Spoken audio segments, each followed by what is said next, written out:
Hello, hello. Good morning, good afternoon, good evening, good night.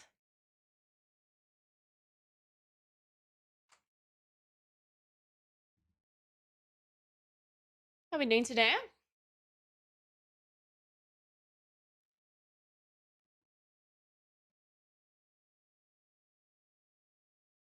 Hey T, hey Skisman, hey Odessa. Hello Kuros. Hello To.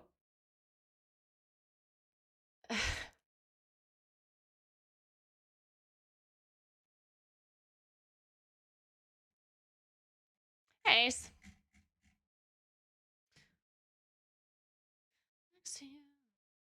Alright, I did a bunch of stuff. And now we're gonna do efficient stream stuff as well.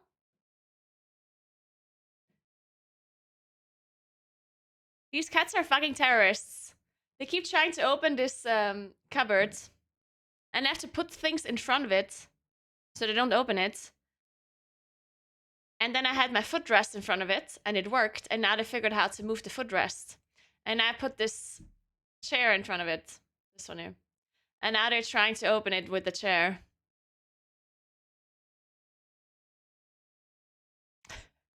Hey, Crossref.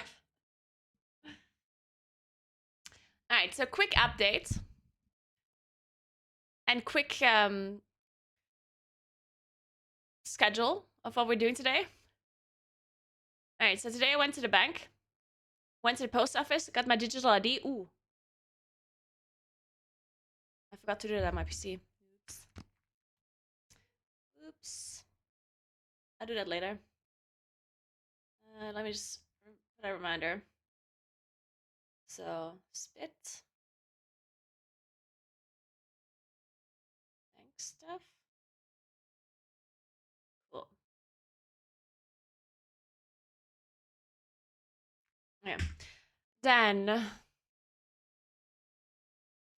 I brought back the jacket that I bought for the baptism that I ended up not wearing, and she barely took it back because apparently you only have 2 weeks to get it back.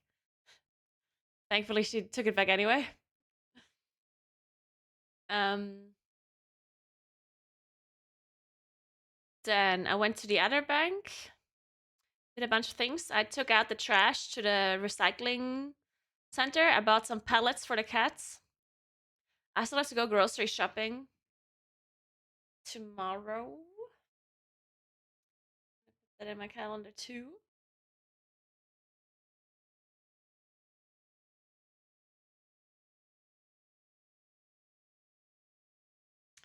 Cool. And then I went to my mom. I got picked up my credit card because apparently they sent my credit card to my mom's. um,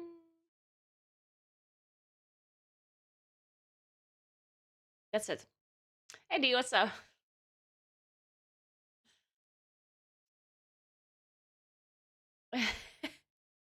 Oh yeah, I woke up at 6 a.m. today again, of course. Actually, today I woke up really early. I woke up at 3.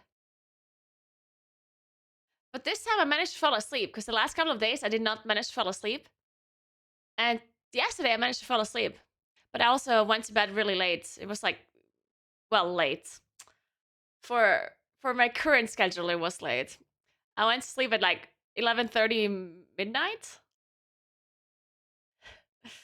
Which is not actually late, but and then I woke up at 3 a.m.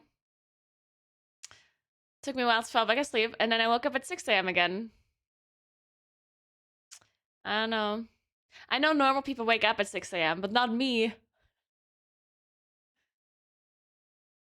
Oh yeah, whatever. And then I did a bunch of YouTube stuff. Or like social stuff.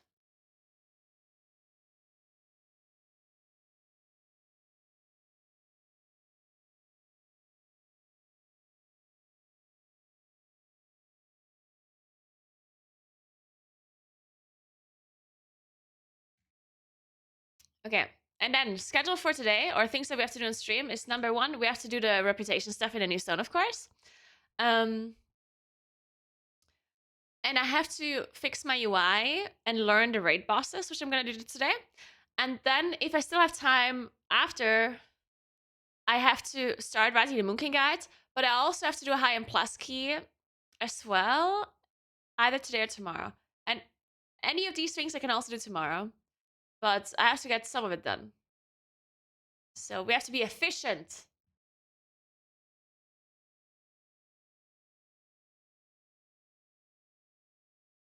You'll still have rep buffs? I don't know. What about answering emails? That was my favorite part the last few streams. Today I actually don't have to answer any emails yet. I was actually worried that they're gonna, because I sent a bunch of emails the last couple of days, and I was worried that they're all gonna answer today because I don't have time to answer emails today, right? But none of them answered, so great. Even though they should be answering my emails, I don't know what the fuck's going on, but I know why they're not doing that.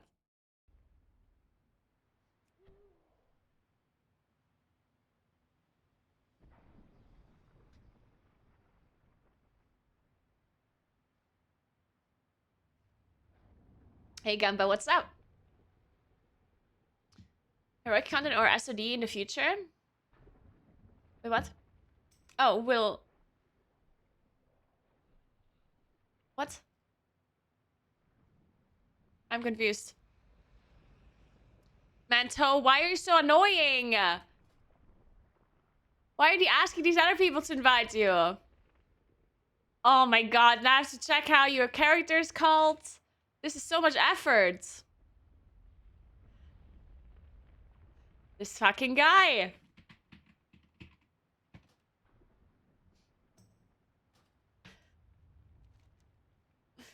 Unbelievable.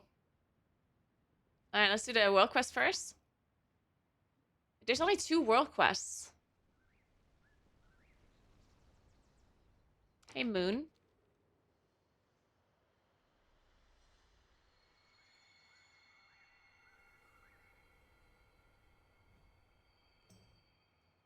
You wanna come up to share or nah?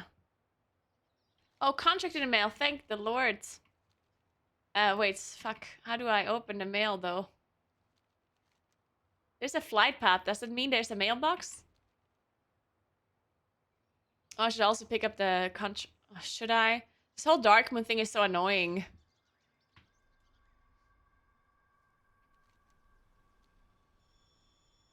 Oh, there's a mailbox.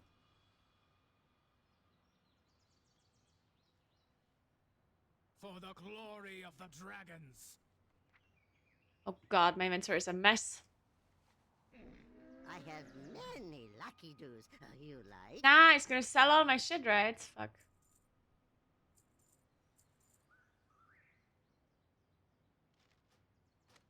Moon, what are you doing here? This is not allowed, you know that, right? No, no, no, this is not allowed. This is totally not allowed. You know it's not allowed. No, it's not allowed. You know that, Moon. You know that. Yes, it's not allowed. You can come on my luggage. Here. Here. There we go. Hmm? Sure.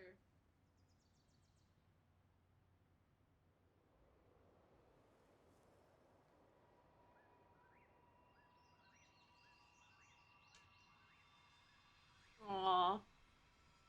Giving me a hug.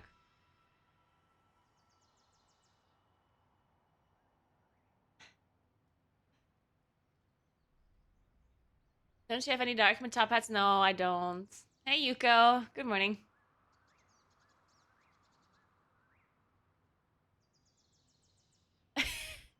Naguura listing off all the things she needs to get done today. Inviting someone to the guild was not on the list.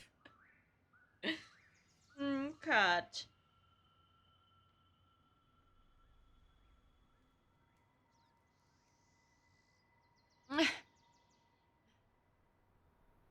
I did have LASIK eye surgery, yes. These glasses are blue light filter glasses. It's so weird, like I actually wanted to stop wearing my glasses after LASIK. But then, I think the main reason why I started wearing them again, because I actually was used to my face without glasses. Thanks to the Prime, J. Carman.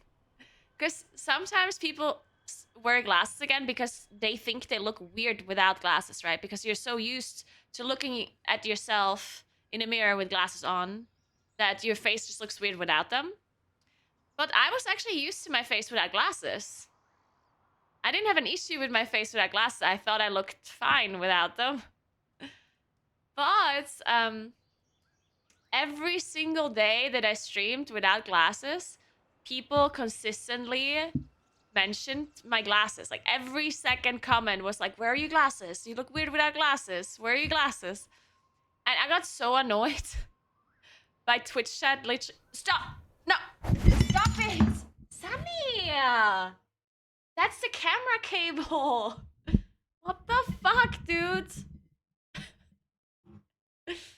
Jesus Christ! Don't do that. But yeah, the Twitch chat was just annoying me so much that I started wearing them again because I don't know, I literally didn't want to bother. And then now every second comment is like, "Why are you wearing glasses again? Did you have LASIK?"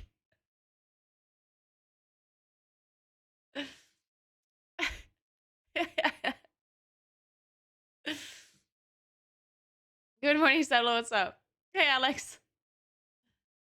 Oh, Sunny, what are you doing? I know that I'm. This cat, Sunny, that is, won't allow Moon to sit in my lap. Like, whenever Moon is sitting in my lap, Sunny, like, just comes and aggressively grooms him. He's like, "Don't get. This human is touching you right now. Let me just clean you off."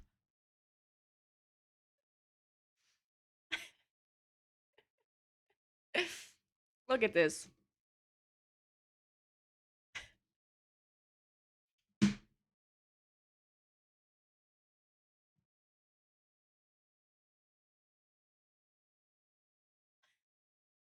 At least that this is how you do it, lady. No, I think he just wants to clean him because I touched him. He's like, "The human touched you. Let me just clean that off of your fur."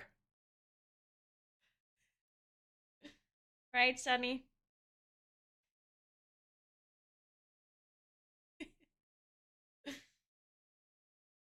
Cat. Let me get my coffee. Oh, it's so far away.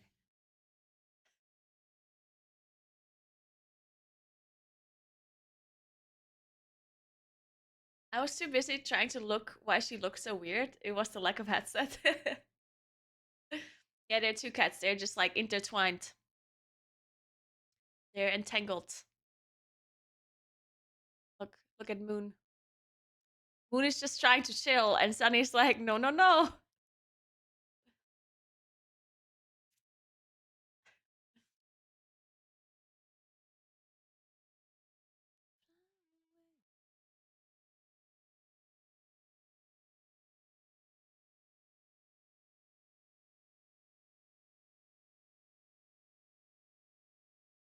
What's up?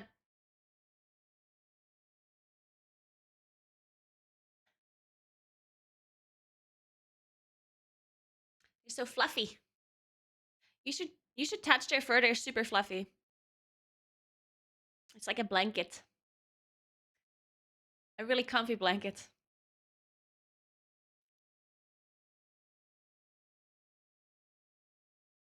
Are you guys okay? What is happening? It's a cat fight. Don't scratch my legs while you're fighting, please. Watch it.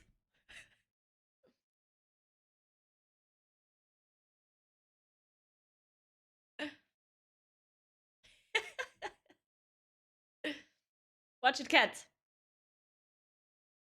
Those are Maine Coons, yes. Are you good? Why are you biting him into the neck? Are you a vampire or what? Now you did it, Sunny. He's gone. You happy now?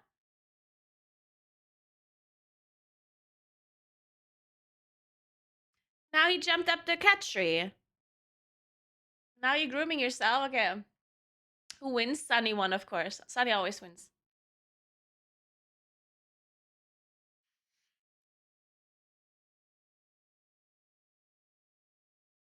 I'm not sure what you're trying to say, Sailor One. What do you mean? If I work in legal? Huh? Are you asking if I have another job next to streaming? Because if that's the question, then the answer is no. But I'm not sure what you mean by legal. Streaming is a legal job. It's not illegal, right? Nee, ich habe nicht Recht studiert, nee. Ich habe gar nichts fertig studiert.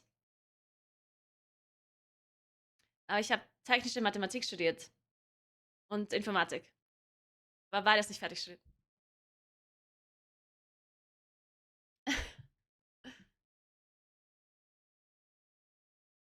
What's up, Sunny?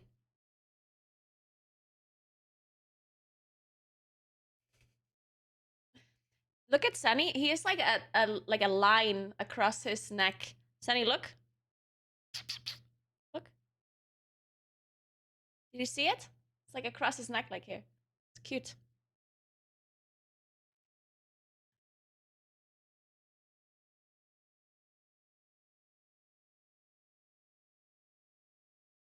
He really does have a lion's face. Well, like a. He looks like a. What is it called? So what are these tigers called? They're not tigers. The ones that are like. Actually, I don't think you have a name for this in English. I think it's just called lion. Because you say mountain lions, right? Lynx, maybe. Yeah, maybe that's it. Lynx, yeah, maybe that's it.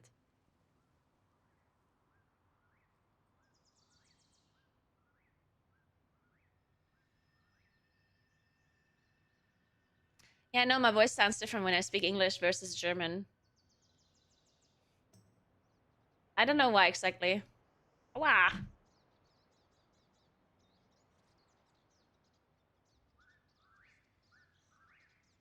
I think that's just normal though. If you speak two languages fluently, then I think you just have a different voice. Well, not that I have a different voice, but Good fortune to our friends. I don't know. Like the tone that changes. I don't know why though. Do I speak like is it a higher or a lower tone when I speak English? You concentrate harder? Not, I mean, not really. It's a higher tone when I speak English. Yeah, that's what I thought too. When I speak my German dialect, I definitely have a lower tone. When I speak proper German, which is what I just spoke, then I think I sound differently again. Because proper German is another thing that I don't speak very often.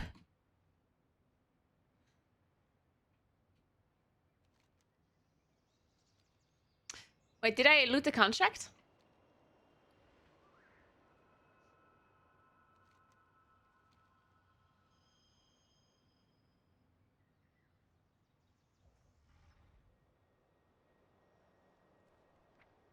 Oh no, I wanted to. Ah, true. I remember now.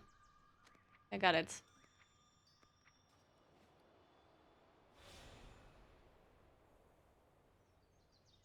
I still have to clean my inventory. And I said I'm going to be efficient today, and then I petted my cats for 20 minutes. That was not efficient.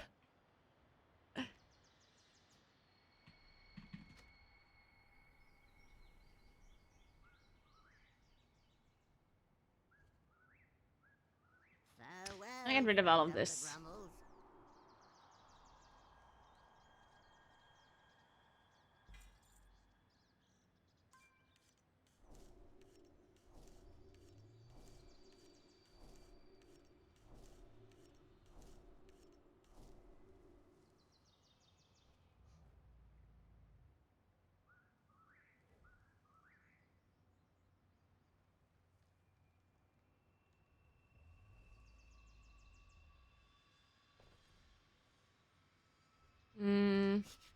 I have many, many wares.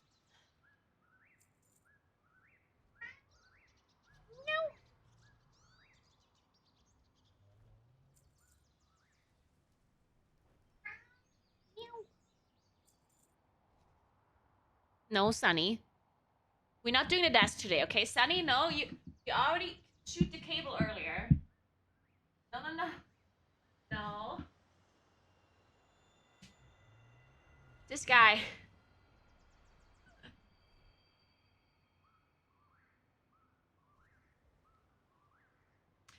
The music is really loud.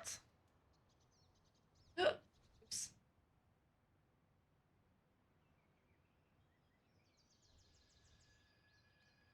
God damn it. Have a good workout, Ace.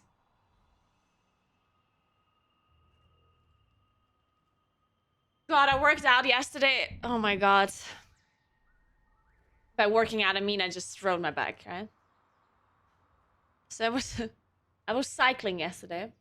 And holy shit, I was just dead. I cycled so slowly. And I was still just I was just dying. I think I died a little bit yesterday. Sunny, no. Nope. No, absolutely not. Absolutely not. Off. Off.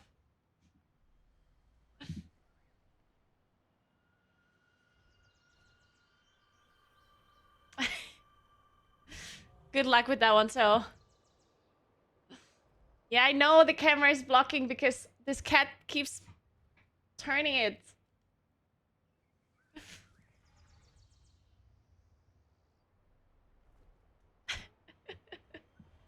Alright.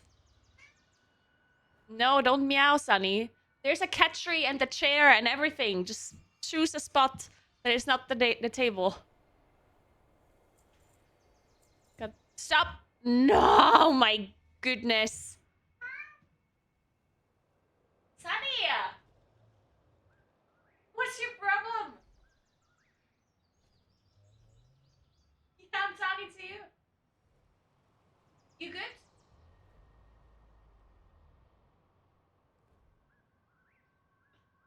Are you fucking good?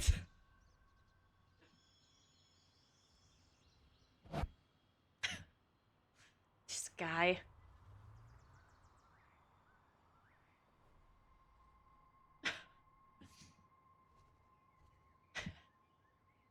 Hey, bitch, what's up?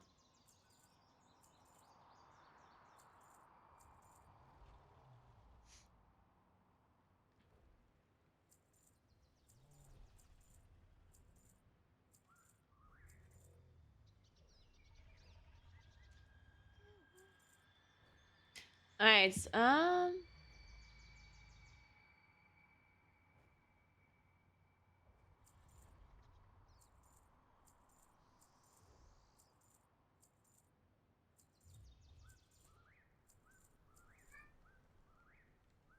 don't do it, Sunny. I can hear you meow. Please leave the cable alone. May your feet Okay. find good rest. Now I'm ready. No, Sunny. We talked about this. Stop. Stop.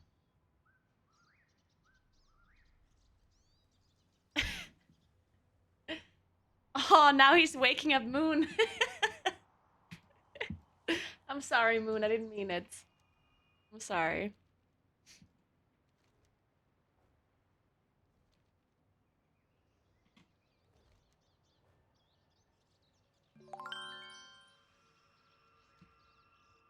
Hey, Aurora. Thank you so much for 3 months. What's up? How you doing? So how does the seed thing work now? If you already planted a couple of seeds, then you don't get a lot of rep for it anymore, right? So is there no reason? Is there, like, should you just not plant them then? Why can I not do anything with this one at all? Oh, I guess you just have to press the thing.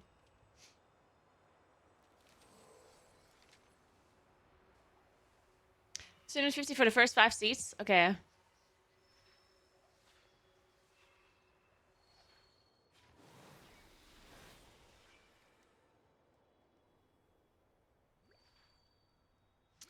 Still don't know what all of this is.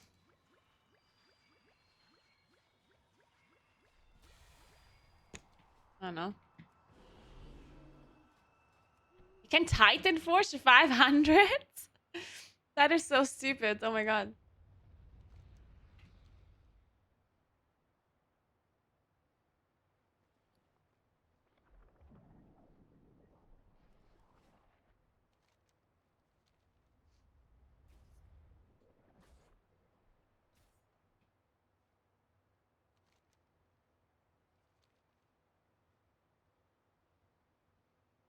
Exactly, Nebulizer.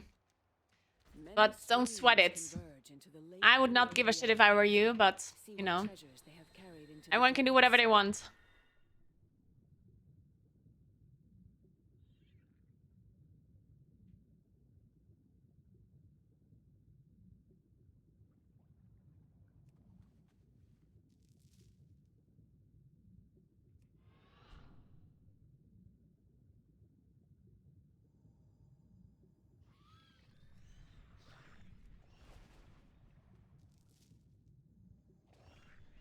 What's going on here? Oh.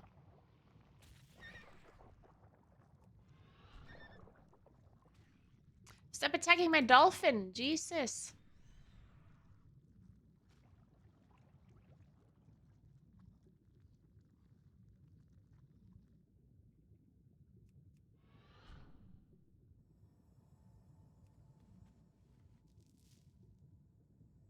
Thank you, Domsky. I'm glad you like my new video. That is good to hear. We uploaded a little bit late, I think, but it was so, you know. I'm glad it's still helping people. Usually we upload it on Tuesday to make sure people are ready. But my editor is at BlizzCon, or was at BlizzCon, and then obviously, you know, busy, and he also got sick, which sucks. I'm so glad he still managed to do some work, even though he was at BlizzCon and he's sick. And then I didn't even meet him at BlizzCon. God.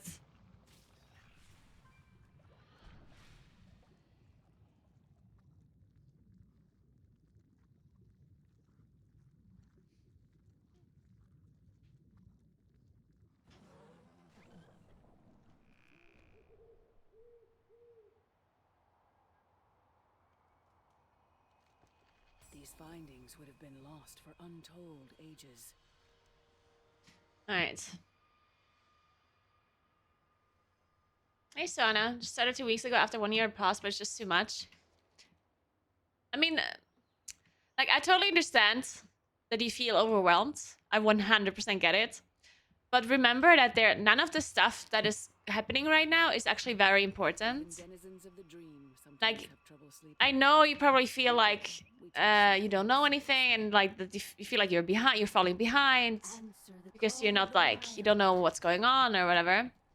But the truth is, everything you do right now has barely any impact at all.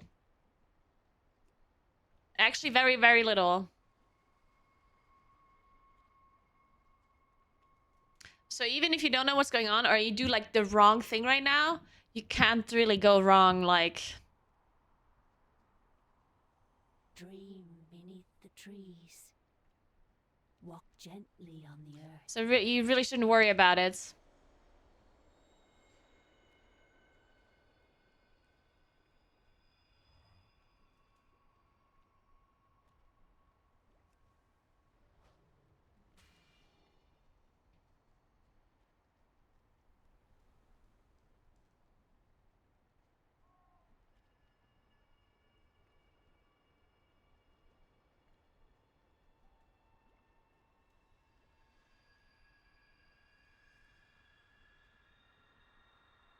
Huh?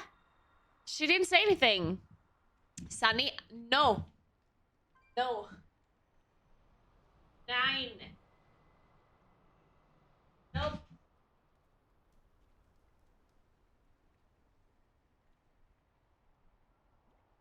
Not sure what do I have to do. Is all around us.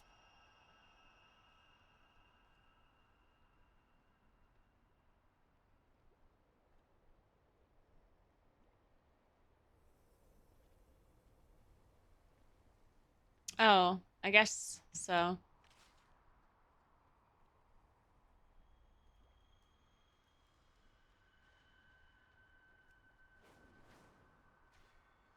Why don't you play with the new talents? Because I'm questing and it's literally completely irrelevant what talents you have for questing.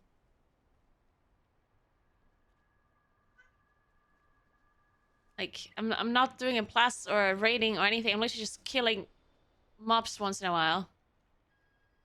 In open world content. And I can do that with any combination of talents.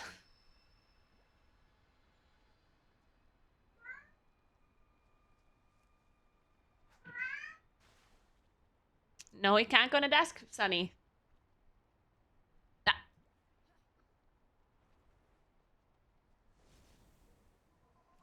Sunny, no. He jumped up and already started eating the cable. This fucking guy.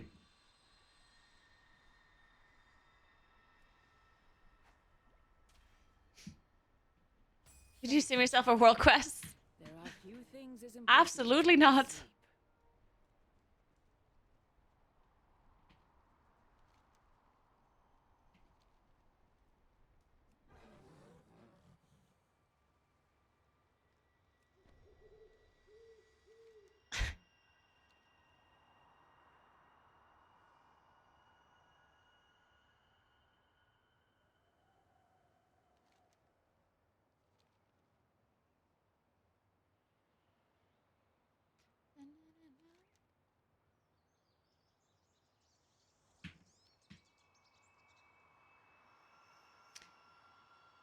Not really, Loch Ness. You probably can just do whatever you want.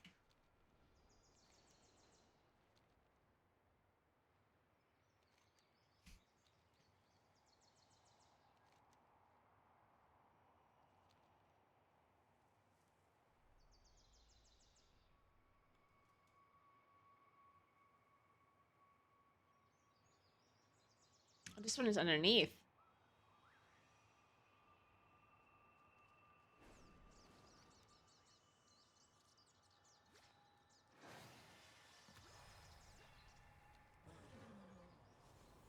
I cannot mount up.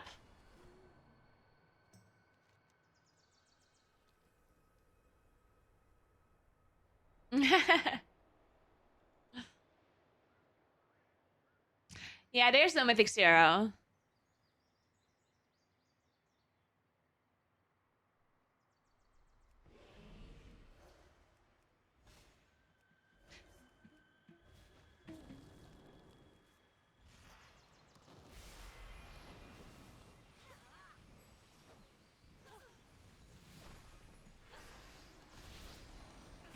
I was watching while I was getting ready in the morning. I already watched some boss videos. Because I'm efficient today, as I said. I watched Max's video where he's ranking the boss fights, and that was actually pretty interesting. Didn't manage to finish the whole video though, because it was like 1.5 hours long. Like all of Max's videos.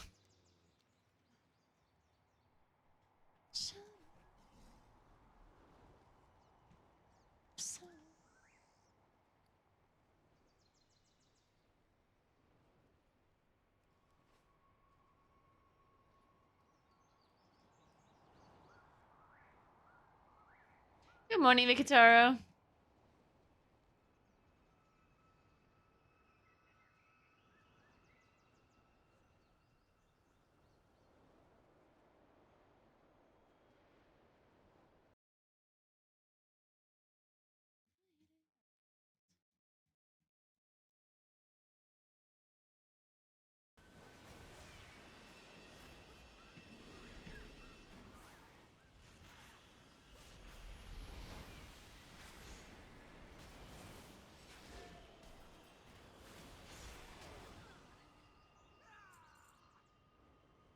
Oh, I forgot to do the recording. Ah, shit, that's what I forgot. I remember now.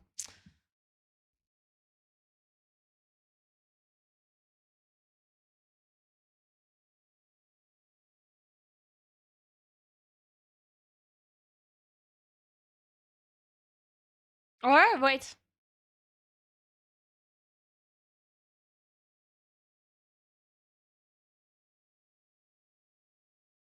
Okay, I just need to do a quick voiceover. And then we can continue.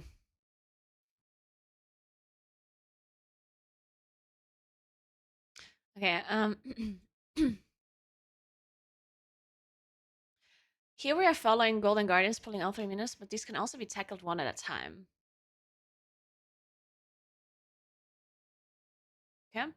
And then I also should do the other voiceover, I guess.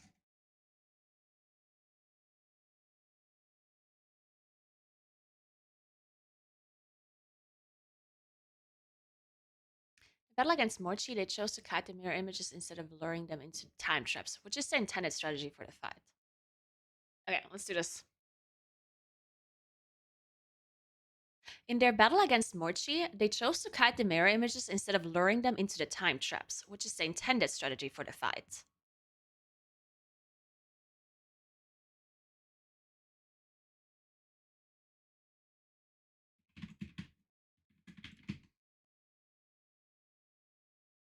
Okay, and then we have to do one more.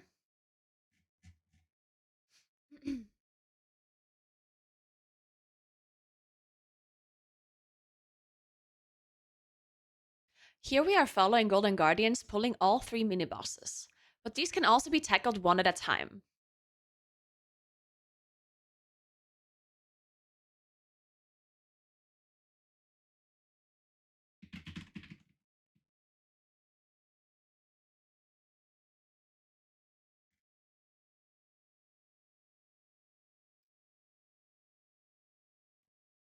Alright. Upload this.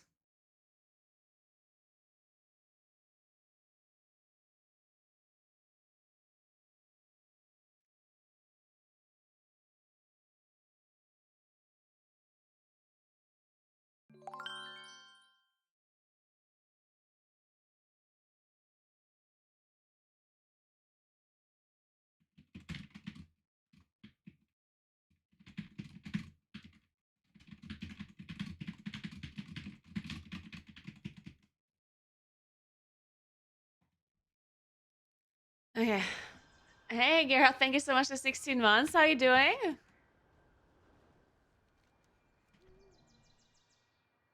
Good morning, kidless. Thank you very much.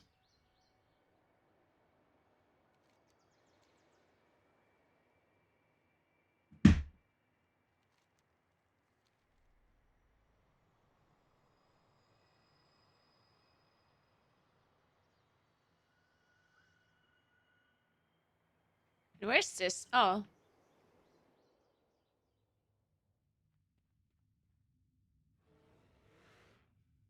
Huh? An waking echo? I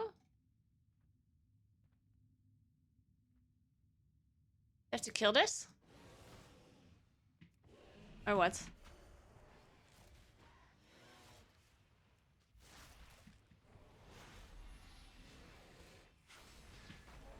I'm glad you like my emotes, Seisher. What is going on here? Somebody explain? Oh, I see it. You can only open this chest in your dreams. Can I dream? uh. Oh, you literally just have to do a /sleep. Oh. Oh, wait. Oh. What the hell? What the hell? Wait, that's so funny. I didn't know. How do you... What the hell? That's so cute. Lol noob. Yeah. That's me.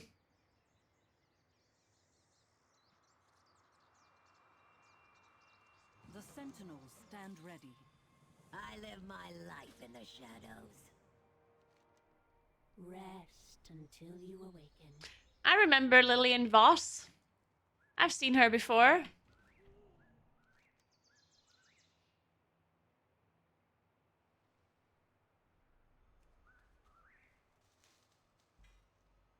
I just got 500 rep. Is that normal? I thought I'm only getting 250. That's 500.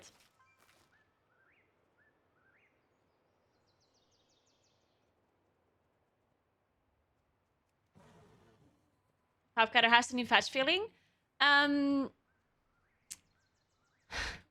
I don't want to lie to you, but for me personally, this is like all he can do is run around questing, yeah, which is not my type of content. So I'm not having a good time.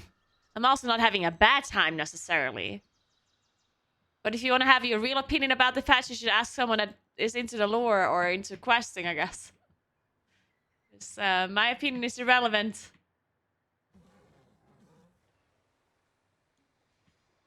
Answer the call of the wild.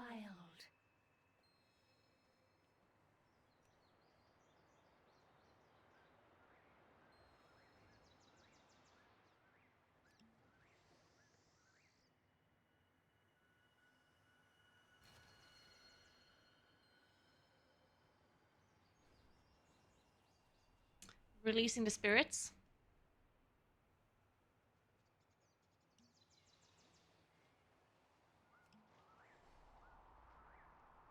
Yeah, sneak up, it does.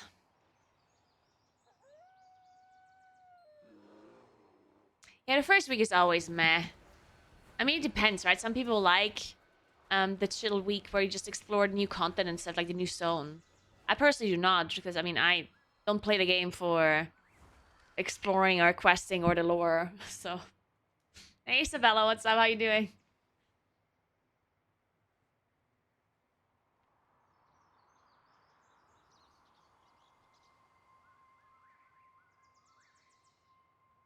I'm not min-maxing reputation. I don't care if I get the rune the second week or the third week. It's irrelevant to me. Even if I get it the fourth week, it doesn't matter. Because I'm progressing, but I'm in a 3-day raiding guild, right? It's not that we are fighting the last boss in the first week already on Mythic. So, I have all the time in the world.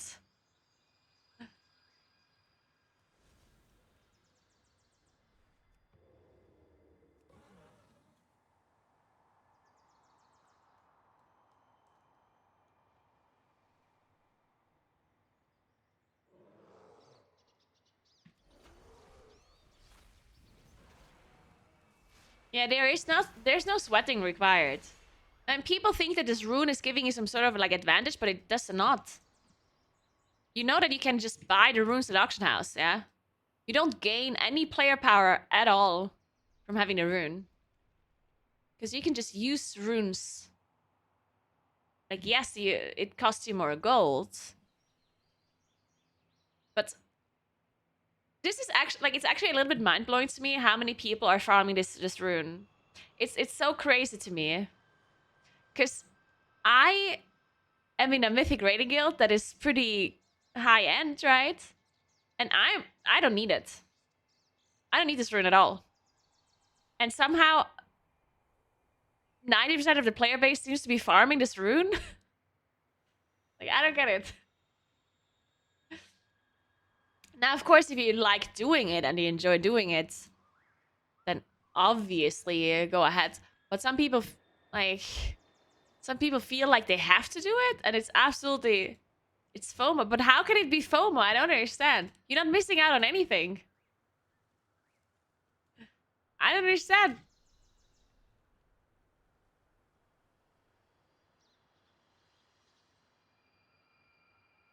In previous expansions, I mapped it out, and it was more worth to just buy runes.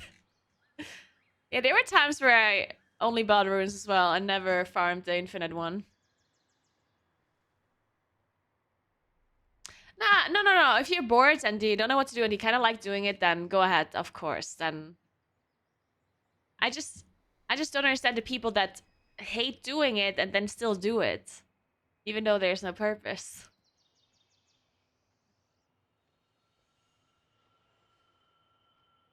Runes are hard to get this expansion, but they really are not. They're not hard to get. Just buy them on auction house. If you mean they're expensive, then sure.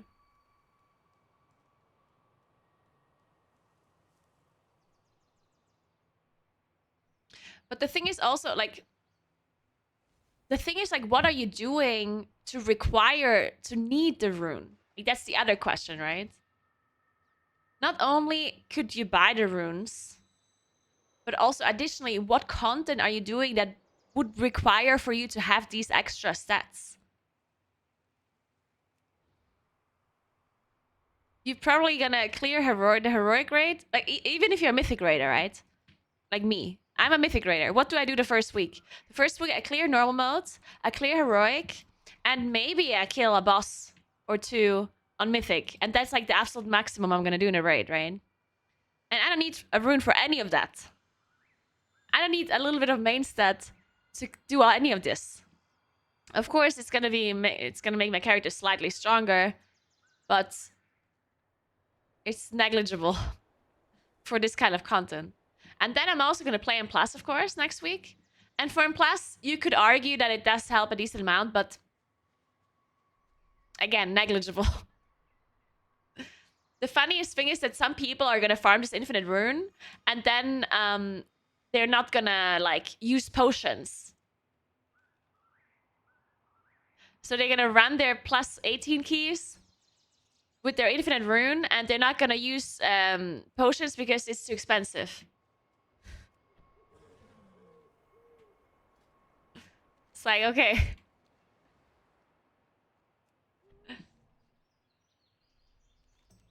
So yeah, again, I mean, obviously, because the difference between really sweating the reputation or not sweating it is just a difference of 1 week, right? So it's not like you're not gonna get the infinite rune at all. Like, I'm gonna get the infinite rune, right? It's not that I'm not gonna get it. I'll just get it a week later. And it's not gonna make a difference at all. Except that I can keep my sanity and the other people cannot. That's the main difference. Yeah, you're not even doing high keys the first week. I mean, you do high keys, but like, you're not pushing score. You're just gonna do high keys to get loot, right? To fill up your vault. What is sanity anyway? It's a good point.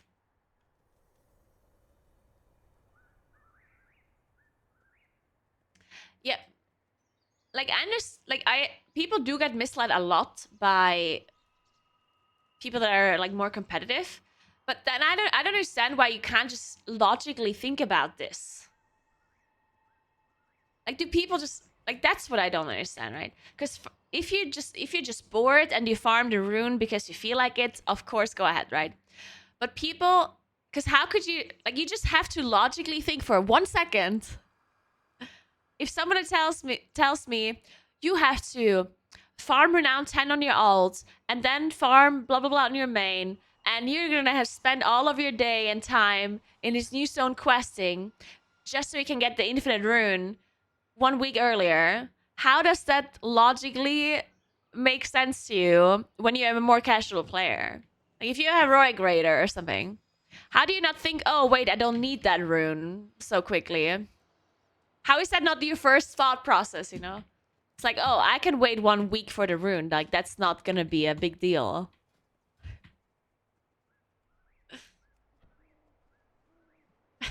But the guide says, yeah.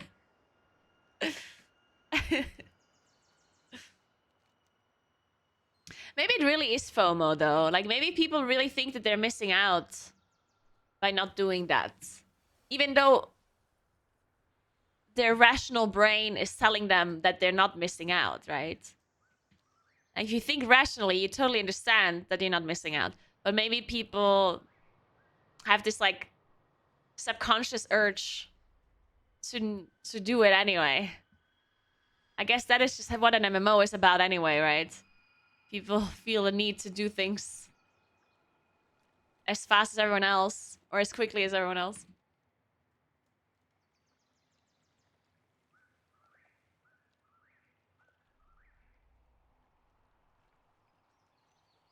I get what you're saying, but the earlier you get it, the better. Well, again, Yes, but for what gain? Like, this is...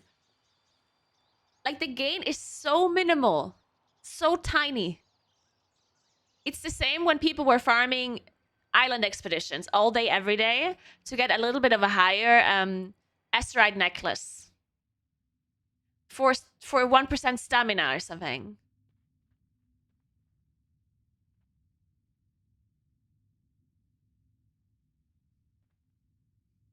What is it you ask?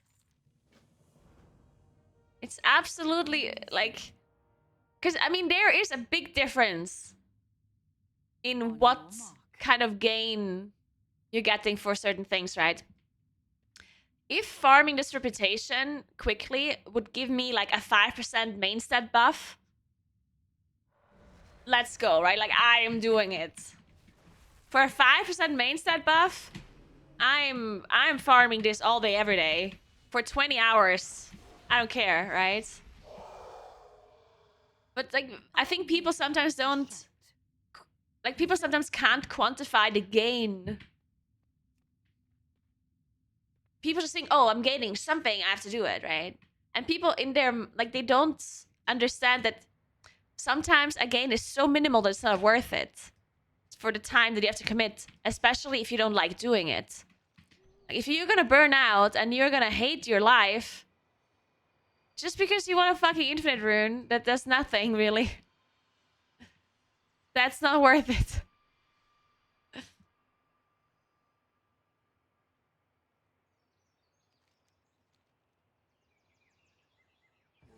My blade stays sharp. There is much to be done. Exactly, Genesis, yeah. I have a beacon mic. You're not well, you're gaining gold, is what you're gaining. You're not getting player power, you just gain gold. Dream beneath the trees. If you always use a reusable rune. If you always use a other rune. A normal one. Now, if you're not using a normal rune, then you are gaining the stats from the rune. But yeah, obviously, every situation is different, right?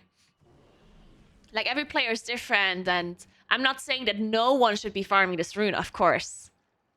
I'm just saying that you have to think for yourself and for your situation to see if this makes sense. You shouldn't just blindly farm the rune just because other people are doing it.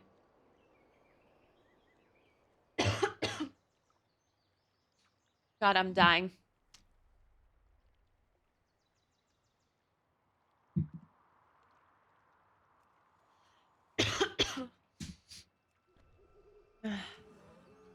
I'm actually dying.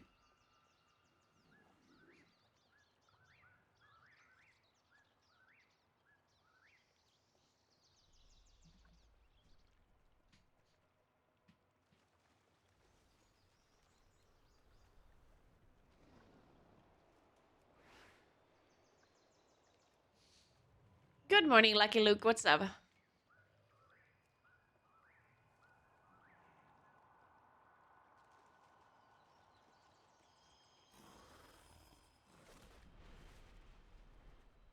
It's just, it was the same thing with, like, you know, at the very start of Dragonflight, when people farmed reputation all day to get a cloak and a necklace from the Obsidian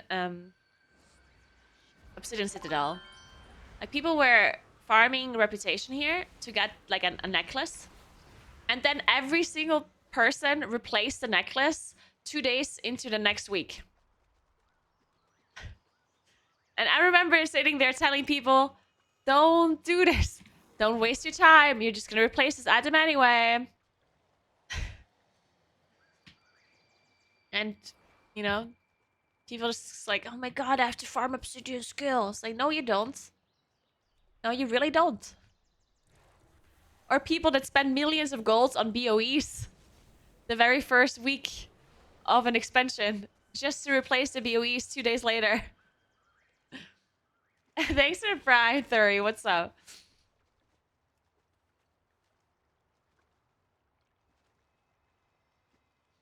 No. Again, like, I'm not saying that you shouldn't be doing this stuff generally.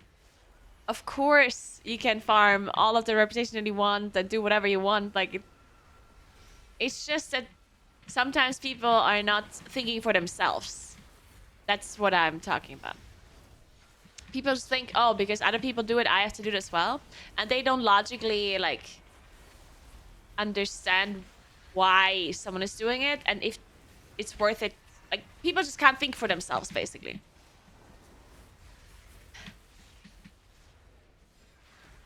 It's like, oh, this person is doing it, so I'm doing it, you know?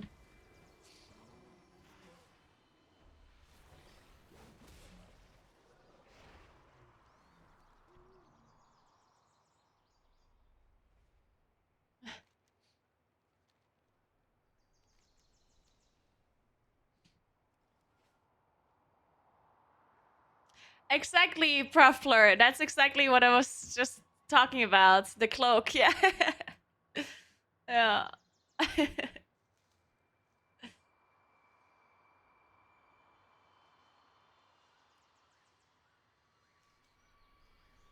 I did not know. Are you doing that? I actually tried playing Gary initially for the Renown 10, but then I realized that it takes for fucking ever. I thought you just have to do the main campaign or something. And then I stopped as soon as I realized that you have to do literally everything on your alts. I was like, oh, fuck that. Oh, you should definitely bail, Toe. This takes forever. Doing this shit on your alt is actually... Yeah, you don't want to do that. It takes way too long. For very little gain.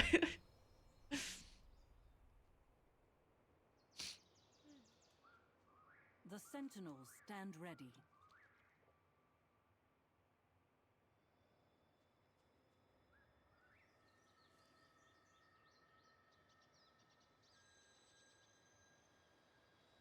I live my life in the shadows.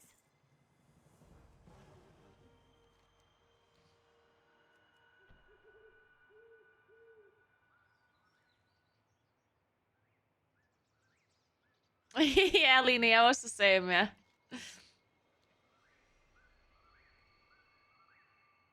That's the thing too, yeah. It's actually not that easy to get to Renown 10 on your alt either. Like, some people are spending all of this time trying to get 10 and then they won't even get it.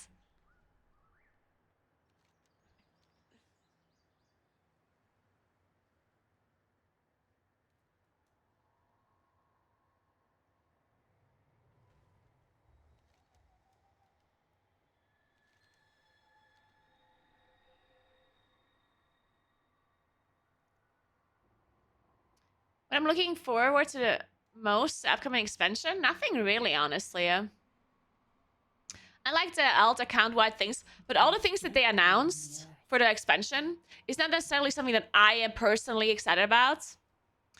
Because the delves are more casual content. The account-wide thing for alts is... Oh, was that Roger Brown? Oh, sorry, it was Roger Yellow.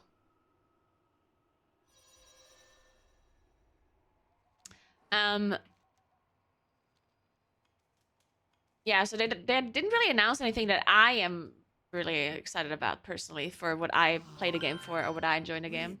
Thanks for 2 months. A search for seizure. Thank you very, very much. Tell him thanks for opening the vault skip.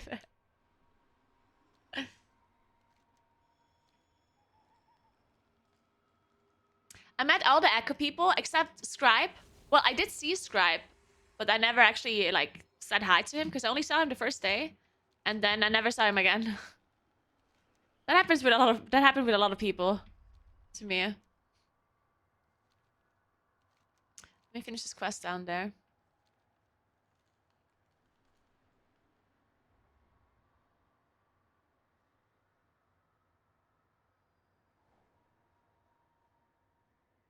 Yeah, I just want to raid and play in Plus, that's it. And I want my class to be fun, I guess. So they didn't really... Obviously, we're not going to have more information about raids and dungeons. Well, I guess technically speaking, they could announce them in Plus changes. But usually, because M plus changes would be more changes and nothing super new, they usually don't announce that as like the first thing, right? But I'm personally happy with M plus, generally speaking. I know some people are not happy with M plus and they would rather have bigger changes to it, like bigger changes to affixes and whatever. Oh look, it's perfecto. But I personally like plus right now, so it's not that I necessarily want them to change anything specific or anything big. Oh, they said less emphasis on affixes? I didn't even hear that. They said that?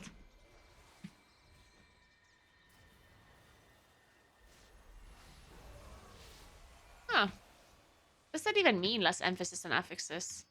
Because affixes right now are already basically irrelevant. They barely do anything. Do they want to nerf them even more or what?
Okay, let's stop this rune conversation. I mean, if you want to farm the rune, because it doesn't cost you anything to farm the rune other than time. If you think that your time is spent well farming this infinite rune by really sweating it, go ahead and do that, right? It's your time. You can spend 10 hours farming reputation every day if you think it's worth it. But to claim that it's like a super big gain, that's just delusional, okay? This infinite rune is not a super big gain. Don't say that. I'm sorry, but that's just objectively wrong. An augment rune by itself is already a small gain. So if anything, it's a small gain if you wouldn't be using it otherwise. And if you would be buying it otherwise, you're gaining gold at most, okay? So it's not a big deal. It's really not. And if you're in a guild that actually tells you to farm this infinite rune for the first week, you should leave that guild. Unless obviously you're in a world first guild or something like that. But if you're like in a top 1000 heroic guild and they tell you to farm this rune, leave straight away. Because they're dumb. This is not a big gain. Don't say that. But yeah, if you want to just farm it because you want to, go ahead. Obviously, I'm not gonna... Like, I'm not saying that you're stupid for farming it. You can totally do whatever the fuck you want with your time. But to say that it's like super valuable or super good, that is what I disagree with, you know? Because it's just not.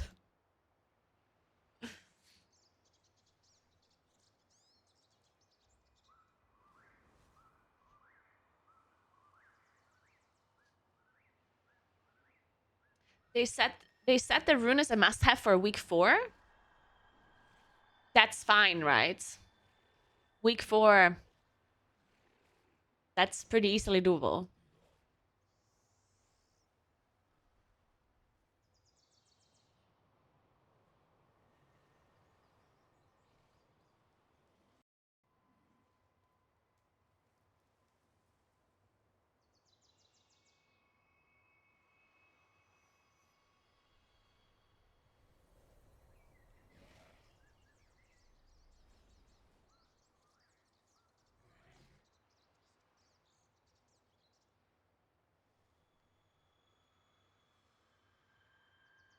No, I'm not crafting anything with my spark, of course.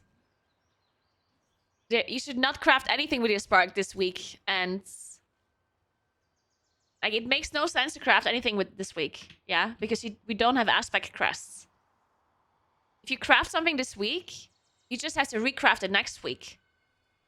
It makes no sense. Unless you don't intend on spending your aspect crest on a crafted item, which is something that you should consider. Because aspect crests crafted items are lower item level than what you can use your aspect crest to upgrade an item to with the normal upgrading system, right? So that means it's not necessarily the best course of action to use your aspect crest to craft an item. You could also just craft a normal item without the aspect crest. And if that's what you're doing, then you can craft the item this week, of course. But if you're intending to use your aspect crest next week, then you should not craft anything this week. There's also just nothing you craft this for right now. Like, you always have to understand, at least that's how I think. Like, what do I use my character?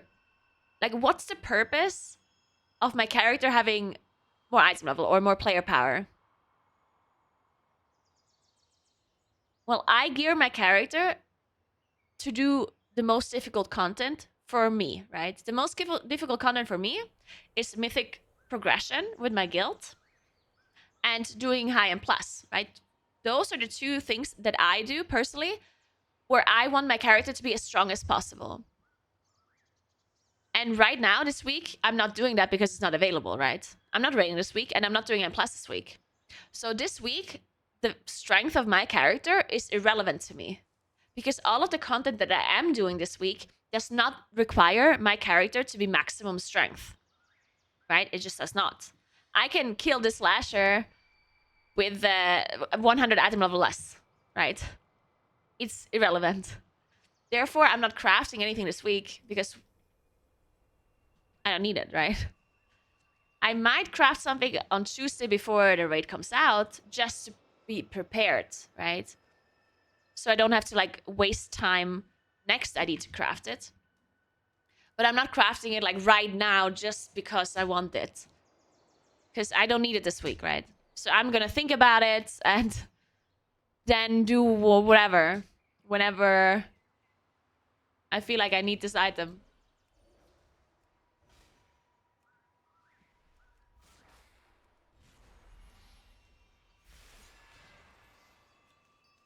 Yeah, I guess it's also good to wait for an A service to be up just to see what's happening with things. NA beta testers. I still don't know what to craft actually as a Moonkin. I think we're crafting the boots still and the toxic patch, but we could also technically craft Shadow Flame. We could also craft blue silken lining, which I think that's definitely not happening. Well, I am not crafting blue silken lining. I don't know if other people want to craft it, but... And I guess it also depends on what I craft, because if I craft the boots, then item level does matter quite a lot.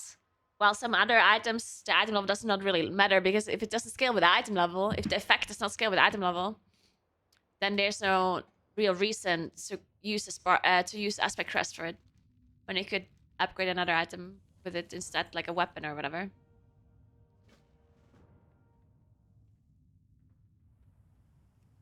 Or maybe even completely unequip the embellishments. Because if they're shitty, right, if the embellishments don't give you a big gain, then it might just be better to unequip it. And equip other items instead. Depends how good the embellishments are for you, I guess. Crafting a ring is always incredibly low value. You should not do that. Rings don't have main stat on them. So crafting rings is usually low value. If you're thinking about item level gain.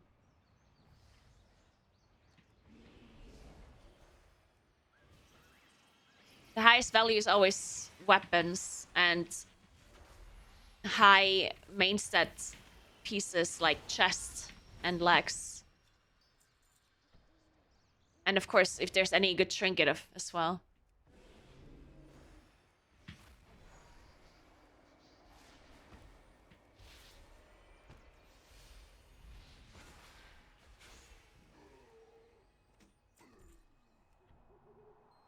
But you also have to keep in mind, as I said earlier, the crafted items are lower item level than what you can upgrade items to with aspect crests. So it would technically be better to just upgrade a weapon to full max item level with the aspect crest rather than crafting a weapon with those aspect crests. Because then it would just be lower item level. Unless you need it for an embellishment, of course. But then you could consider crafting something that is lower value and then upgrade a weapon to higher value like the week after, right? Because you can upgrade a weapon to... Shit, what's max item level for crafted? Not crafted, for normal upgrades?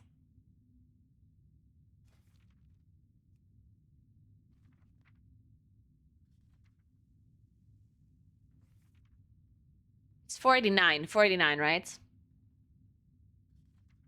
Yeah. So you can do 489 max upgrades if they're on the myth track. So if you get a weapon on the myth track, you can upgrade it to 49. But if you craft a weapon, it will be 46. Right? So if you're only looking at maximum item level or value gain, then technically speaking, you should not craft an item that has the most value unless you don't mind replacing it quickly. Because if you just want an immediate gain, let's say you don't have a weapon on myth track, right? Because getting an item on myth track is not easy, right? Because you can only get it from mythic raid and from the vault. So if you don't have a weapon on myth track, you can craft a weapon for an immediate power gain to get a 486 weapon. But then as soon as you get a myth track weapon, that one will be better if you upgrade it to full. So it just depends on what do you want to do with it. Thanks for 13 months, Apple Box. Thank you, thank you. And we also have a lot less crests this time around than we usually do, right? Or that we had last time. I don't, I'm not sure why I'm saying usual, as if this has been a thing this whole time already.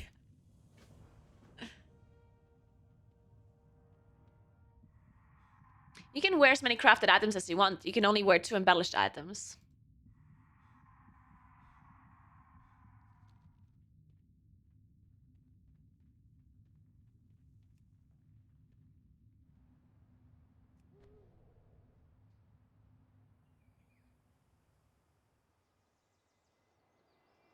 No. The crafted item level maximum is 486. And maximum upgrade level is 49. I'm like 99.9% sure. Unless they changed something recently. Correct? Okay, good. I thought I'm talking shit for a second. You can use traditional flying if you have Pathfinder.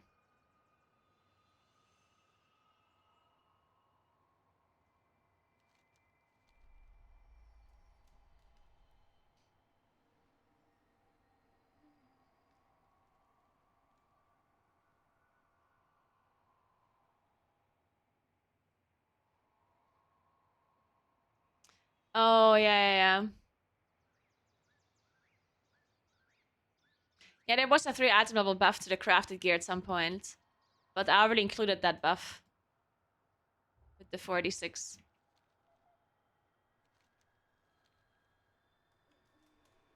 Is it 18 keys now for myth track from the vault?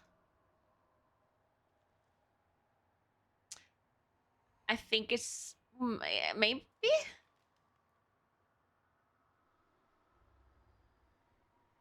Does anyone know what key level you have to do for myth track from the vault? 18, right? Or is it 17 still? It could be 18 now. Yeah, okay. Because they increased... They added another track for the hero one, right? So it makes sense that it's 18 now, yeah. So if you want the maximum item level from... Well, it's actually wrong. So one thing you have to remember, because people kept saying before, like in season 2, that you just have to do 17 for the vault, right? Which was true, because when you did 17, you got myth track and you could upgrade them. But we have limited crests now, right? People remember this from having unlimited crests because it was so late in the season. But now we have very limited crests. So you actually want to do 20 for a vault. Yeah, you don't want to do 18. If you can do 20, you should definitely do 20. Because that will save you crests, right? Because if you have a myth track item that is 1 out of 4, then you need a lot more aspect crests than if you have a 4 to 4 item, right? Obviously. Or 3 to 4 even. So you should always try to get the highest items possible, so you don't have to waste your crests.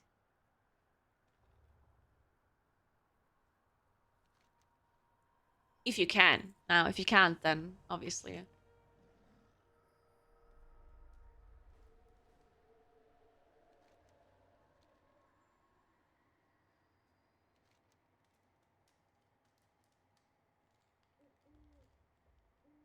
What is an Emerald Frenzy?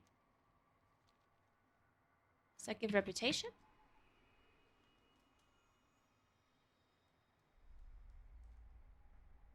Oh, you only get 2 out of 4 myth as the maximum item level from the vault, from M+. 2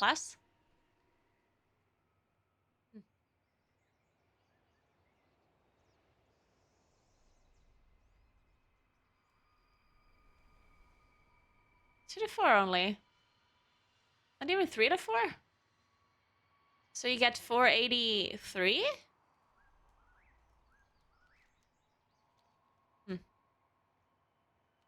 Oh, that's annoying. I didn't think of that. It makes sense, I guess.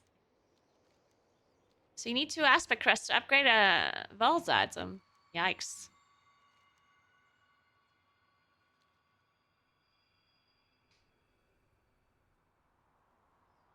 It's too mythic grade for vaults. Well, even the mythic grade will give shitty items because the early ones are also low myth track, right? So you also just get 1 out of 4 myth from Gnarl Root and stuff. Well, I mean, just kill Firak on the first day, in the first week, then you get 49. Perfect.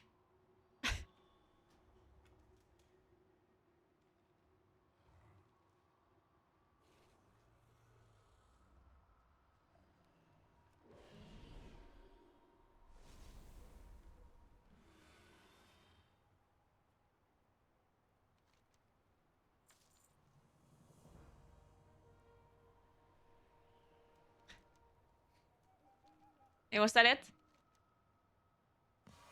Also, like somebody... Wait. Let me double check this now.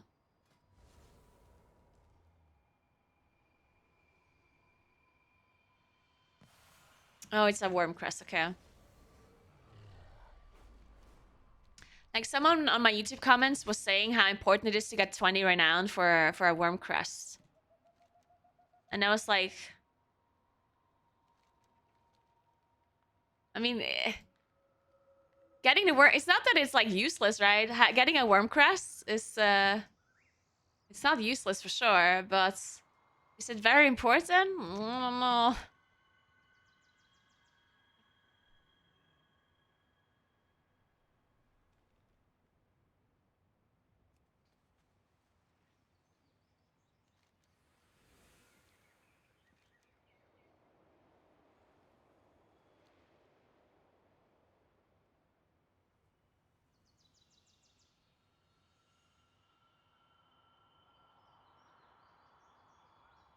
You're not getting ref from doing the seeds, so? I mean, did you already do the maximum? Because they changed it now, no? You don't get it anymore if you have done some of them already? Wait, shit. I don't have any of these. Lucky.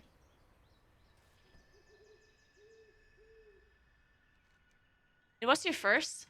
Well, then I don't know. But it's so cold in here. Maybe I should turn on the heating, the radiator. But then I'm gonna be sweating. Ah, the struggles.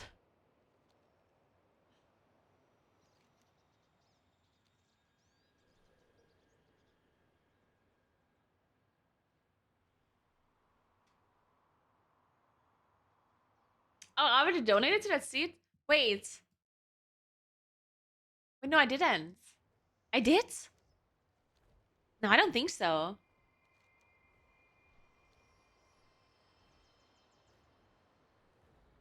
Or how does it work?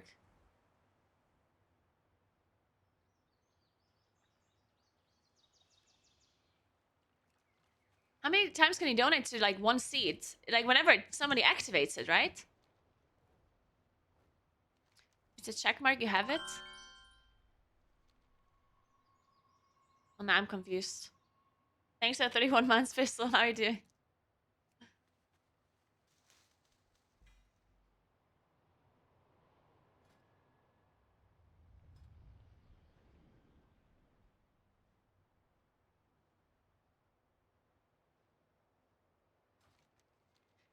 Wait, this is so tilting.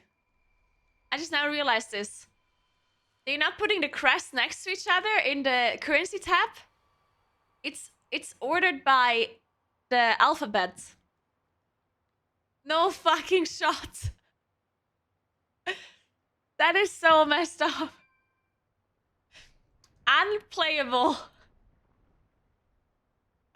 Absolutely unplayable. Oh my god, and what are the other ones called? And then we have worm crests, which are gonna be underneath the Whelpling crest, so that's fine.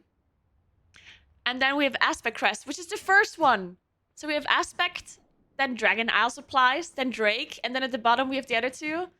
Yikes.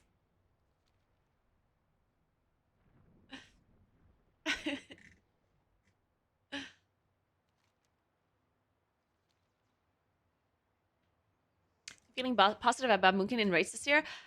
I absolutely do not know anything about class balance. I couldn't tell you. I mean, I kind of was like, we're still squishy as fuck, which is a big problem usually. Moonkins are super squish, which is usually a big problem for progression. Damage-wise, I don't know. I don't know. I didn't do any PTR, sweaty damage testing or anything. And Moonkin single target was kind of bad in season 2, right? So, which doesn't necessarily mean anything, because obviously we get a new tier set, and everyone else gets a new tier set, and everyone else gets tuning and whatever. So it doesn't necessarily mean anything, but.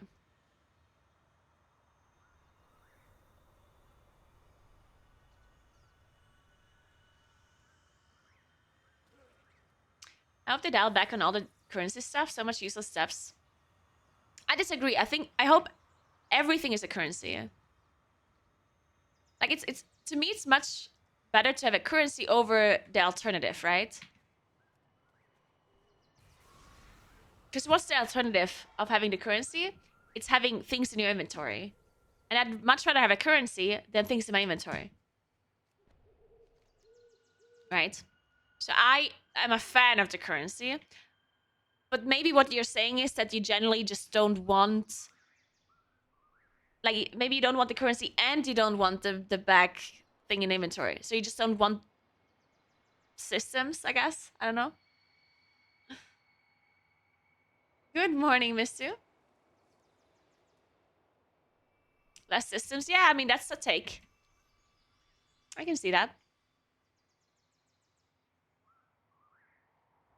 I personally think you need some systems. And the upgrade system for items, in my opinion, is a good system. But I understand if people don't like it. I understand if you're not a fan of it.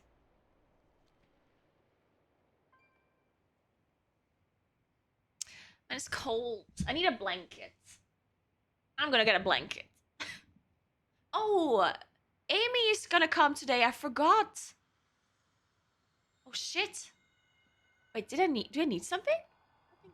Did I buy all the things she needs? Fuck. I'm out of milk, so she can't have a coffee.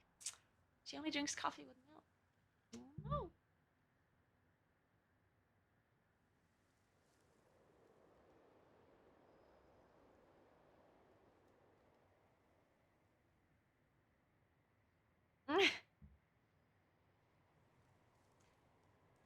Also lunch. I forgot lunch. God damn it. I don't have anything to eat though, other than Pandoro. I can't eat Pandoro every day. For lunch and for dinner. Oh wait, no wait, I have Schlutza from yesterday evening. Ooh, I can eat that.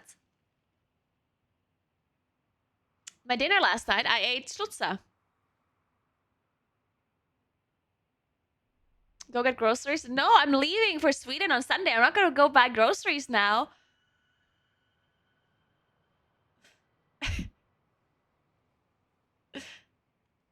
What about some expired sushi? I actually threw that away earlier.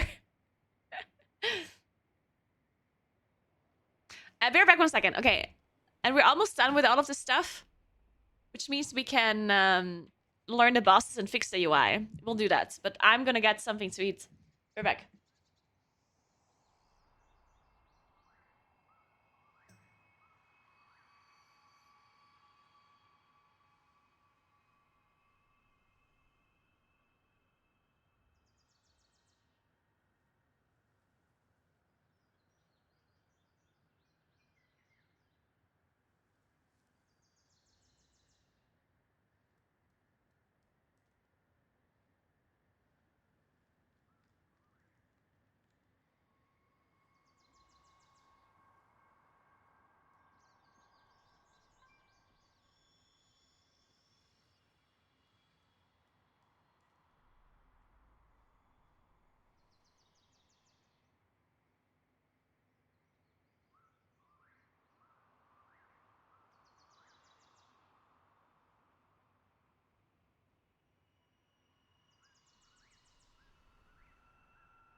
Alright, sorry, I'm gonna have to lock out the cats for a second because otherwise I can't eat in peace.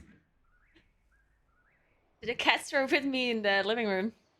Alright, I have some schlutza. So I did microwave them and they look slightly dried out on the side. But you know, I'm sure they're still great. Schlutza are always great. You wanna look? Schlutza. They're basically, I just call them, they're kind of like ravioli, except there's different dough and different filling. But the shape and the concept is the same. Thanks to the prime, Calicross. Is that what we call pasta? I mean, no. I don't think pasta has filling. You can't call something pasta if there's filling in it.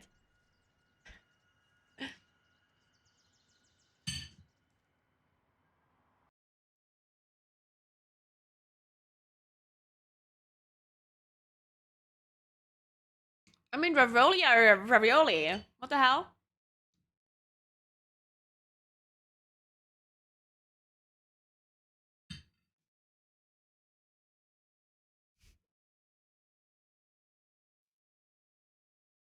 Why don't you go for wild mushroom? Because I'm questing and it doesn't matter what talents I have.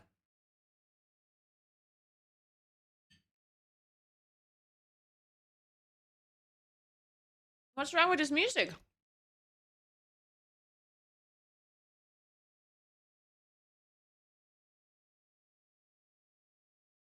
You calling cannelloni pasta? I'm sorry, but this is going too far.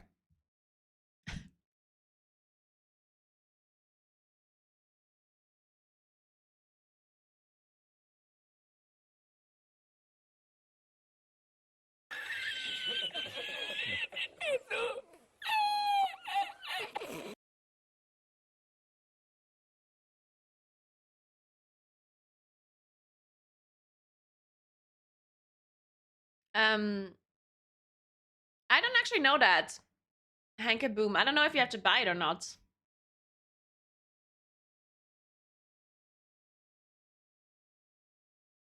I mean, honestly, it doesn't matter. Call it pasta if you want.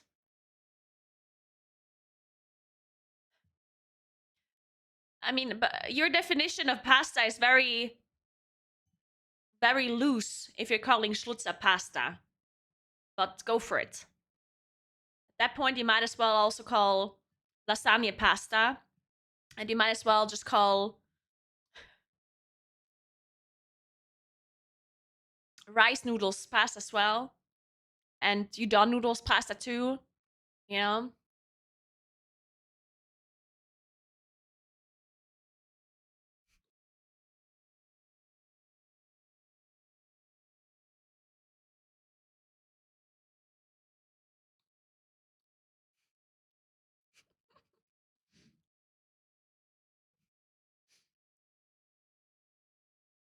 Pizza is pasta because it has flour.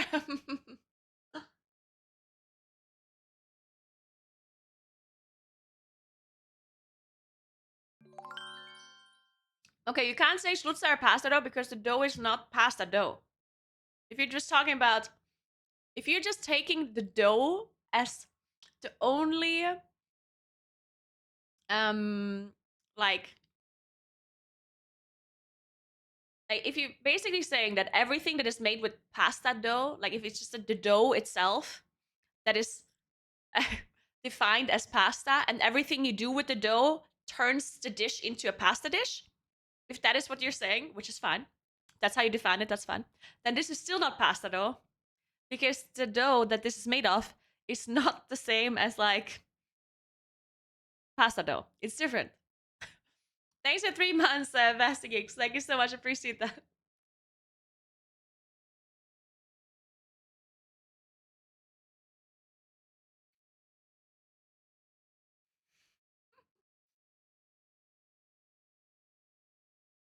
Sure, we don't have anything else to do Just link this video.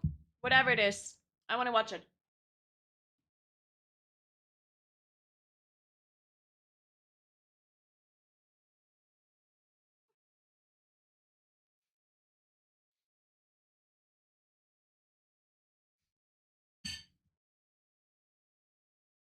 This is a sandwich.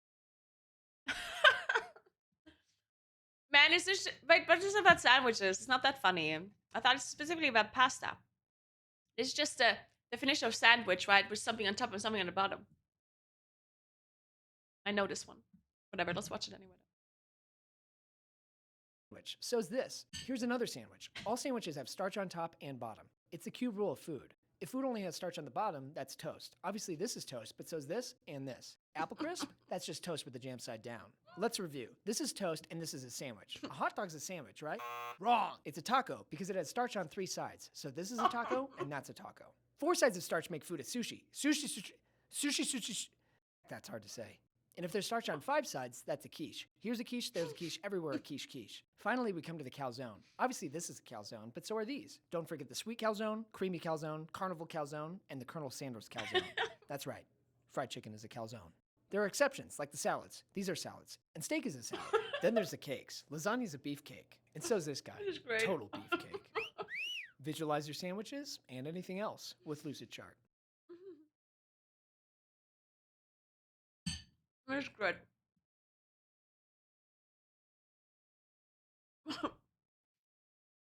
This is a caddo. A small caddo is a kidder, also called a kidda.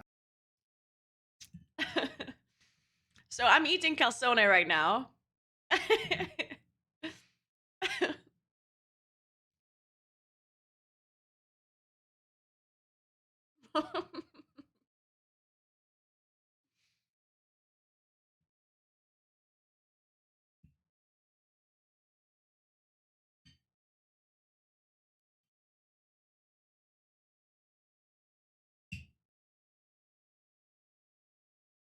Now I'm even more confused. No, now you should be enlightened. It's calzone. It's that simple. Did you not listen to the video? It was perfectly rationally explained.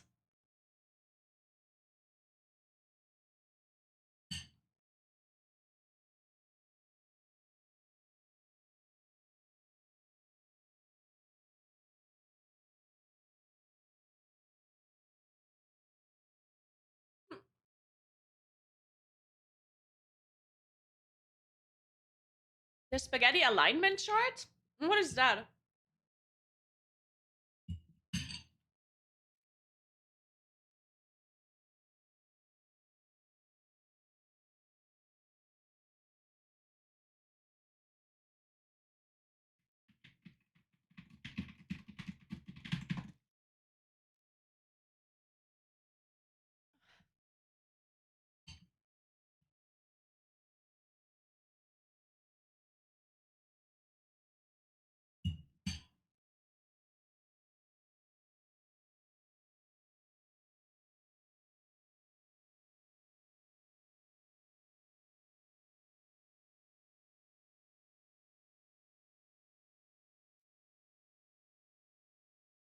What the hell is this?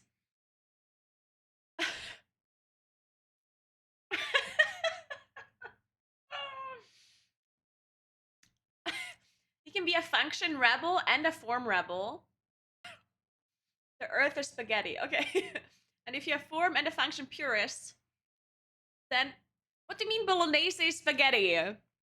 Do people not know what bolognese is? It's the sauce.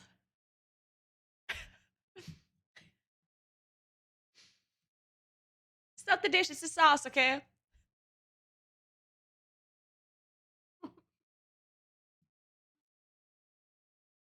This chart is already wrong. It's ruined.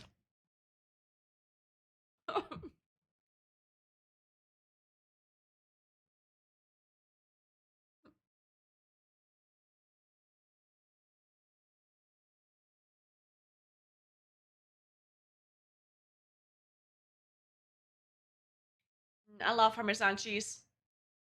Guys, is there anyone in chat that does not like Parmesan cheese? Tell me right now. Anyone?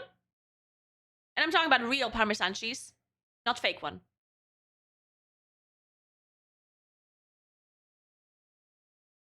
Okay, Sebla.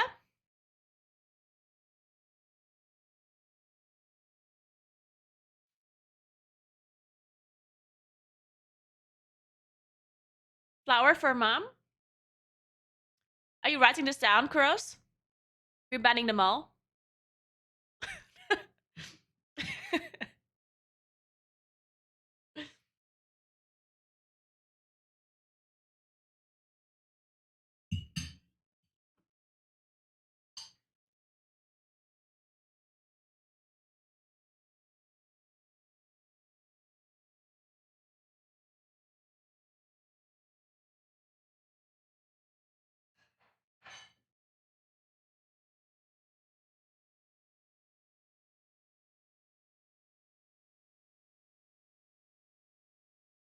All right. Lactose intolerant people don't. That's incorrect. Just because you're lactose intolerant doesn't mean that you don't like Parmesan cheese. Just because you're gonna be sick from eating it does not mean that you don't like the taste of it. It just means that it has bad consequences.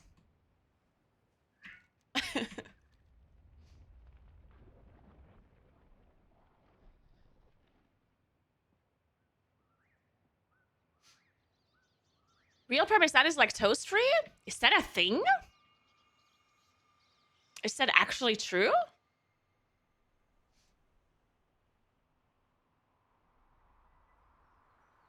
Are you dumb? I don't know. Are you dumb?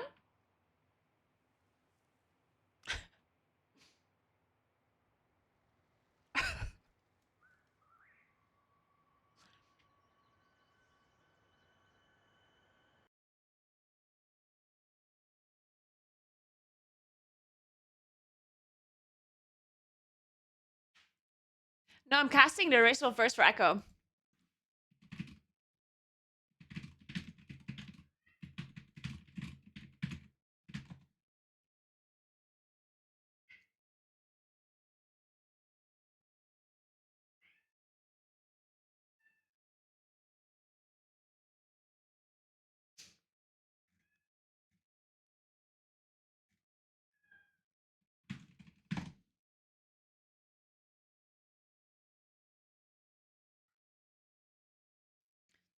Aged cheeses like Parmesan and provolone contain very low levels of lactose, making them mostly safe for those with lactose intolerance.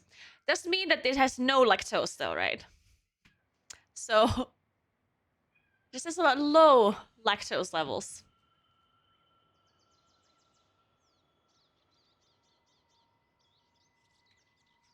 Still means that you maybe can eat it though. If you're not super intolerant. And it probably also depends on how much Parmesan cheese you're eating, right? If your dish contains of 80% Parmesan cheese and 20% something else, then maybe not.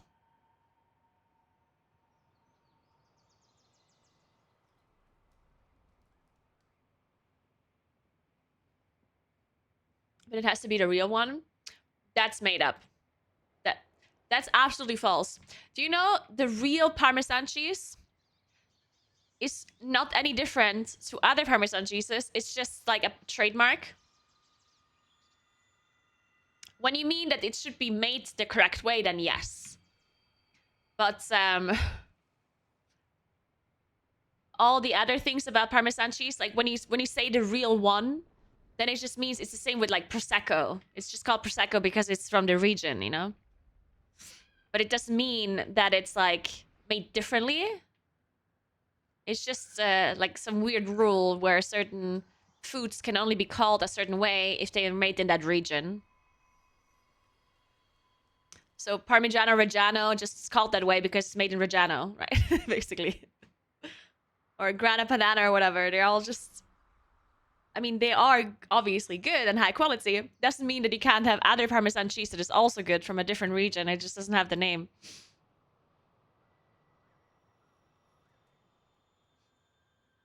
Yeah, it's like champagne, yes. It's very different. You're wrong. Chris, you're wrong. Google it. You can have real Parmesan cheese that is literally just called Parmesan cheese or like hard cheese or whatever.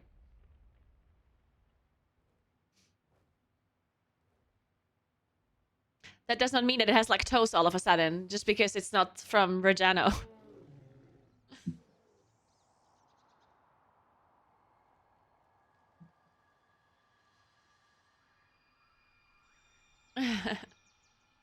It's Parmesan pasta.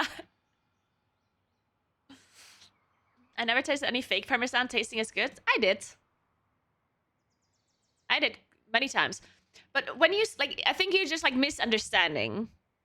When you say fake Parmesan, you probably mean like cheap Parmesan from like a pre-cut Parmesan from like a store or whatever. But if you can have high quality Parmesan cheese that is not the original one from the original regions. It's like it's not like a super big thing. Like you can make super good Parmesan cheese from anywhere in the world.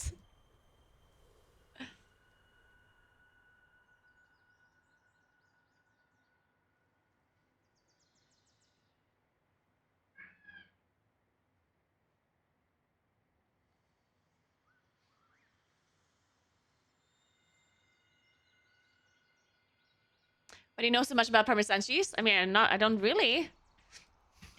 I just know that. Come here, Moon. Shut up, cat. Really, Lucatos? What the fuck? Like, this is pretty normal knowledge about I don't know. I guess I only know it because I also know the same, like it's the same fact about other things as well, right? Like it's the same with champagne and prosecco and stuff, right? It's the same knowledge just applied to different kinds of foods.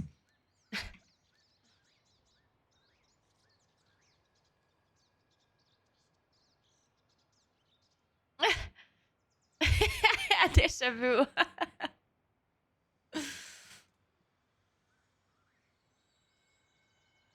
It's the same with caviar? I don't actually know.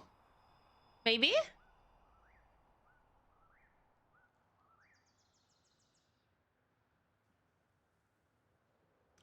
Moon, why are you eating the camera? Moon, stop. I can't believe I got Sunny to stop and now Moon is eating the camera. Oh, god damn it.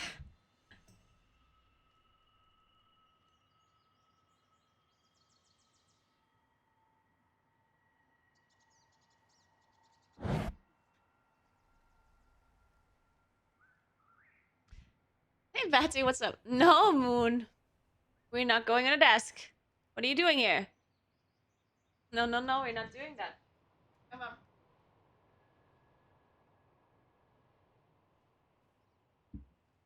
Here. Come here. Come.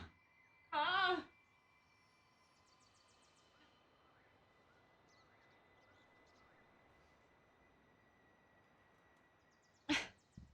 He's trying to break up the debate.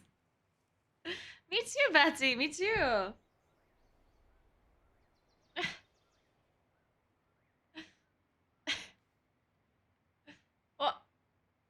What are you doing?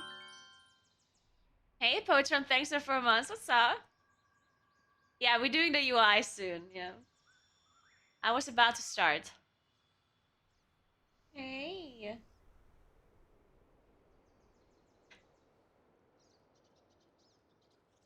But yeah, you can get all of these things, like these kind of like protected products. You can get all of them in like a fake version and it can still taste good. The thing is just you don't know that unless you know the brand, right?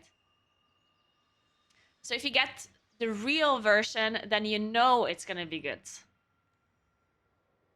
At least you know what you're getting, right? If you're getting a fake one, then it might be good or it might also just not be. Doesn't mean that it can't be good though. Right?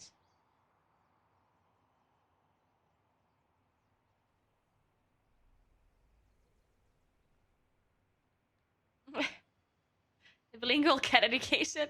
Yeah, I'm teaching these cats German and English. You feeding them parmesan or something? Unfortunately, they cannot eat parmesan. It's too salty. I read this 3 times. Then it's okay. I got it. I read your text about prosecco 3 times. It's okay. I purposely didn't mention it because it really doesn't matter that much. But you're right. If that makes you feel good, you are right.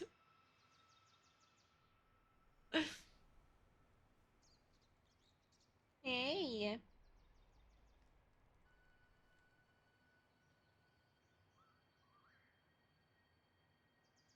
Oh, which?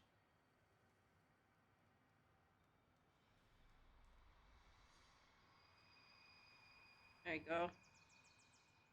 Feel better now? Hmm? Yes.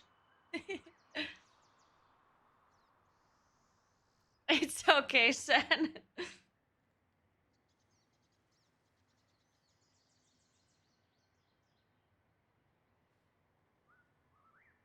What's on your nose? Hey, Frappy, thanks for 3 months. What's up? I absolutely don't know how long the race will last. I don't think it will last that long, though. I'm gonna go with 1.5 IDs.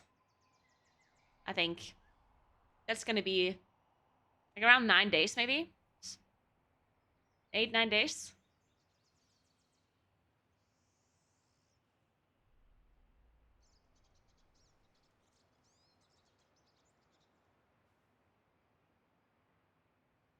So the thing about the Parmesan cheese with the with Australians is actually true.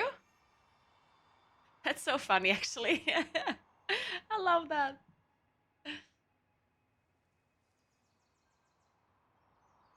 Yeah, so the rules about the naming things, is that just like a regional thing?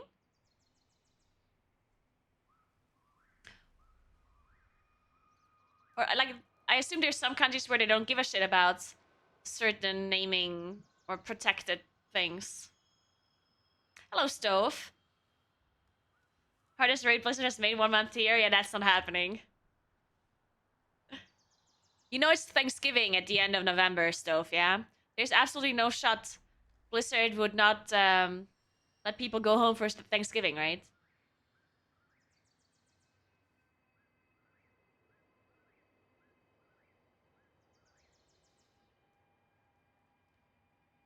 Hardest tier. It is a hard tier because of the item level thing. But it's certainly not harder than Sepulcher. What the hell? If you ask for a beer in Belgium, you get shot on the spot? Wait, what? Because you're not specific about which beer you want? It's funny because here, where I live, you just order beer. And most of the time, they're just gonna bring you the beer. Unless they do have different ones, then they'll ask. But most of the time, they just bring you the one that's on tap. Which is usually Faust. But in America, I've been asked numerous times what beer I want. To be like very specific about it. Like even just last time when I was in LA, the first day I got there, I was like, 1 beer, please. And she almost laughed at me. She was like, what do you mean beer?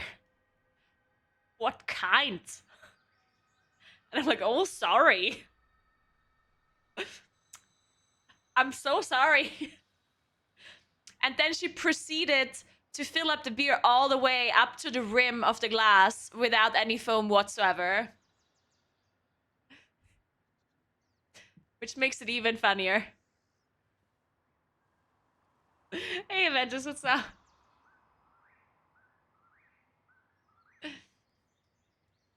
They always do that in America. They always fill up your beer all the way to the rim.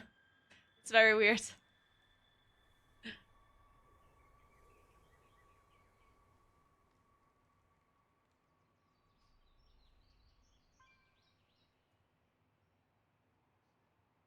Why would you pay for foam? You're not paying for the foam. You understand that the foam is getting created from the liquid of the beer. You're not getting less beer because there's foam on it. Yeah, that is not how it works.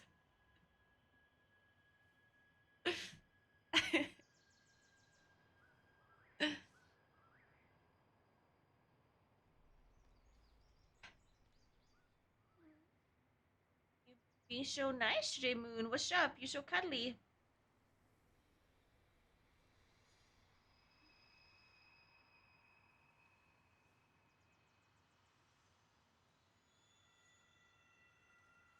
No one recognizes your Naguura hoodie in the gym. Oh, really? Man.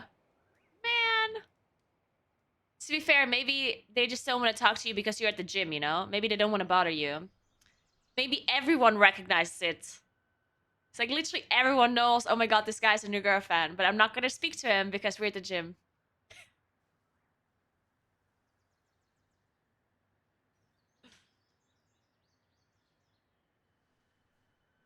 Liquid takes up less volume than compared with than foam, though. So more foam technically means less beer. Yes, but that's why you have glasses that has an indicator where the liquid goes, and then on top of that is the foam. Yeah, that is how. You know, that's why glasses in Europe have a line to indicate the milliliters of the liquid, and then on top of that is the foam.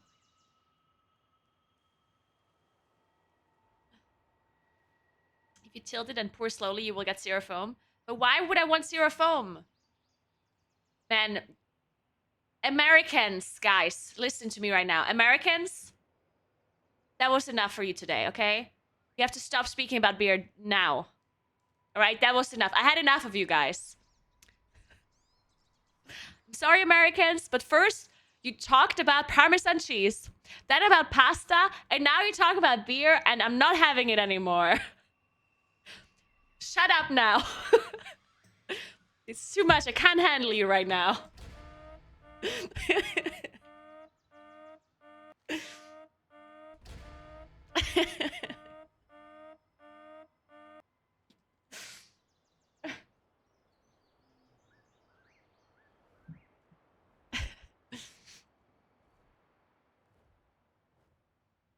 Skull.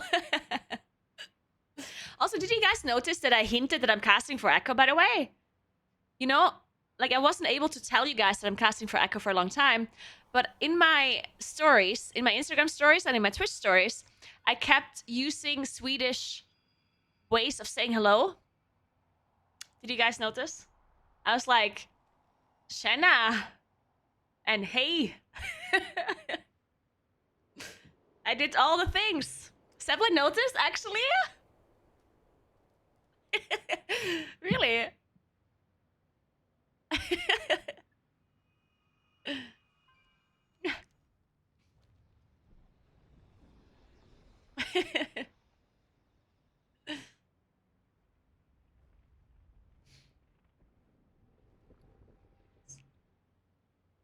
All right.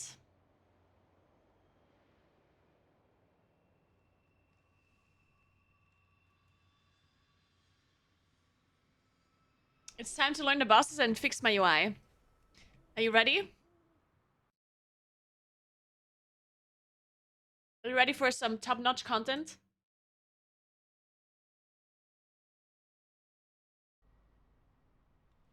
Good night, one unit. What's up? I'm at the Raceable First venue for Echo. Yes, I'm gonna go to Sweden on Sunday.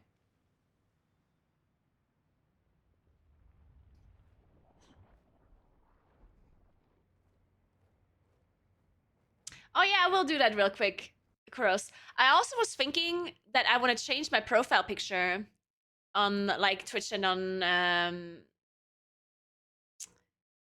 YouTube, but I don't have one.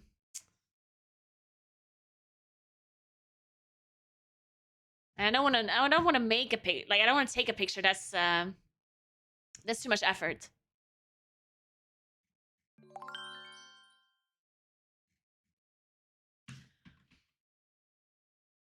Thanks for 18 months, Crespian. What's up? What's up?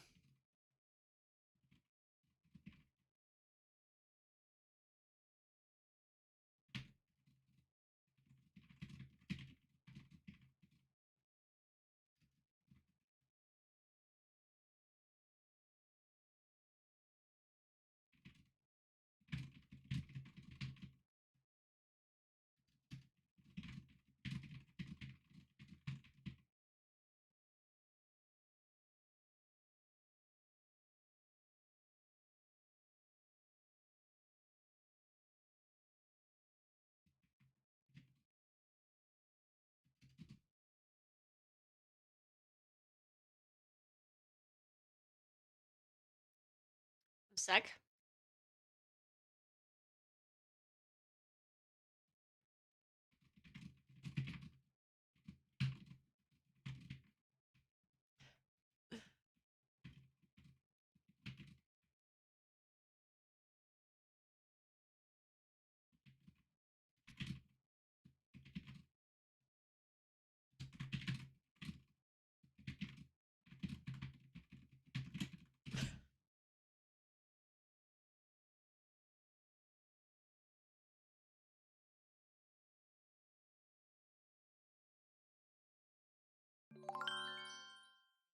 Thanks for 2 months, Zulu. What's up? Happy stream from the guy in the hoodie you met randomly on the sidewalk. First day of BlizzCon. Oh, that was you, of course. Hey, Zulu, what's up? I remember. Yeah, that was cool. Hope you enjoyed BlizzCon. Did you pick from Echo? I could use the casting one. But a casting ones always look so professional, like a caster picture. And I want a streamer picture, like a chill one, you know? And it needs to be like just my head with like a background. So maybe I take a random, like maybe there's like a random selfie I took at some point for like a stream that I can use.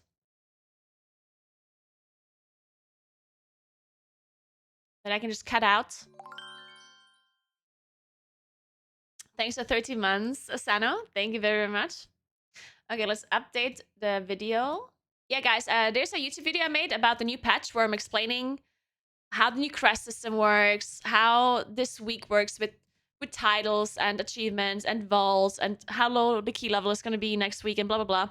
Basically, all of the info you need to know about this patch, I put in a video, so if you guys want to watch it and you haven't checked it out yet, then make sure you do.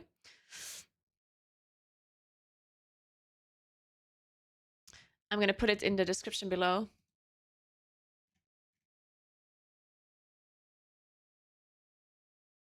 Wait, this is always the weird thing with the file, right? Yeah, I remember now.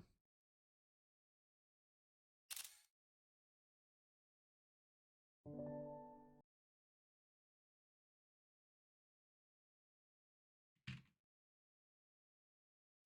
me do this.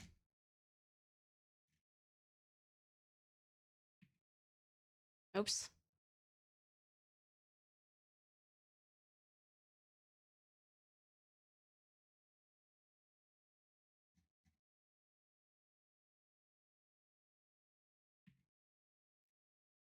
Okay, it's now underneath the stream. If you want to check it out, you can click on the video.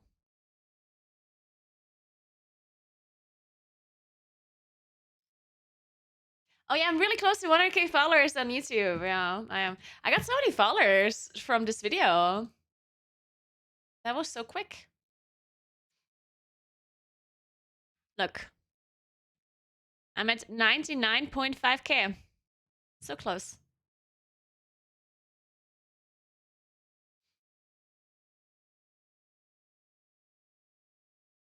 What secret stuff do you think Echo/Liquid/Method is doing? No single raid member streaming live on Twitch since patch came out? Wait, that's wrong. They are streaming, no? I don't think there's much secret stuff to do, really. I think a lot of them are maybe just... Like, a lot of them are probably traveling. And... it's just, like, boring content, you know? Like, they're probably... they're probably multi-boxing, like, 5 characters simultaneously, which takes a lot of effort from your PC as well. So maybe streaming is just ruining all that, you know? It's like... I don't think it's anything super deep. It's just they're multi-boxing 10 characters.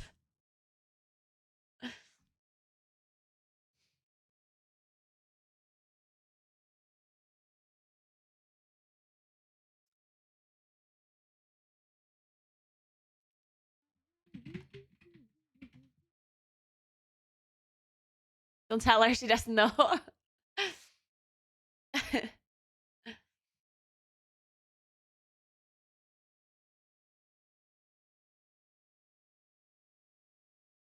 Yeah, they have a lot of alts.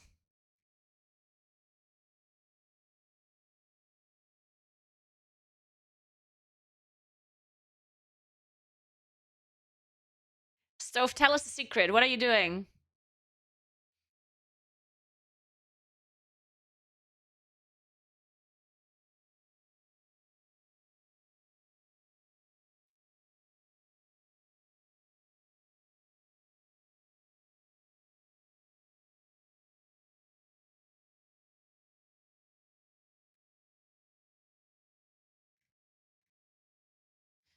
Give me a second.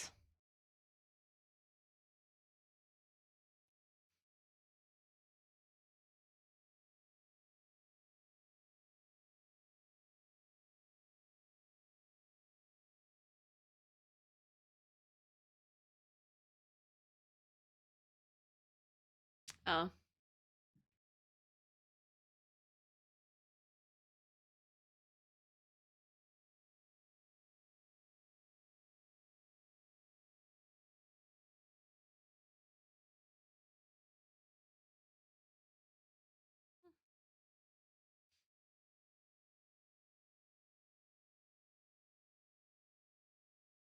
Sorry, I just need to change something real quick in my profile, but I don't know how that works. Oh, there's a big button called Edit Profile.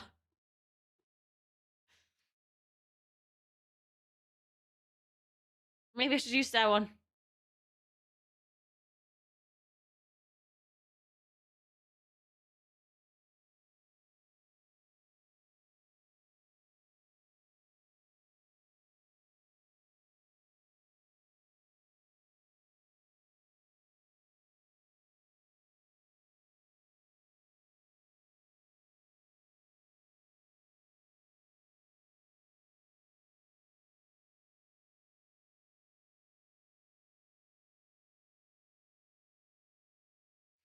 What else should I be adding? I have Twitter, YouTube, TikTok. Is that good enough? I think that's good enough. Yeah.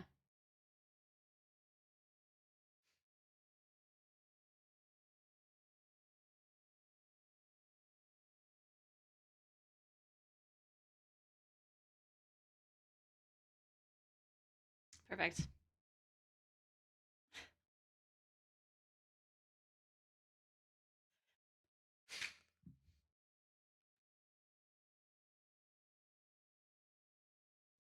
Dollars out of the window? What dollars? Oh, why would they not stream this that week? Gingy and so on, getting 5 to 10k people watching him. I mean, it is true that the like bigger streamers could be streaming it. Like the fact that Gingy or now or something is not streaming is weird.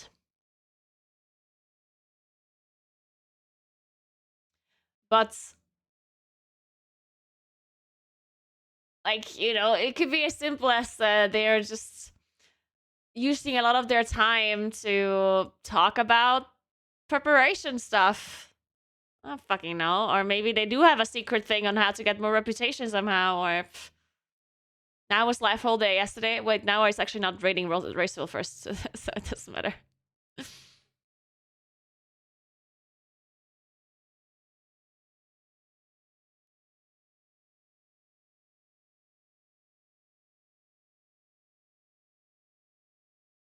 Yeah, no, now it's not doing the Raceville first. But it doesn't have to be some like super. But yeah, Kush is streaming it, and Kush is in Echo, so I don't know.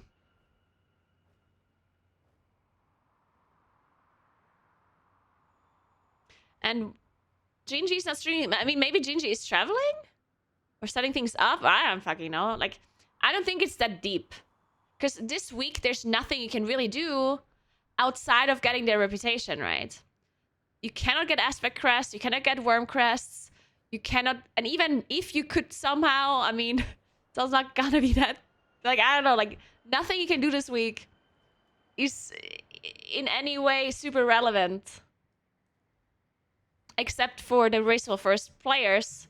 If they want to get the Infinite Rune, obviously they'll do that. And if there's some other, like, random shit that is, like, super small gain for them, then they'll do that. But it's not relevant for, like, a normal player, you know? Like, if they want to farm 20 renown on 12 characters to get another Worm Crest, and they have a super fast way to do that, so what, you know? That doesn't mean, like, it's not really relevant for anyone outside of the race.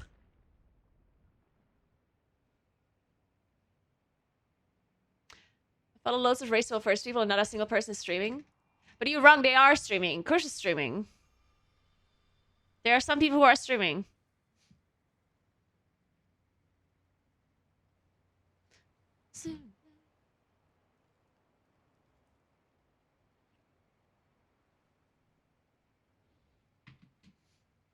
And Fired Up was streaming yesterday, apparently. Yeah, Kush is streaming right now.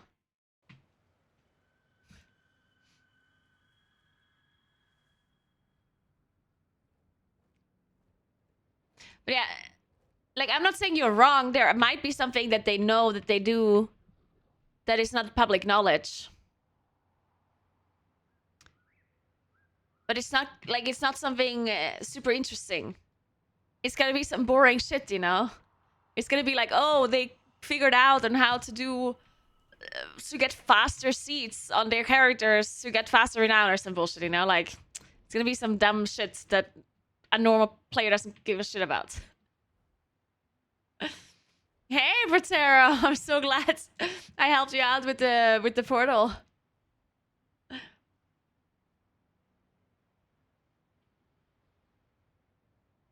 You're welcome. Hey, Billy. How you doing?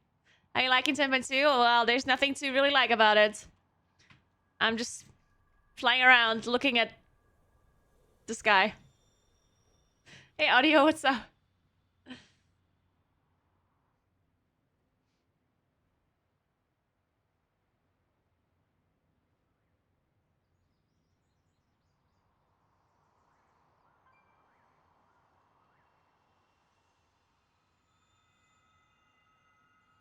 Guys, I said I don't know what they do or if they do something special, but just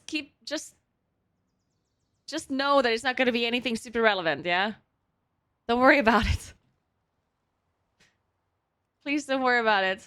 It's not going to be some crazy secret strat that gives you 500 item level. Good morning, Cetheros. What's up?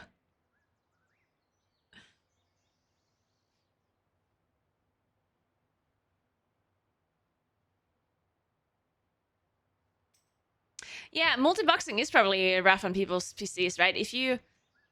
Because that's the main thing they're probably gonna do, like prepare multiple characters, right? And if you have to prepare 10 characters, and you have multiple different accounts, then you can multi-box it. And multi-boxing characters, first of all... Like, I'm not saying this is true, yeah? Keep that in mind. I'm not saying this is true. But you know how they banned multi-box software? You can still multi-box, but you cannot use software for multi-boxing. Now, I'm not saying that they are using software for multi-boxing. But I am saying that if they do, then it's probably better to not stream that. You know? Again, I don't have any knowledge about this, and I wouldn't say that they are doing that.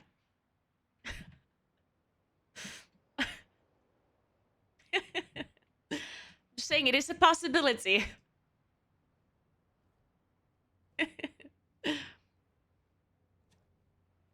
Yeah, we're doing the weaker us now. No, I actually really don't know. Like, I actually don't have a single clue. I'm just guessing. Stove. The inside, I really don't know. I know nothing.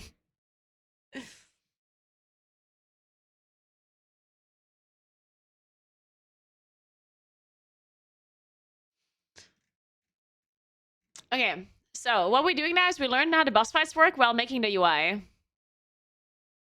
for the raids.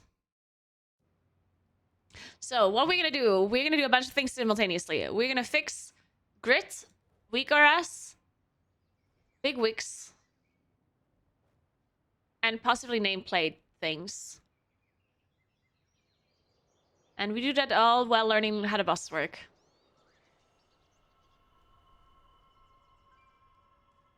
We all know the multi-box. Hey, Fat Boss, what's up? Who's cheating? Everyone. We all know the multi-box. No, we do know the multi-box, but multi-boxing is not against terms of service. You're allowed to multi-box. You're just not allowed to use a software for multi-boxing purposes. You can technically play 5 accounts simultaneously if you just do /follow and you tap between the programs, right?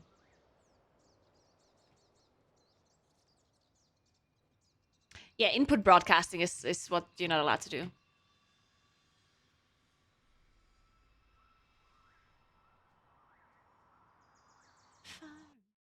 Okay, so I am now ready to start this process of learning the bosses. Okay, so first boss, Gnarlroot. Very easy boss. Good morning, Neverloot.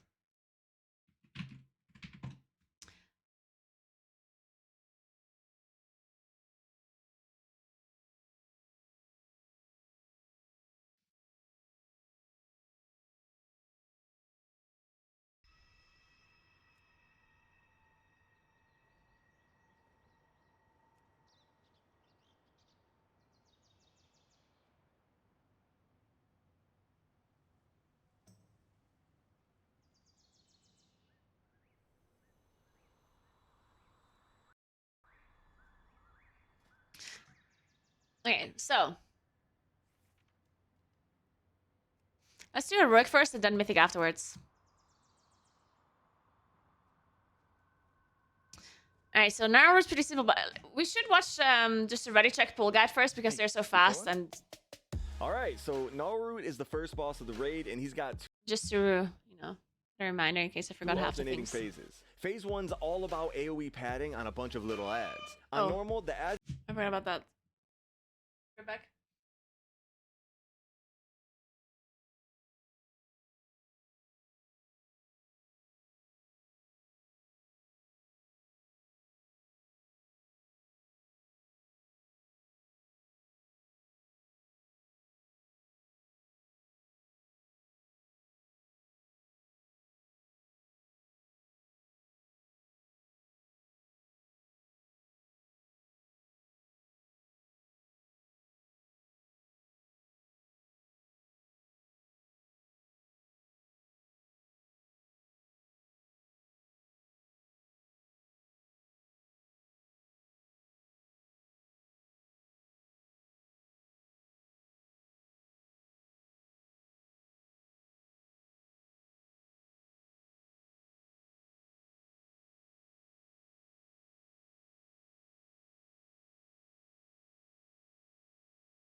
Alright, I'm so sorry.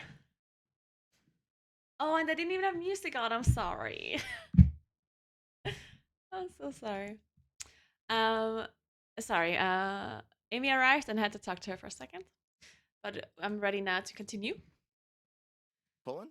I know. I know I left you without music. I'm Alternating sorry. phases. Phase 1's all about AoE padding on a bunch of little ads. On normal, the ads just spawn around the boss and the tanks need to get aggro on them, keeping them near the boss. But on Heroic, the ads are inactive at first and you have to activate them by dropping these circle debuffs on them. Otherwise, too many of them automatically activate going into phase 2 and that can get real bad. So spread out around the boss and drop the circles on as many inactive ads as possible. Other than that, there's a couple standard mechanics to deal with. There's a random frontal cone to dodge and the tanks have to taunt swap after every cast of Dreadfire Barrage. When the boss Should I do this thing where I just ignore the first couple of bosses? I think we're doing that. Yeah, I think we're doing that. Okay. Or we could just start from the back and then see how much time we have left. Because the more important bosses are the last ones. You know what? That's what we're gonna do. Oh my god, that's so smart. Why did I never do this before? What? That makes so much sense. Holy Jesus. Okay, so we don't know anything. Well, I guess we can read Dungeon Compendium about Firak. Because obviously we didn't test this guy. Ooh, there might be a ready check pull guide where they like assume how it works. Let's see. That's true. Yes. Hey, we They do sometimes do this, and I think it's interesting. pulling? So still Alright, explain so the dungeon here's what journal. you need to know about Fyrak, the last boss in the wait. new raid. You say Fyrak? I already have the pronunciation wrong. Oh my goodness. It's Fyrak.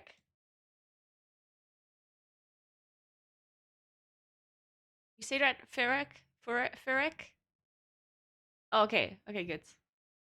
Fyrak. Nice.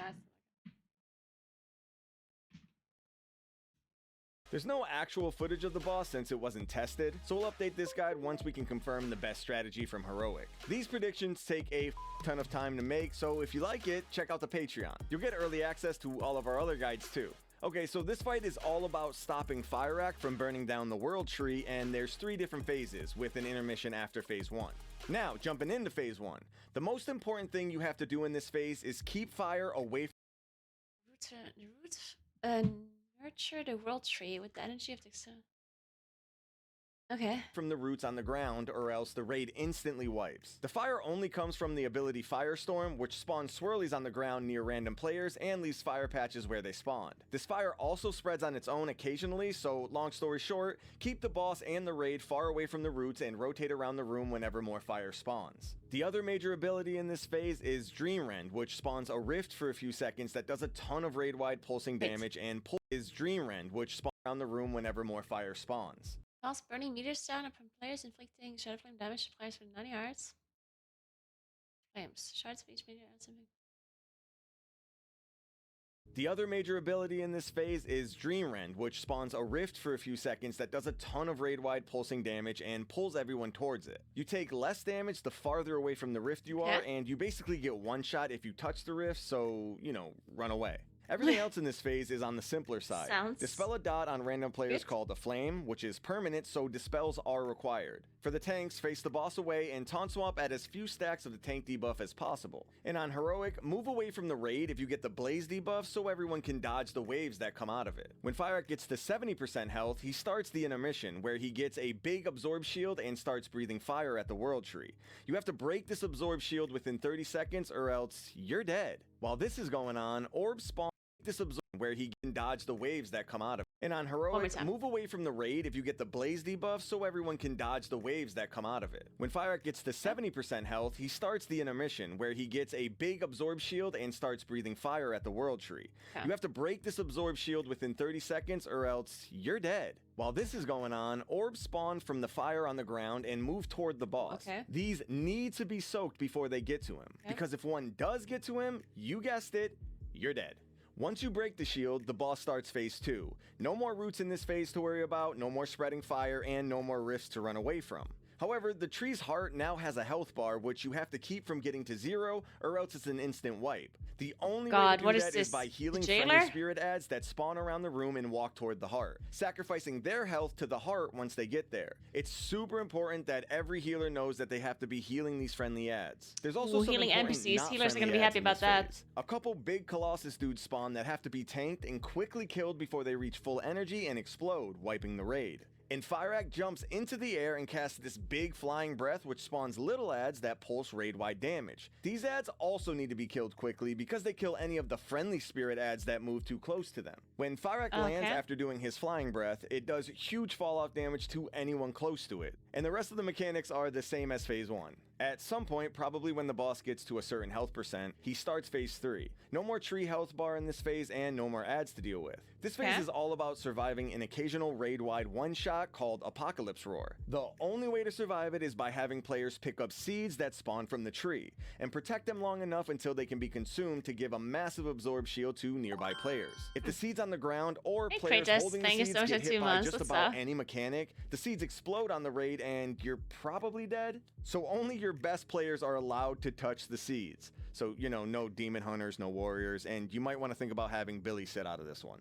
Other than that, there are some tornadoes to dodge, a frontal breath to dodge, and the tank mechanic is now a huge physical nuke that you'll want to taunt swap for. And that is Fyrak. Here's a recap for you to review or screenshot for later. Okay, interesting. Sounds cool. Sounds cool. So what weakers are we using? Goddamn Billy. um, are we doing? Oh, perfect. Thank you, Kuros. TY. Ooh, it's reloads. Of course, we're using reloads. Now I have to delete a million useless weakers again. Like every time. Or should I just leave it? Should I just leave all the weakers? Nah, I'm not doing that. Unless I'm contemplating.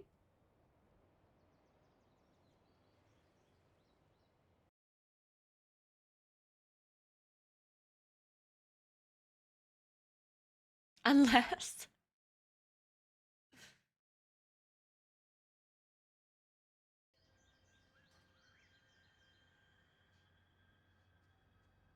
I can't believe the test dummy is targeting me with threat neutralization. Alright. Do we have the anchors?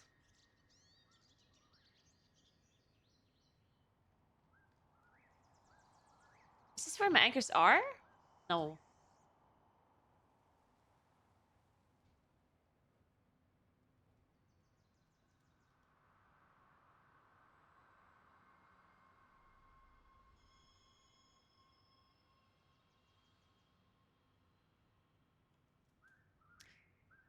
I don't understand. Where did my anchors go?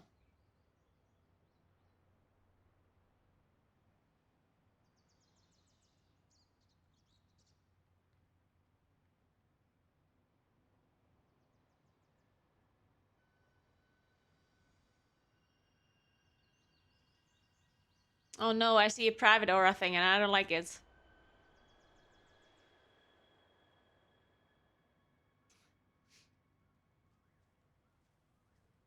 Yeah, but I assumed I have Relo's anchors. But I guess I don't?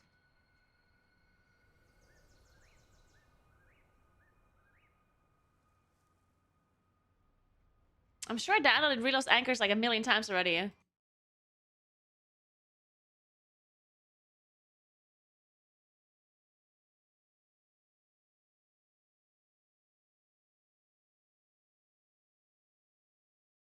Guess we're downloading them again.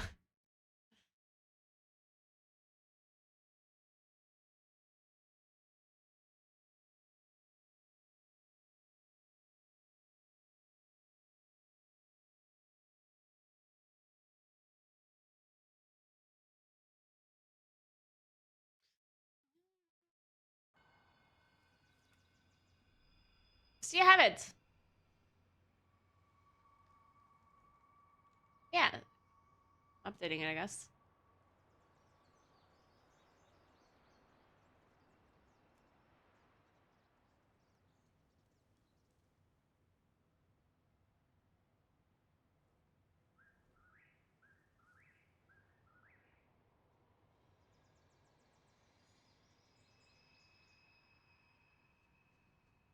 Why is it all the way over there? Okay, whatever. I guess we're fixing this.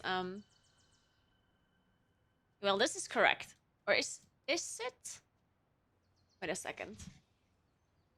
Well,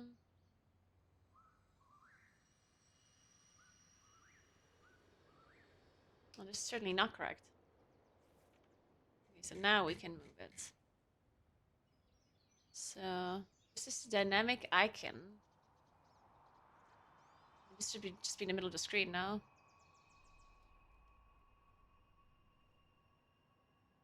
Not in the middle, more like this. Actually, it should be in the middle. Yeah, then. Ah, shit, but there's all of these weird weakers in there too. Oh, fuck.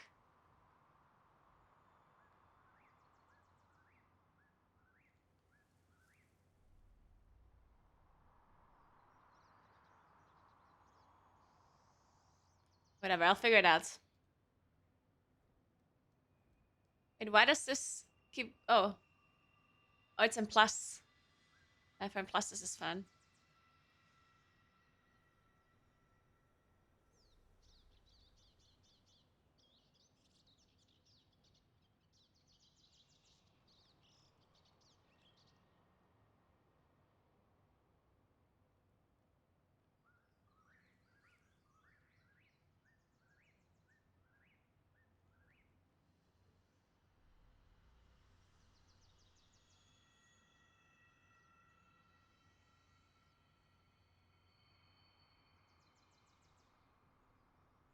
Okay. I think this is fine.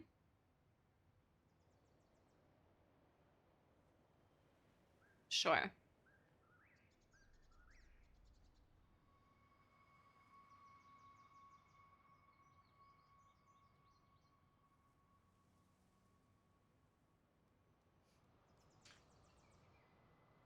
Okay.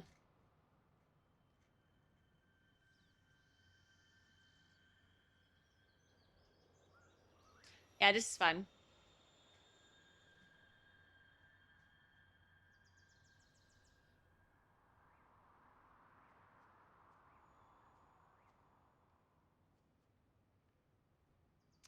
I just don't like... Okay. Obviously, this is like a preference thing. But I personally wish that... Like, I just want my debuffs. Like, longer weakers. Or longer debuffs. Or weakers that show up for a longer period of time. I want them to be in a different spot than weakers that only show up for a short amount of time, right? Even though they're the same thing. Like, for example, like icons can be like a really long debuff that you see the whole fight long, or it can be a quick thing that you only have for like 10 seconds.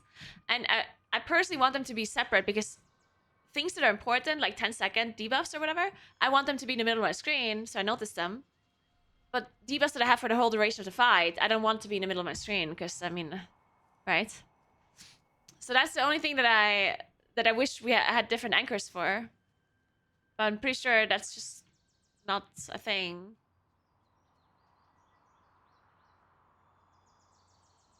So I always have to remove them and then move them manually, I guess. Yeah, you need weaker for rating. Well, you don't need it. But you certainly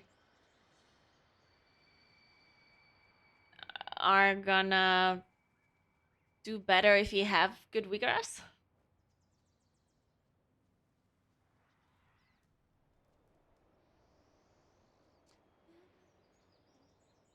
They changed our mastery. They didn't lower it, they changed it. It does work differently now.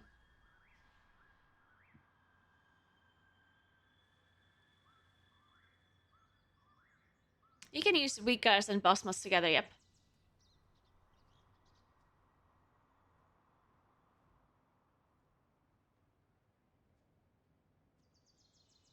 Okay, let's take a look. A flame, what is this?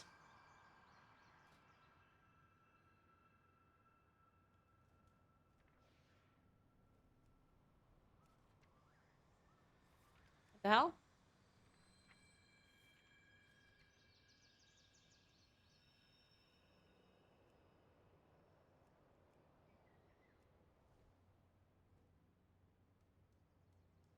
What's a flame? Oh my god, there's so many abilities. Jesus. Oh, there. Perk radiates a searing heat, inflicting shadow flame damage to all players. Every 2 seconds, periodically sets targets aflame. Perk sets players aflame, inflicting shadow flame damage every 1 second and growing in intensity over time. This affects stacks. And it's dispellable. Okay, so this is certainly a debuff I don't want to see in the middle of my screen, right? So we're gonna remove this and put it over here somewhere. Wait, I need to see these 3 girls as well. And this one.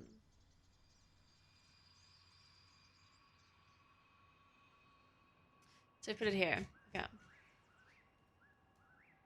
Then corruption. Why does it keep showing me Odin? What the hell? Corruption.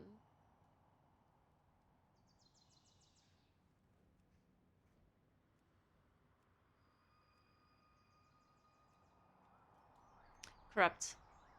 There it is. Ferric begins to corrupt the heart of administration. Since life force is a barrier of energy.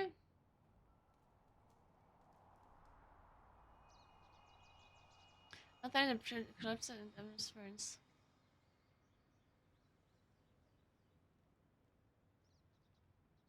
It's not this. It must be something else.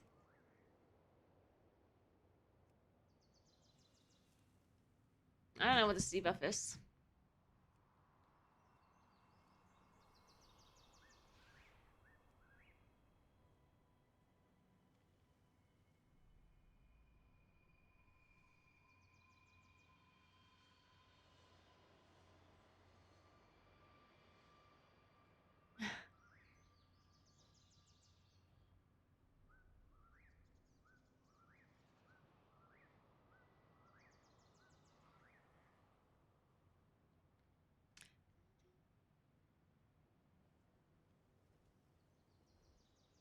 This has nothing to do with monitoring Uyghur.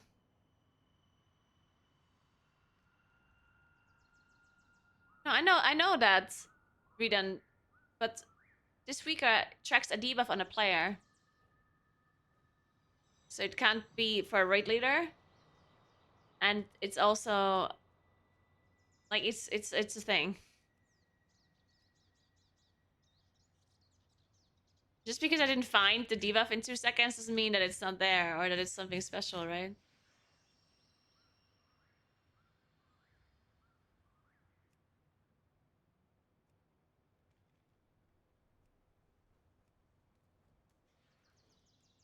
Hmm.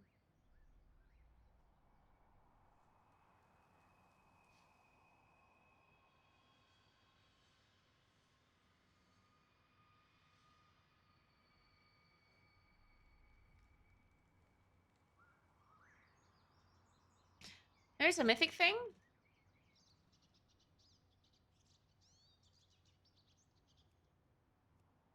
I don't really care about mythic things right now, though.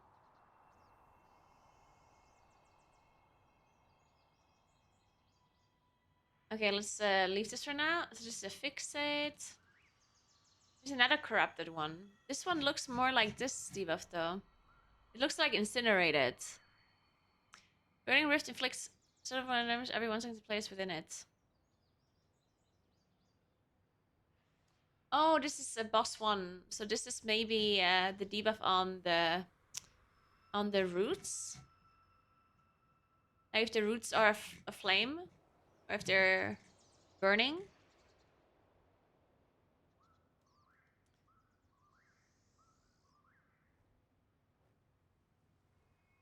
What is this? Oh, it's just a buff. This is a buff. Okay. Yeah, let's keep this as well for now. We'll see. We'll see.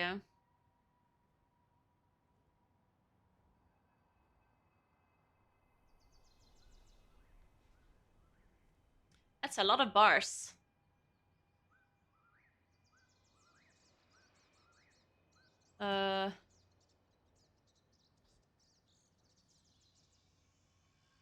You know what?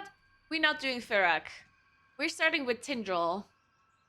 Because Tindril we actually have proper footage for. Because we don't know for Ferak, we don't know if some of these abilities are even important or what they look like. It's hard to make a UI for it.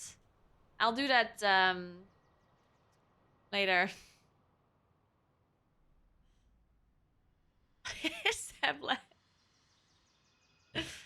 Alright.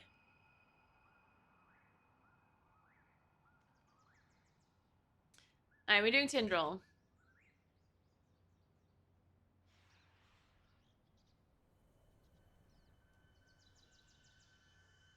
Okay, back to watching video guides. Okay, we're being efficient. Efficient. I hate doing this right now. Every time I hate doing something, I get really slow. It's like, let me just do this.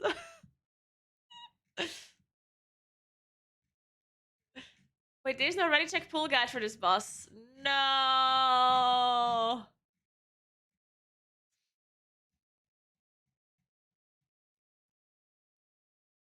Well, what guide are we watching now? Let's see. We have...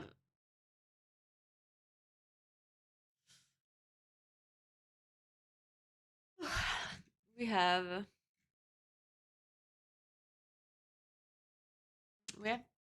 CR commentary, but not a guide. Where's the guide? Team Liquid. Hi, I'm Aya, and welcome to Team Liquid Strategy Guide Series for Emir Jasil, The Dream's Hope. Today, I'm going to be presenting Aya. Telecon's breakdown of the mechanics and strategy for heroic Tindril Sage Swift, Seer the Flame. This encounter occurs over 3 distinct phases that each take place on 3 separate platforms suspended in the sky around Emir Jasil, the New World Tree. These phases are separated by 2 intermissions, during which you're allowed to mount a dragon flying mount and fly through a gauntlet of fire to the next platform, where you'll begin the following phase. First, let's talk about abilities that are shared across all 3 phases, beginning with Mass Entanglement. When the boss casts Mass Entanglement, he targets all players with fiery vines that root players after 6 seconds and explodes for damage in a small radius.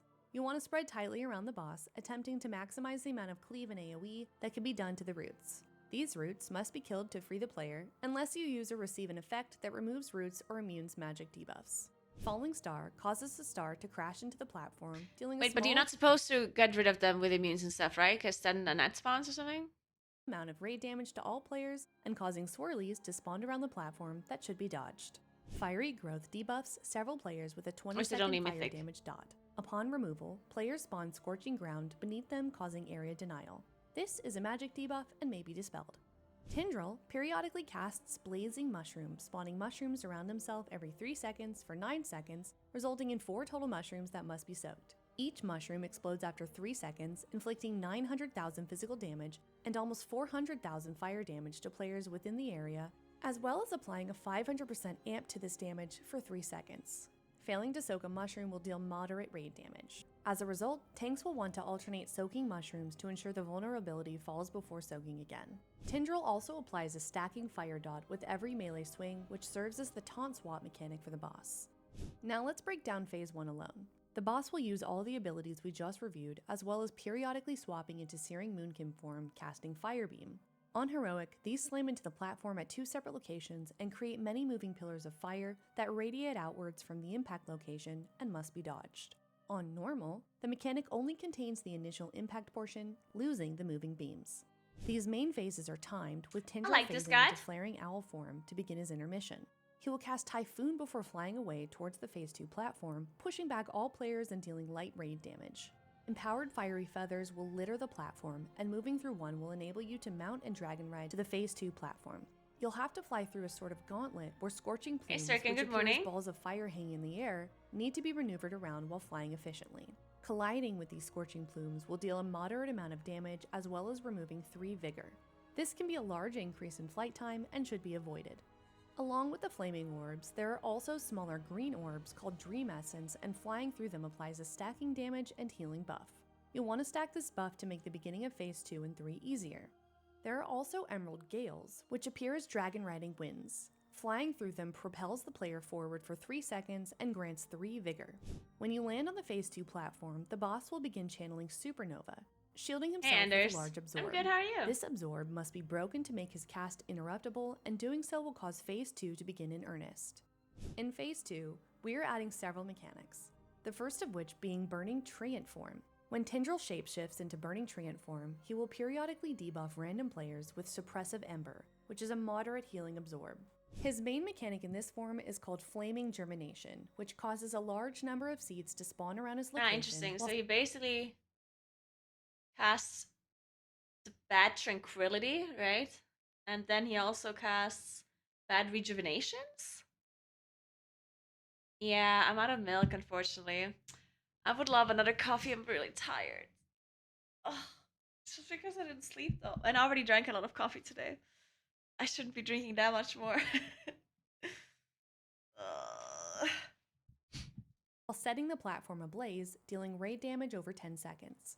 These seeds need to be crushed by players who move over them, or they will grow into a flaming tree after 10 seconds. When a seed is crushed, it's destroyed, and the players take a small amount of damage while gaining a stacking debuff that ramps that damage lasting 6 seconds on Heroic. As a result, you'll want to have as many players as possible participate in the mechanic to reduce damage taken. Sorry. Should you fail to destroy a seed, a flaming tree will spawn inflicting heavy damage to all players while alive.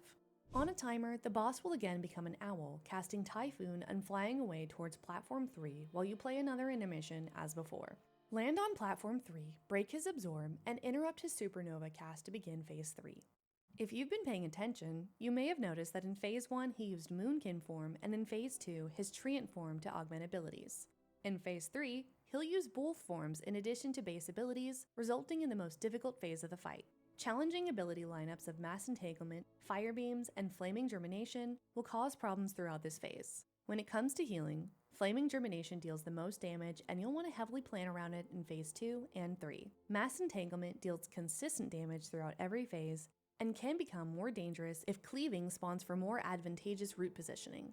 Players targeted by Fiery Growth should be prioritized for healing and their dispels should be coordinated between healers.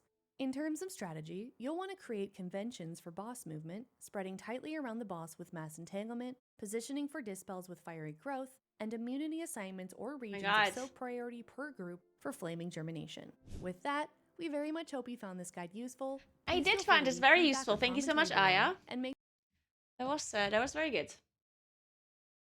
Okay, so now that we know how the boss works, let's do UI things. All right, so first of all, icons. Let's see, what do we have here? Man, I saw the cutest picture of me and Aya. Ah, it's so cute. I'll show you. Wait.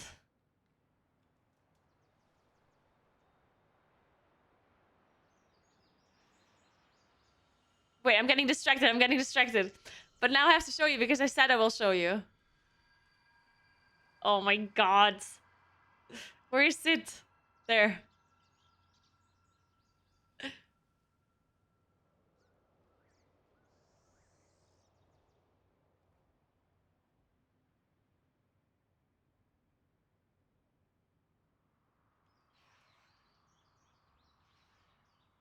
And show us do your work.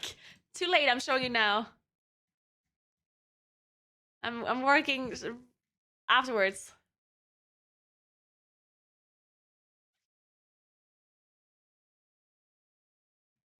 Look how cute we are.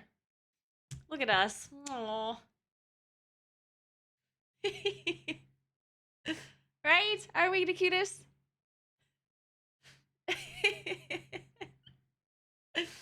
Oh, I'm gonna miss Aya. I'm casting Rachel first with her.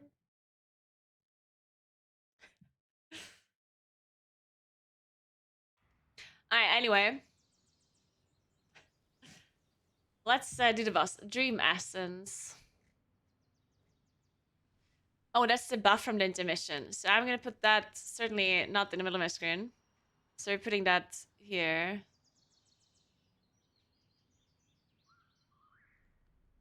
Then, see the flame? What's that again?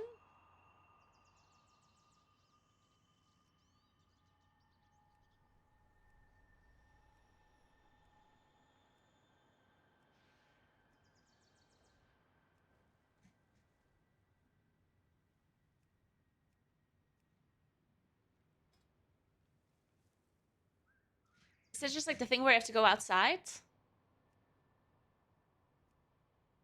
The big AoE thing? I saw Royven and Shella, yep.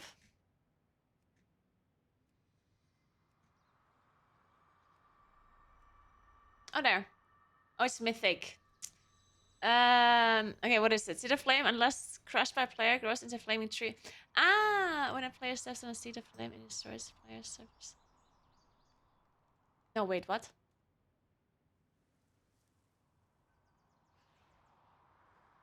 Oh, this is different. This is not mythic. Or? Maybe it is.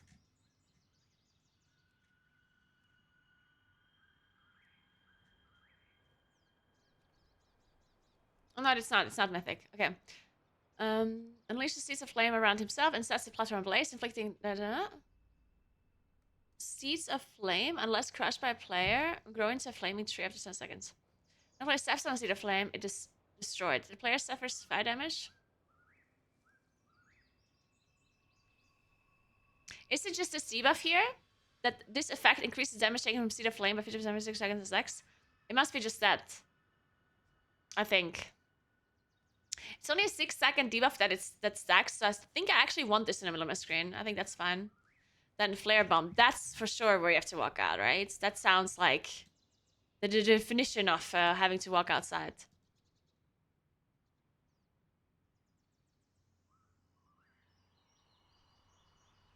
It's not. What the hell? What's a Flare Bomb?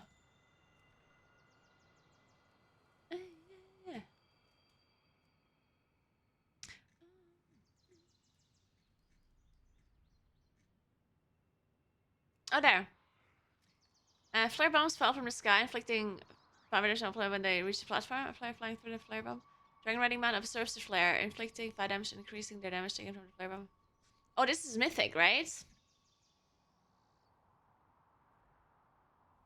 Yeah, this is mythic. That's fine, though. Wait, how long?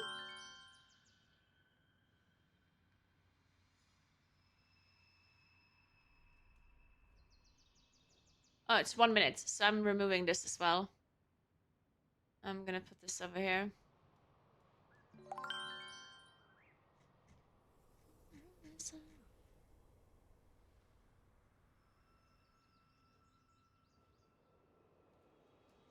Hey, Roke. Thank you so much for 6 months. What's up? And thanks to 2 months, Terry as well. Thank you so much. Hello, Calandra. Good morning. GM.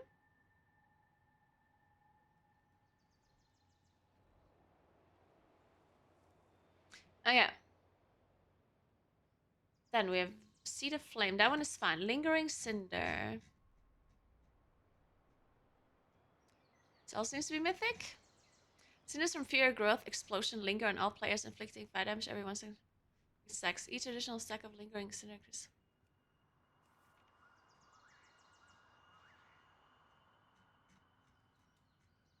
Wait, sorry. What was this ability from now?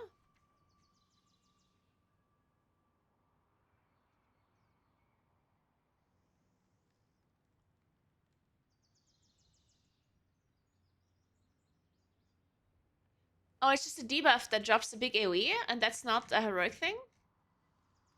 Oh, okay, so this is a mythic thing. For how long?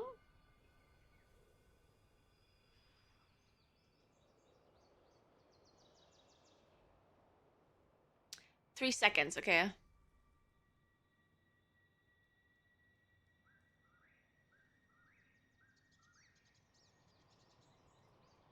I feel like I also don't need to see this necessarily. Because I'm not the one dispelling. And I can't get rid of my own debuff either. I'm just gonna remove this.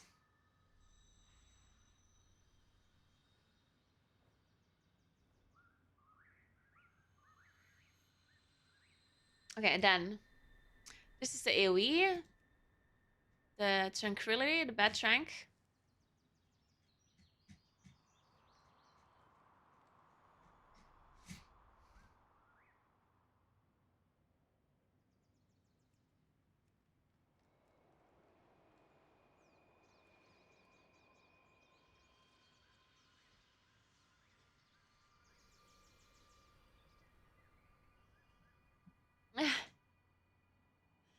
Hey Shino, what's up? How are you? Oh, it is a debuff.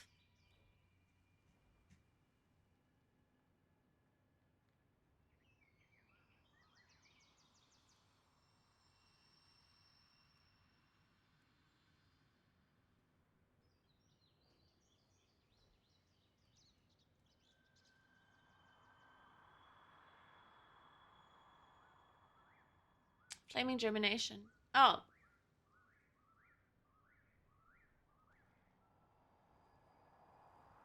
Is that actually a debuff?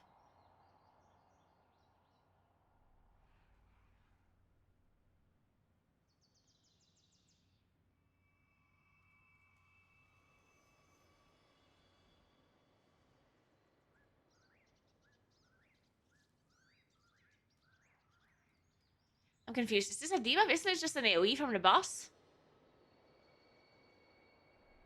Flaming germination. Like, it's just an AoE from the boss, right? Or do you just get a debuff additionally, or what?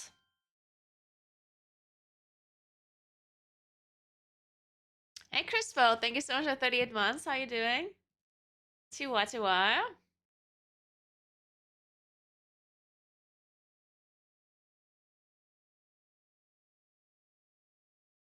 Let me see if I can see this on the footage. His main mechanic in this form is called Flaming Germination, which causes a large number of seeds to spawn around Yeah, his see, there's no location debuff. while setting the platform ablaze, dealing raid damage over 10 seconds.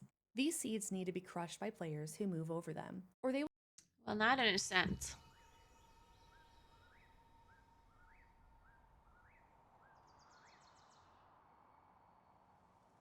I don't know. Guess we'll keep it for now. Then, Suppressive Ember. That is... You know, surrounds random players with Suppressive Ember, absorbing the next healing. It's a healing absorb. That one we'll just keep, I think. This one we keep as well. And this one as well, I think.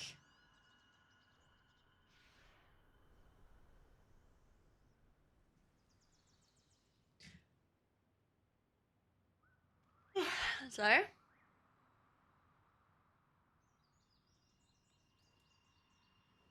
Yeah, we'll keep this too.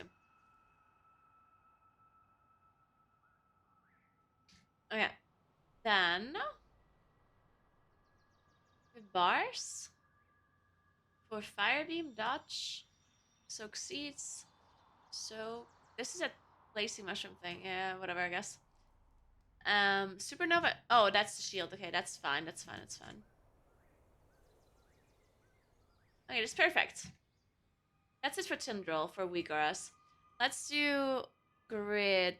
Do we need anything in... Do we need any debuffs? So there's a magic debuff. We don't need to add that one. There's a magic debuff.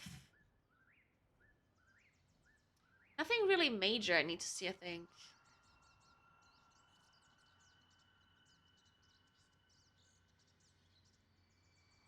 Yeah, Sirkin for sure. Yeah.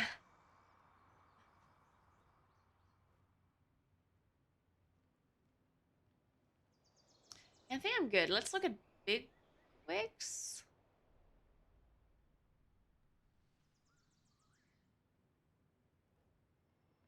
What do we want a timer for in this boss? I don't really think of anything that needs a timer. Big wigs also doesn't seem... I don't think I need to change anything specifically. Any bars. I think we're good. I think we're good. Let's move on to Smolderon.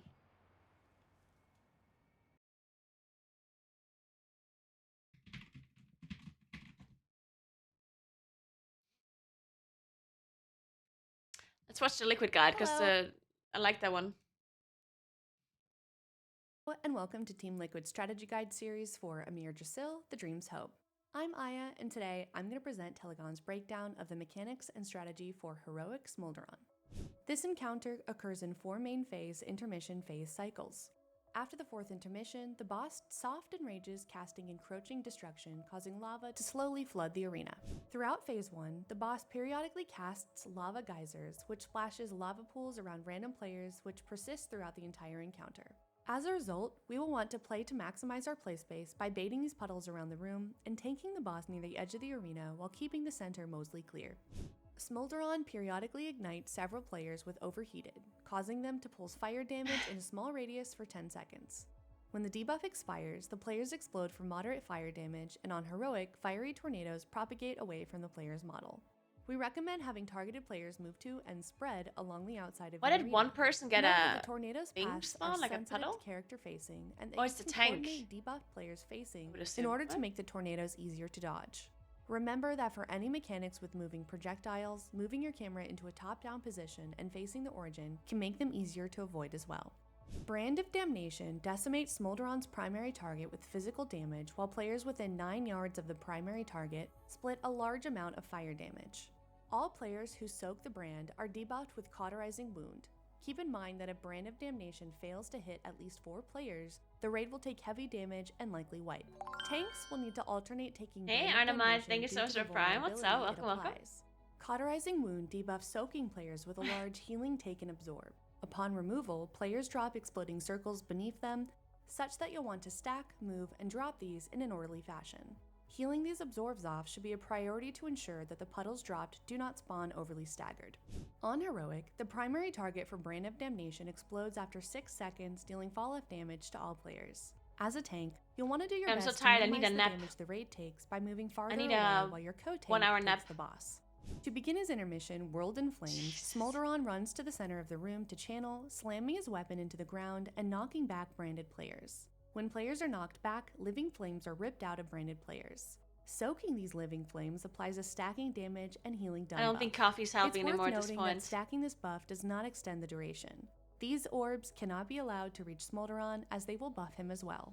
While Smolderon is channeling, concentric green patterns will explode pure all players, such that you'll want to stack, move. I already stopped listening like halfway through. Sorry, Note my that the brain stopped tornado's working. paths are sensitive to character facing, and that you can coordinate debuff players facing Good in morning, order to make Coop. the What's tornadoes up? easier to dodge.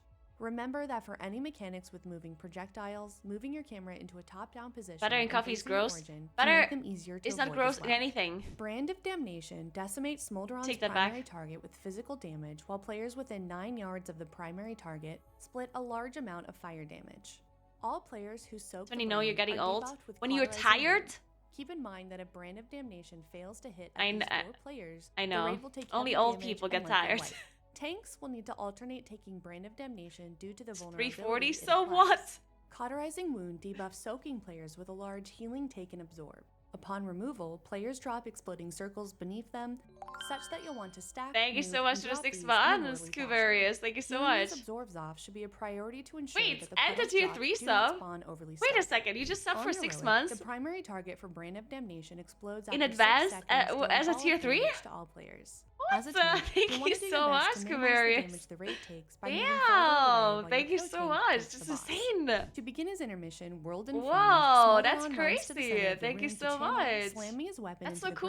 ground and knocking back branded I players. can't believe you When players are knocked believe back, in me living making flames are ripped out great of branded content for another players. 6 months. Soaking these living Whew, flames that's applies so a long. stacking damage and healing done buff.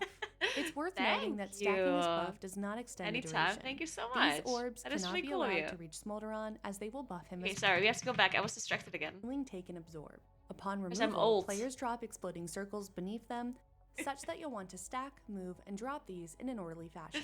Healing these absorbs off should be a Hope we won't need priority that- to need ensure next that the year again. I puddles hope so dropped do not too. spawn overly staggered. On Heroic, the primary target Where did we for Brand of meet? Damnation explodes Various. after 6 seconds, dealing Trying to fall-off damage remember. to all players. As a tank, No, you'll wanna do your no, best I mean, to it wasn't minimize listed, I the assume, but, like, takes by where moving and farther when? away while your co-tank takes the boss. To begin his intermission, World in Flames, Smolderon runs to the center of the room to channel, slamming his weapon into the ground and knocking back branded players. When players are I knocked can have back, that double living buff flames without are any ripped out of issues. branded players. Soaking these living Good flames points, applies yeah. a stacking damage Nicole, and good healing point. done buff. It's worth noting That that bathtub stacking is this gonna buff get does bought. primary target. Oh, but for a Brand of Jada says Damnation you're explodes nice, after alright. 6 seconds, dealing Cool, fall-off cool, damage cool. to all players. As So a glad tank, you walked you'll up. want to do your best to minimize the damage the raid takes I love by meeting all the moving people. farther It was away while your amazing. I had such a co-tank good time at takes the BlizzCon. boss. To begin his intermission, felt so honored that World in so many people Flames, recognized me Smolderon and runs talked to to the me. center of the room to channel, I felt like a slamming his real weapon famous into the person. ground and knocking back branded players. When players are knocked back, living flames are ripped out of Sorry, I have to go back one more time. Optimally, debuff soaking players with a large healing take and absorb. Upon removal, players drop exploding circles beneath them. I'm such that listening you'll now, want I'm to listening. Stack, move, and drop these in an orderly fashion. Healing these absorbs off should be a priority to ensure that the puddles dropped do not spawn overly staggered. On Heroic, the primary target for Brand of Damnation explodes after 6 seconds, dealing fall-off damage to all players. As a tank, you'll want to do your best to minimize the damage the raid takes by moving farther away while your co-tank takes the boss. To begin his intermission, whirled in flames, Smolderon runs to the center of the room to channel, slamming his weapon into the ground and knocking back branded players. When players are knocked back, living flames are ripped out of branded players. Soaking these living flames applies a stacking damage and healing done buff. It's worth noting that stacking this buff does not extend the duration. These orbs cannot be allowed to reach Smolderon as they will buff him as well. While Okay. Smolderon is channeling, concentric green patterns will explode periodically. Movement speed and Warlock gateways should be considered during hard patterns. When Smolderon reaches 100 energy, he returns to phase 1 and increases his damage dealt by 10%. To defeat Smolderon early on, you'll want to consider and optimize around your offensive cooldown usage and bloodlust allocation. Since each intermission phase should be treated as a burn phase due to the damage buff, your usage efficiency has the potential to make your first kill significantly easier. And with that, we very much hope you found this guide useful. Please feel That free. guide was 3 minutes, but it felt like 30 with me going back all the time.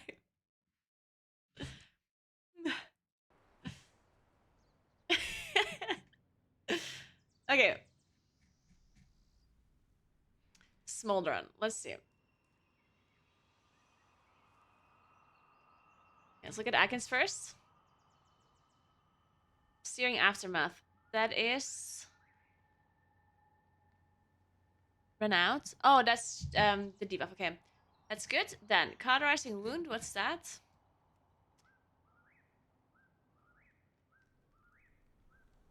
Ooh, this is also important. This is also important-ish. Maybe not that important because it's pretty obvious that it's gonna happen. I'm gonna move this out of here. Lingering Burn? Is that from Soaking? That's from Soaking the tank thing, right? Or is it the tank thing? I'm not sure if it's a tank thing or if it's a random thing.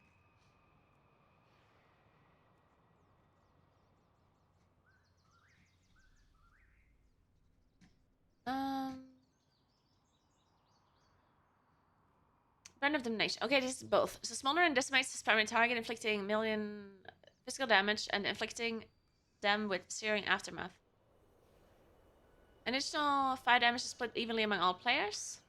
All players hit by the effect are branded and inflicted with cauterizing wounds. If Brand of Damnation fails to hit at least 5 players, it's not that then. Oh, it's this. Wait, it is this one here. Ah, so you get this when you're soaking. Okay.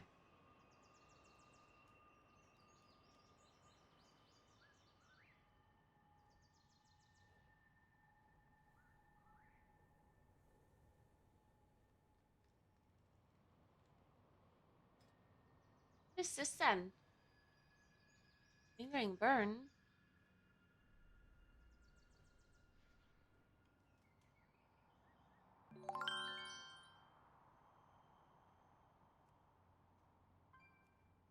Oh, here. Channels displacing soul, periodically causing bursts of fire to engulf persons of the arena. When flames burst sear the players, afflicting fire damage every 1 second. Oh, this is just if you mess up World in Flames, right? It's just a dot. It probably kills you. Probably kills you, so I'll still put it there, but I'm pretty sure if I get hit by this, I just die.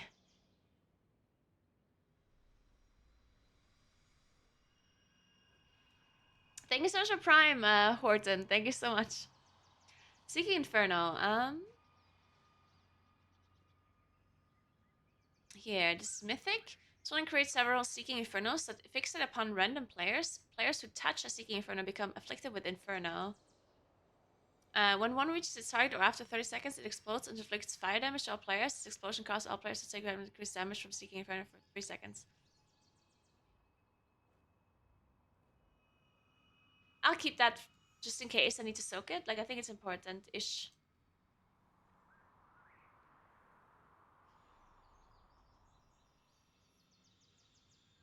Alright, then we have random donation targeted. So. Rules. Dodge. Okay, this is fine. Cool, this is it. Okay, now let's think about grid 2. Do we need any debuffs to be shown? Maybe the absorb debuffs? I think those would be somewhat interesting to see. Cauterizing wounds?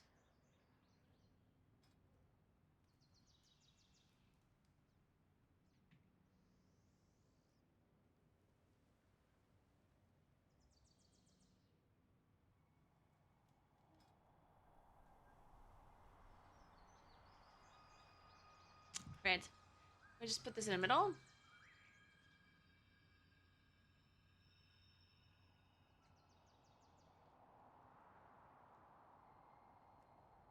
Okay, nice, nice, nice. Then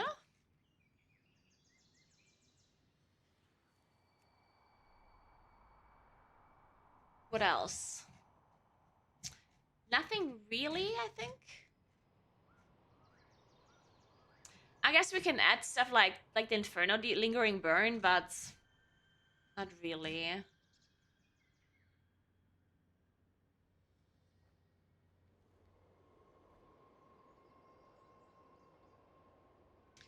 Ignited Essence. Let's put that just to see if anyone failed to stack their things, so you know which one went through. Let's do that. Hey, Roos. Thank you so much for 2 months. What's up? Hope you're doing well.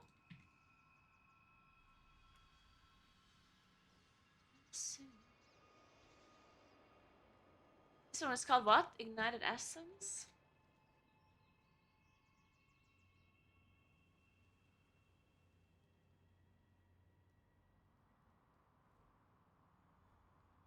There. Okay. Good. Now we can move on. Or is there anything else? Am I missing something? Big Wigs? Grit? Weaker-ass? There's nothing else, right?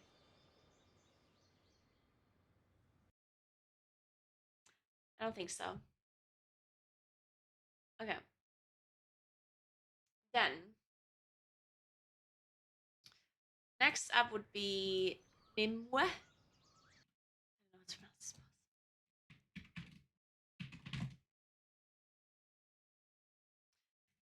Let's watch the Liquid Guide Hello again. and This time welcome. I will not stop listening.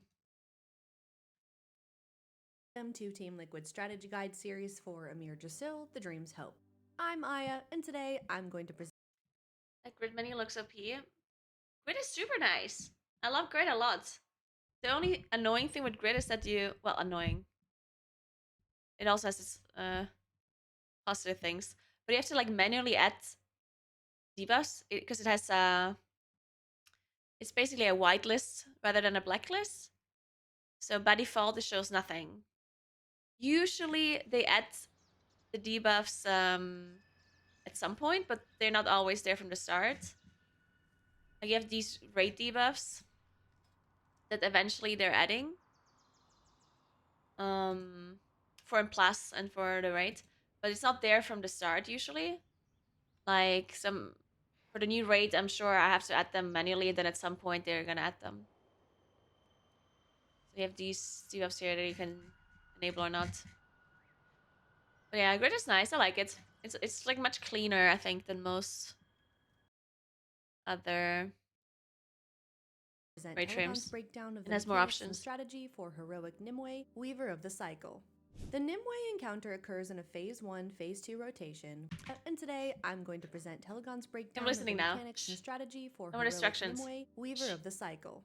The Nimue encounter occurs in a Phase 1, Phase 2 rotation, with the latter being more of an intermission ad phase where the boss becomes immune and you must defeat 2 large ads before returning to Phase 1. Nimue begins Phase 1 by enacting the Verdant Matrix, which draws patterns on the floor of the arena with lines the fight calls threads. Crossing these threads inflicts stacking dot damage. Continuum alters the Verdant Matrix line pattern over the course of 10 seconds, inflicting raid damage throughout the duration. Impending Loom creates patterns of energy that propagate away from Nimue and must be dodged. Any player's hit will be stunned and take heavy damage for 5 seconds. Nimue periodically causes surging growths to spawn around the arena, and players must soak these puddles by standing inside them. Viridian Rain deals raid damage to all players over 6 seconds.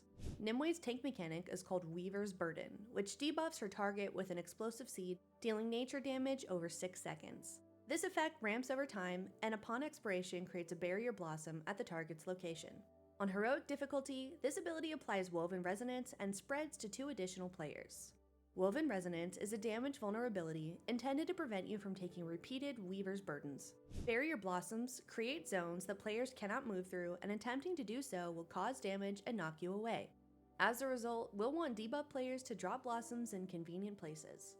Dropping a Barrier Blossom will allow you to move through threads unpunished for a short duration. Okay, interesting. Throughout this phase, the boss spam casts Threaded Blast on their primary target. Phase 2 begins when Nimue reaches 100 energy, dealing Is this damage boss to all not players movable? within 15 yards and granting them Inflorescence. Inflorescence allows players to move through the Verdant Matrix without taking damage and increases movement speed by 45%. In this phase, Nimue takes 99% reduced damage after spawning a Cycle Warden ad on the far left and right sides of the arena. As a result, you will need to split your raid into 2 even teams to deal with these ads before returning to Phase 1. Note that both ads must be tanked. During this phase, Nimue deals ramping raid damage every 3 seconds, incentivizing you to exit the phase quickly. The Wardens periodically smash players within 6 yards of their target with Lumbering Slam, splitting a large amount of physical damage as well as spawning Surging Growths on heroic difficulty. As before, you must have players soak Surging Growth to reduce their duration. Life energy periodically erupts from the Cycle Wardens in intricate patterns as a result of a mechanic called Radial Flourish. This lets players within 6 yards of their target with Lumbering Slam. Okay, I have a hard time following this because hear me out. Aya's voice is so soothing. I just like, and then there's like the background music is like a super like calm background music. It's just like I'm falling asleep. So it's like this could be like meditation. I could be sitting in a spa right now. You know, in these like when you're in a spa and there's these like rooms just to like lay down and just be. I could be listening to this while lying there, you know. Just, Splitting Warden, ramping raid damage. Note So I that have to both go ads back. must be tanked.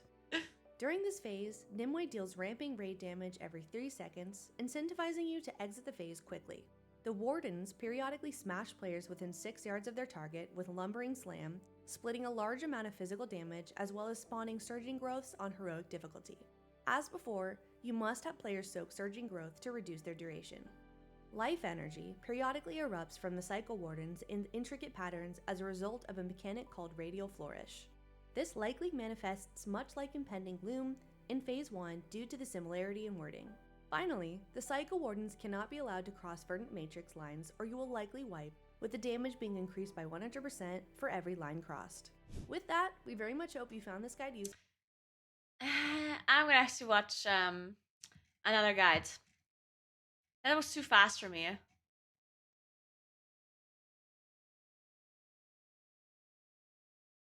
Let's listen to this one.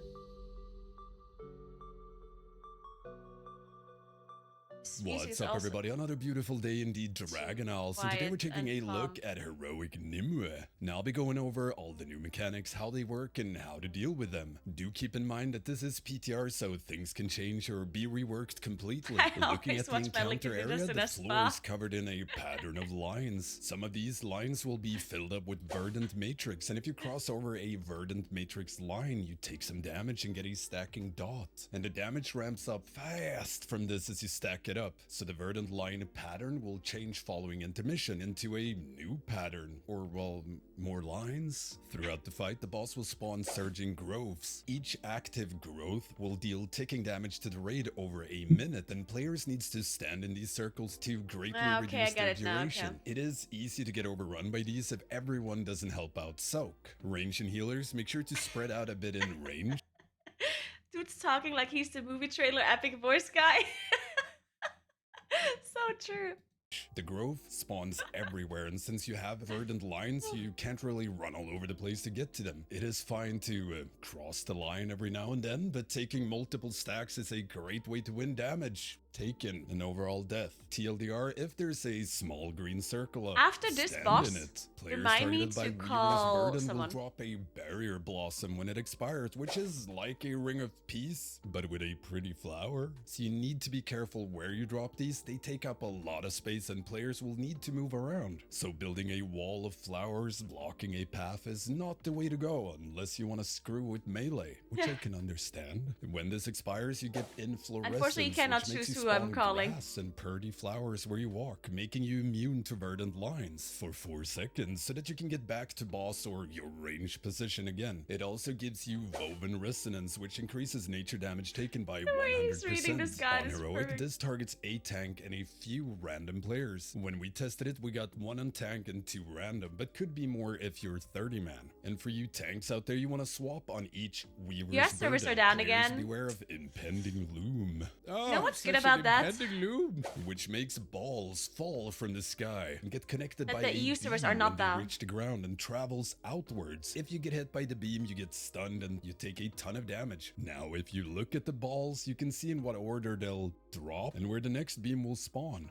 Periodically, Raid will take a ton of damage over 6 seconds from Viridian Rain and over 10 seconds by Continuum. Just heal, forehead, make sure to have cooldowns. Then at 100 energy, intermission starts and you want to split the raid in half. There's no way this Nimue guy's will not cast Swedish, Full right? Bloom, and anyone hit by the green circle around her takes lethal nature damage but gains inflorescence. Tanks needs to get hit by this, so the boss will spawn 2 cycle wardens on each side of the room. Half the raid goes left, another goes right, and the tanks will make a fancy flower path which makes you immune to verdant lines. So touch grass as you run towards the ad. If a cycle warden crosses a verdant matrix line, the raid goes kaboom. You don't hear- 100% more I don't hear kaboom an per accent. line. The only reason why I think this person is Swedish is because of the intonation. Like the way, you know, the voice goes up and down in the sentences. Like it sounds very Swedish. Not the accent as much. Wardens also have a huge frontal cone, Lumbering Slam, which will also spawn surging growths on heroic. Make sure to soak these, and you want to dodge the fancy flower pattern of green Yeah, I mean, there's a swirls. little bit of an accent, for Swirls sure. are bad, and the raid will take increasing ticking damage during the intermission, which ends once you've defeated both But the not like wardens. a- Following this, it's not phase like a one super starts again, obvious but with Swedish a accent or different anything. pattern of lines throughout the room, and even more lines following it's the more the second intonation. intermission. And yeah, that's pretty much it for Nimue. Let me know what y'all think of this fight, and if you have any you questions so at much all, for hit 5 me up in months, the Talon. I comments. You appreciate can that. also Thank you so become a much. patron or Twitch sub and get access to the stanky Discord, which ends once you've defeated the swirl. To go back because I was talking about his which will also accent. spawn surging growths on heroic. Make sure to soak these, and you want to dodge the fancy flower pattern of green swirls. Swirls are bad, and the raid will take increasing ticking damage during the intermission, which ends once you've defeated both the wardens. Following this, phase 1 starts again, but with a different pattern of lines throughout the room, and even more lines following the second intermission. And yeah, that's pretty much it for Nimue. Let me know what y'all think of this fight, and if you have any questions at all, hit me up in the comments. Okay, I think we get it now.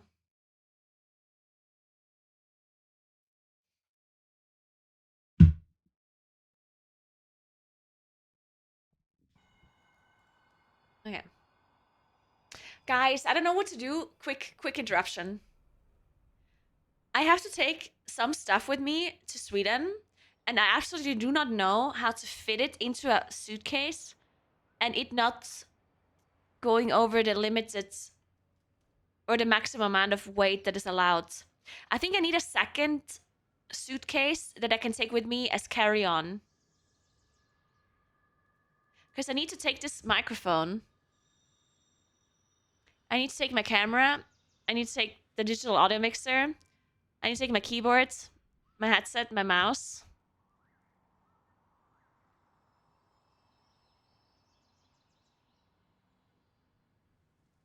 And I probably need to take the I'm actually gonna ask if I need to take my mic arm and my camera arm.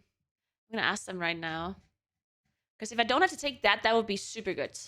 Because that's very heavy. The arms are very heavy.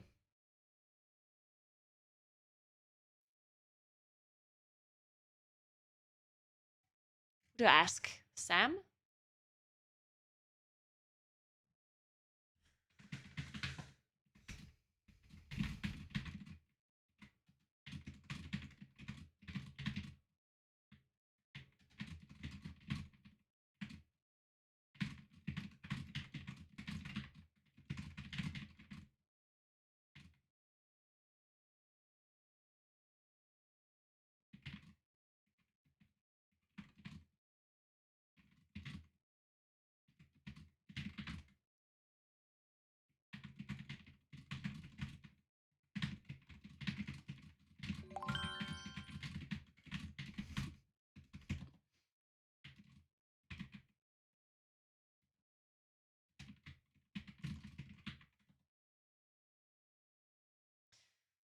Thanks for Prime, Dr. Necro. Thank you very much.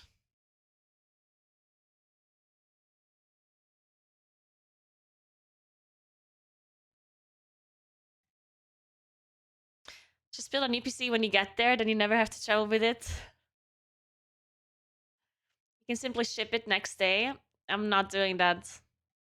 You know how expensive it is to ship computer parts? On top of them probably breaking and not arriving on time.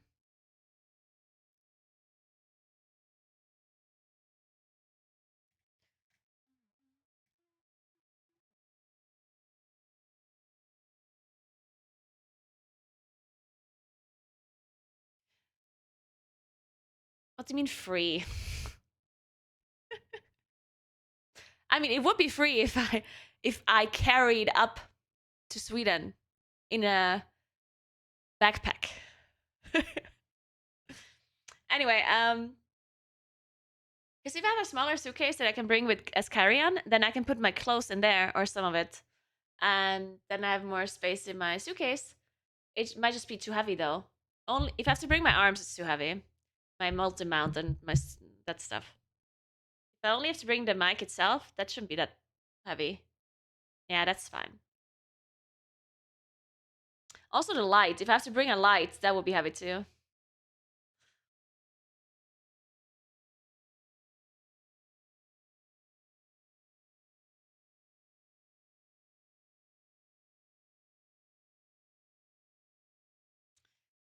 Okay, so they don't have a low profile arm, but they have a normal arm for a microphone. So that's fine. I don't need a low profile one. So we have a normal mic arm. We have lights. That's already really good. And we have mini mounts. What are mini mounts? Just like the one. You know what? I can just bring my Elgato extension rods because they fit onto the normal one.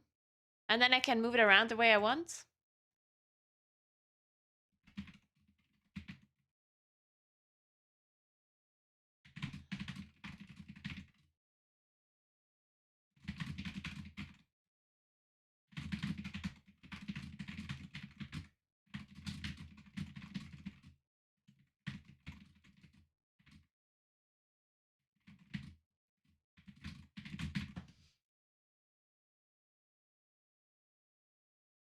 Oh, it's another. Oh, it is literally a legato. Okay. Ah, okay, okay. I didn't know they have mini mounts. Can you attach these to a table? Probably. I mean, I guess it doesn't matter. Okay, nice.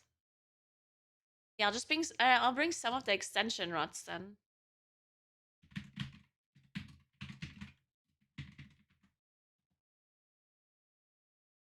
Okay, yeah, I can. Nice. Okay. Cool. Yeah, then I don't have to bring anything that is super heavy. That should be totally fine then.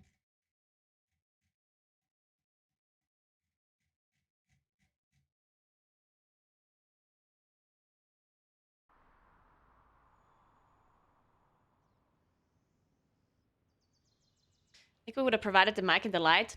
It's funny that you say that because they didn't. I took it all with me to America. I'm sure they would have, though. If I would have asked before and didn't just do it all last second.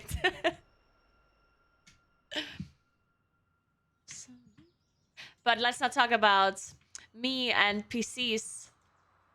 Because holy Jesus.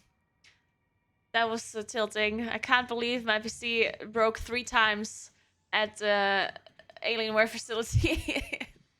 Oh my god. Yeah, my PC died 3 times. Well, no, I had to replace my PC 3 times. Well, it didn't necessarily have anything to do with Alienware. It has to do with the Elgato in combination with Ryzen. Right? Like, that was it, if I remember correctly. Because they did not have an Intel PC left. So I had to use Ryzen. And Ryzen and Elgato just does not work together. AMD, yeah.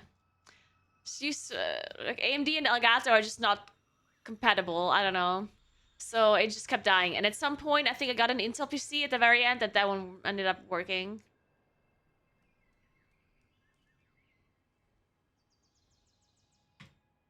Okay, anyway.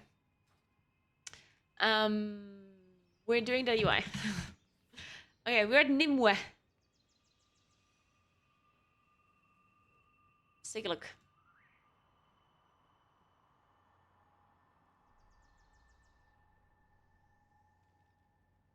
Okay, Verdant Matrix.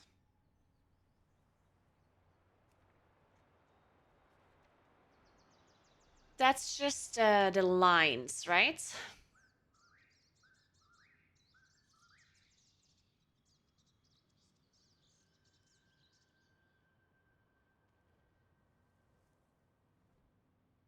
Wait, so does this affect the whole rate or just you as a person? It's the whole rate, no?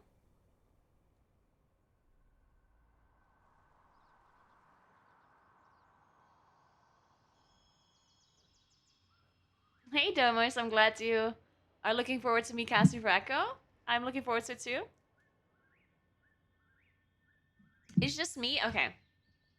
Then I think it's fine to have it in the middle of my screen. Unravel. Let's see.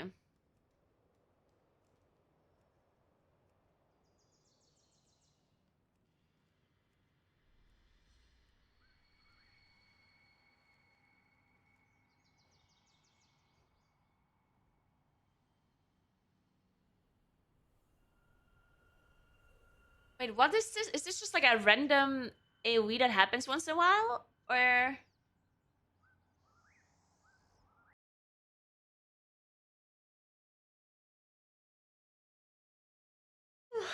Sorry.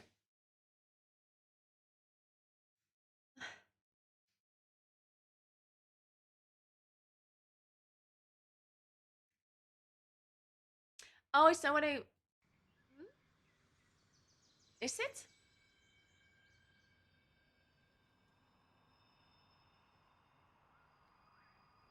It's weird because it doesn't say that. Oh, this is just the intermission. Or? I think this is just the intermission. Did you just call the cats chunky? Whoa, whoa, whoa.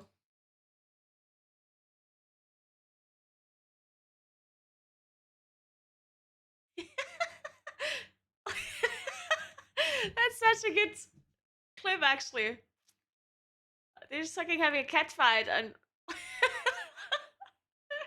So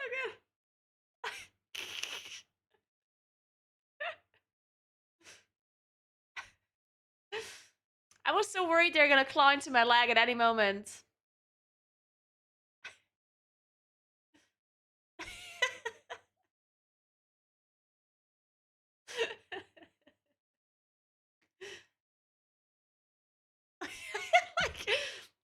Moon.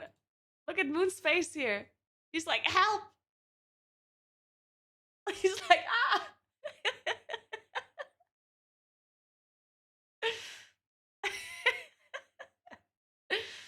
Look at Sunny, a fucking vampires, what he is.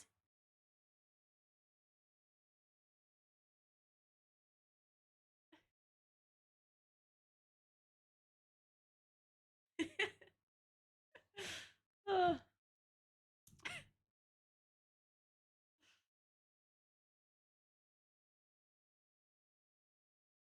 Sorry. This guy's being doing stuff. So this Unravel, I think it is happening in intermission.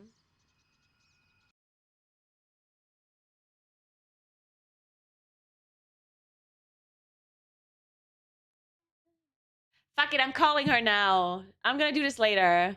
I need a break.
Oh, gadget!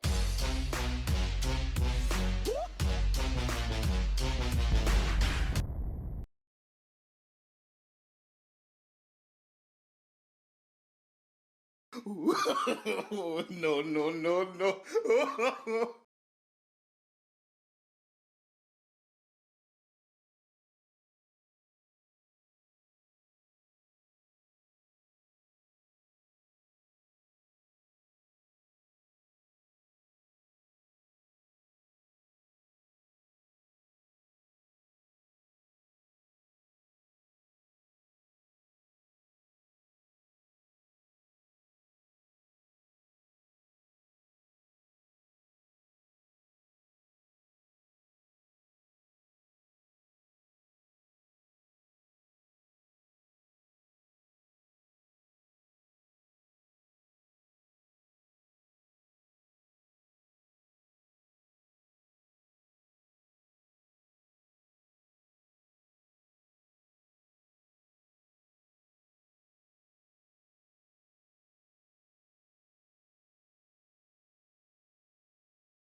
All right.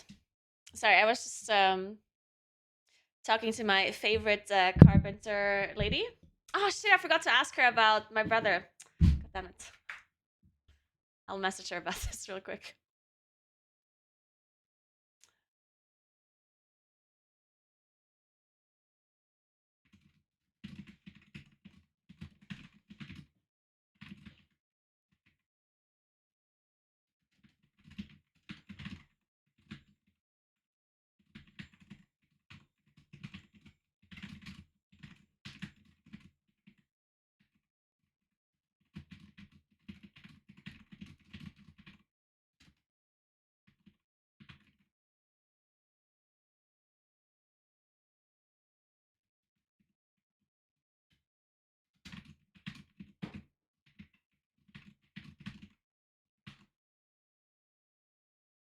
Um.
So we did all the things. Well, we didn't actually do all the things. We still have to finish Uyghurs, and we still have to start the Moonking guides. And I also have a meeting at 7 p.m. Remind me, otherwise I'll forget for sure. Thank you, Cross. Yes. We'll finish this, don't worry. How's the phone call? Productive? Yeah. We talked about the bathroom things. About the whole shower situation. And I think I'm just gonna get a closed shower now. Because the open shower has like so many issues because it needs to be bigger and it's gonna like the whole bathroom is gonna be wet and the window is gonna be, and it's like it's all messed up. So I'm just gonna get a closed shower with possibly tinted glasses because it looked so pretty. I was at the bathroom place, right, and they showed me the tinted glasses for the showers and it looks so nice. It's obviously a bit more expensive. The problem is the closed shower is also more expensive than an open shower, obviously, because you need extra things. There's also a door, like a sliding door, instead of an opening door, which is also nice because then you can use space in front of the shower as well for things, possibly, instead of, you know. But I have to think about this. And I think if I get the closed shower, I have to get the normal bathtub. Because otherwise it's just going to be too expensive. I don't want to spend that much money for shower and stuff. Even though I would really love this bathtub. This just like triangle bathtub. Oh, I kind of want it.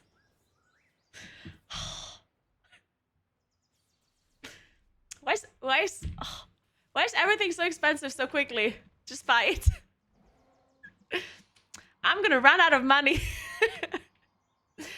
I can't afford special things in every room. Man, this bathtub is so cool though. Like this, like, oh, it's so cool. I'll think about it. I'll see what the difference is in price.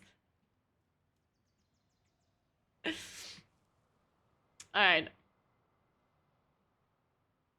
Twitch Prime for Naguura's new shower.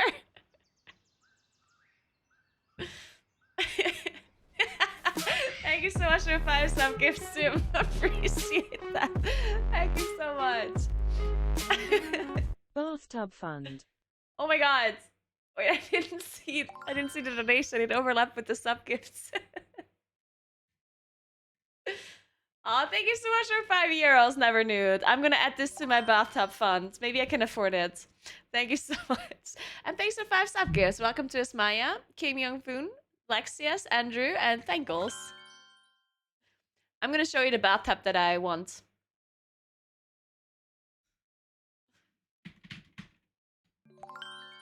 It is so... It's so fancy. Look. It's like this shape, you know? Because you know what? If it's this shape, then 2 people can lie in the bathtub next to each other instead of on the opposite side, you know? I don't know who would be sitting next to me, as I said, but you know? Looks like a coffin. I mean, yeah, I guess it does look like a coffin. Thanks for 2 bits, Jade. Thank you so much. I mean, it looks cute though. Look, it looks nice. It looks a little bit like a coffin though, you're right. It looks a little bit like a coffin. Look at this, it's so nice.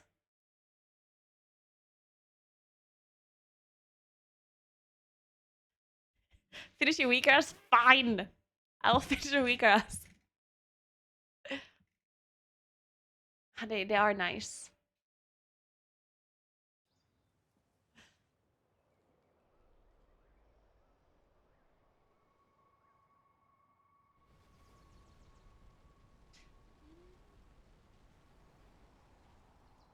Taking a hot shower, go for it.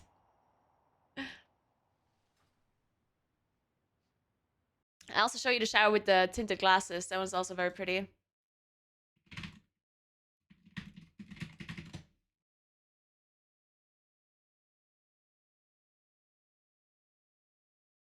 Look how nice these showers look as well. Right? Look how nice the tinted glasses. But apparently everything that you buy for your bathroom, if there's anything special, it already costs like triple the amount. Like have you ever considered getting a toilet in black? It's like 300% of the normal price or something. If you want your toilet to be black. Tinted glass not worth it? What do you mean? It's so pretty. You're not worth it. I'm just kidding.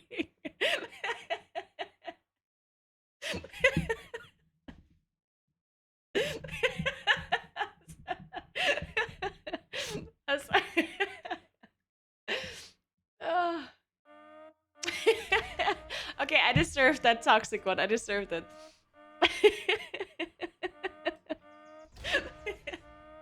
Okay, that was slightly toxic. I'm sorry.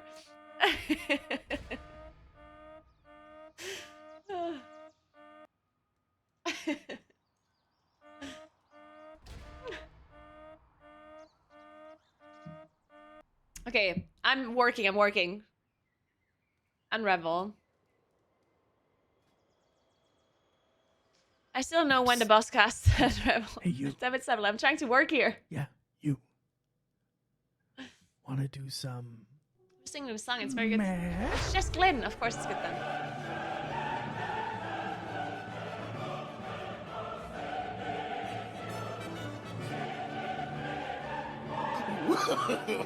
No, no, no, no.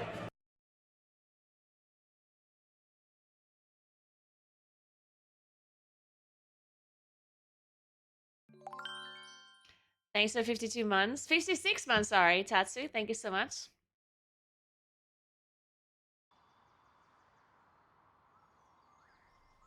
No, I know that it's a visual thing. Of course I know. Yeah, of course I know that. It's only a visual thing. It doesn't add anything of value. I know that. But I'm gonna use the shower a lot more often than the bathtub. That's for sure.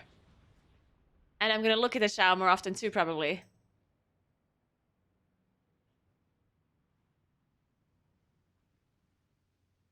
I mean, most things... I mean, if I would only care about functionality and not... Aw, thank you so much for 15 subs, gamer. Thank you so much. Then I didn't know that all I have to do is be a little bit toxic, and then I get subs gifted. Thank you so much, gamer. Thank you. Welcome to KG, Maro, Kayleen, Evie, Vandroy, Stormpetzel, Mano, Simo, Def1, Strike, Gotino, Tuscan Rio, Sir Tranku, Huntress, Laylee, and Thunderpin. Thank you so much. Thank you. Tinted Glass Shower Fun. Let's go. I'm glad at least somebody cares about my tinted glass. Tinted glass is so 90s still. Nah, it's pretty. It looks good. I can't wait to see more renderings. She just said that she's working on the renderings as well for some, like, for the bathroom and stuff. I'm really excited. Renderings are so good. I love renderings. Do please do what makes you happy? I mean, if that's the only thing that would be stopping me, if I could just do anything I want that makes me happy, I would need a lot of money. It's hard to clean tinted glass? Isn't it easier to clean? Like, don't you see like less stuff on tinted glass?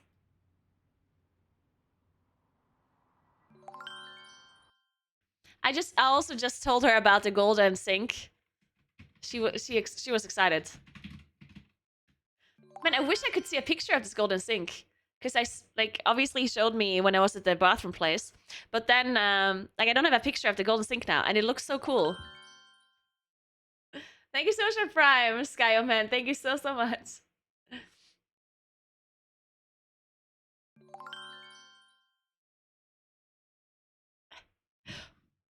Wait, I have 100k subs on YouTube now? Do I? No, I don't. 99.6. We're so close. Look, 99.6.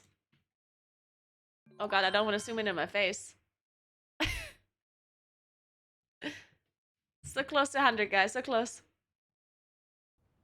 Streamers that are gold plated. It's obviously not like real gold. It's literally just like, it looks like gold, yeah? Of course. Like, calm down. Thanks for 5 sub gifts, Sinsley, Master Shy Boy. Me, Regulation Connor, and No Swear. Thank you so much, Anonymous. Appreciate that. And welcome to the 5 new subs. So welcome, welcome, welcome. Thank you, Anonymous. I mean, the only reason why I'm doing the special sink is because it's for the like guest bathroom, and it's super tiny. And I just thought it's so funny when you have like a super tiny bathroom, and then you have like a golden sink and golden like faucet, and then you like do something special with like the walls. It's gonna look so cool. I know it's not needed, but you know how cool that is. God damn it, so shut up. Yeah, it's an ironic golden sink, you know? It's not supposed to be like, oh, look at me, I have a golden sink. It's supposed to be like, oh, look how funny. It's a super tiny bathroom, but it's a golden sink, you know? And it looks like, the funny thing is, it looks like a bowl that is standing on a desk, you know? It doesn't look like it's a sink. It looks like it's just standing there, you know? It's the ironic golden sink.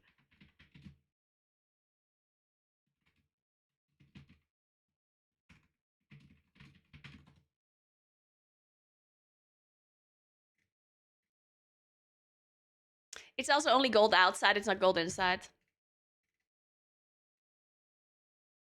Of course. Because why would you make it gold inside? That'd be dumb. Unless it's real gold, of course. Man, I wish I could show you a picture of this, but I don't know. I don't remember the company or the brand or anything. It's also like really tiny. It's like a super tiny sink. It barely fits into the bathroom. It's kind of like this. It's not really like this, but kind of. Wait, let me show you this. Okay, it's obviously not like this, yeah? Listen, I'll show you this. So it's not like this. I'm just showing you this picture because this also looks like a bowl that is standing on it. It doesn't look close to this. But the style is similar, as in it looks like a bowl, you know? But it's not like this. I'm like, it's cool, right? Also, it's like wide on the inside. So the sink is wide on the inside. And it doesn't have any ornaments on the side or anything. It's just like, you know, like a normal bowl looking.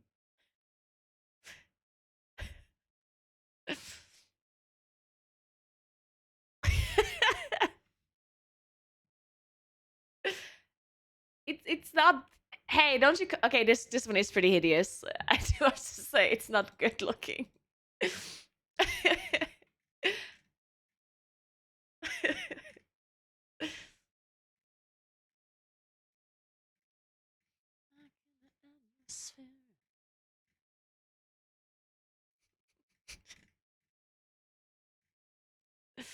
It's gonna be great, okay?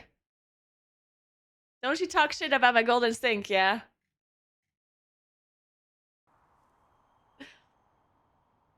How about this one? Yeah. Well, also not. Well, yeah, it's more similar to this one. It is certainly more similar to this one because it's white on the inside.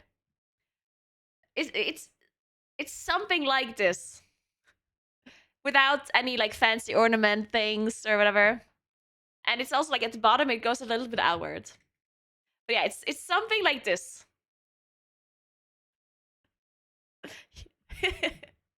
It's cute. I'm gonna show you. It's very cute.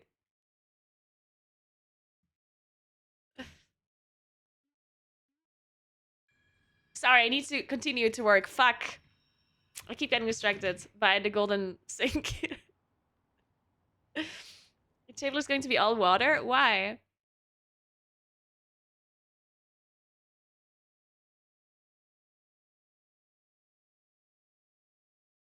Why would the table be full of water? Anyway, continuing.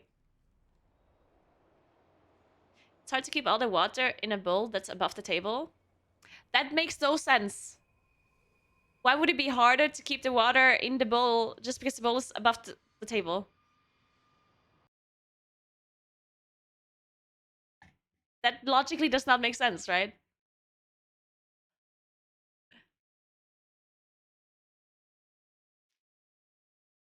I mean, that is the fact that it's small, yes. But the fact that it's above the table has no impact.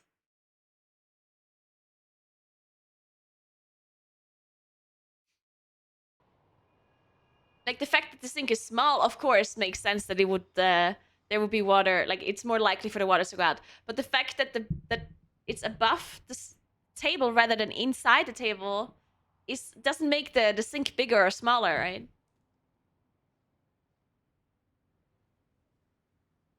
It does, because when it's in the table, the water hits your hands under the table, basically.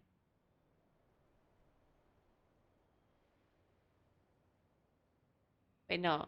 That doesn't make sense, right? Huh?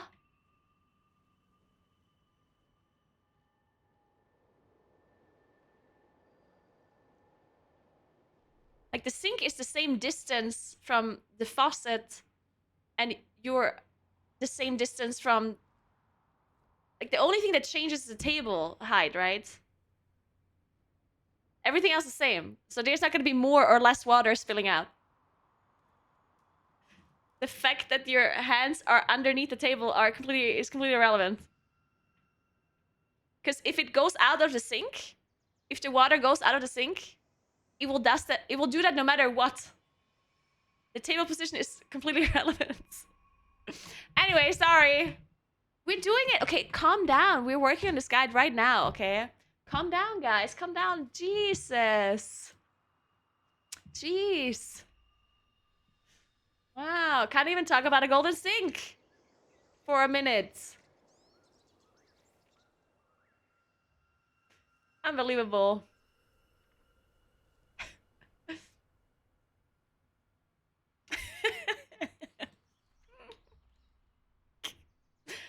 Shut up, Chad. Shut up. I'm working. Stop distracting me. Forget the bathtub fund. Here is a finish your UI fund donation. Thank you so much for your donation, PVs. Thank you. I will finish the guide, okay? So, okay, so Unravel, we keep this in the middle. Then Weaver's Burden. I still don't know what that is. Let's see. Debuff player. Here. That's a tank thing. Nimue incubates an explosive seed in a target. After a short delay, the seed detonates, granting a target influence inflicting damage everyone's to a place within. Oh, it's because of the thing. Yeah, okay. I mean, I'll just keep this, even though I'm never gonna have this debuff because of the tank thing. Thanks to the sub, Barkin. Appreciate that. Barkin is. I love this discussion so much. This is great. We're gonna test this for science once I have my sink on the table.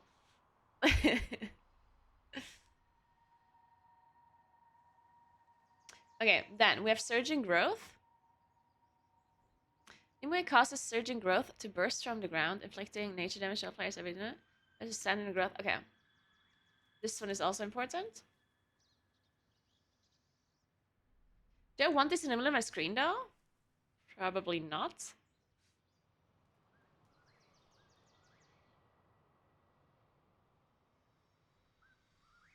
And what is this one here again?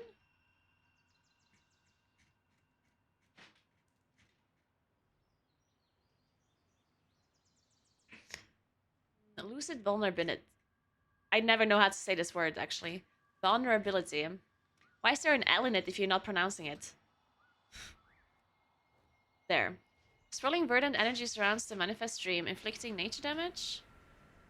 And makes them... Wait, what? And marks them with lucid vulnerability. Players outside of the miasma have their visibility... I think the cats are having a hard time coming in. 1 second.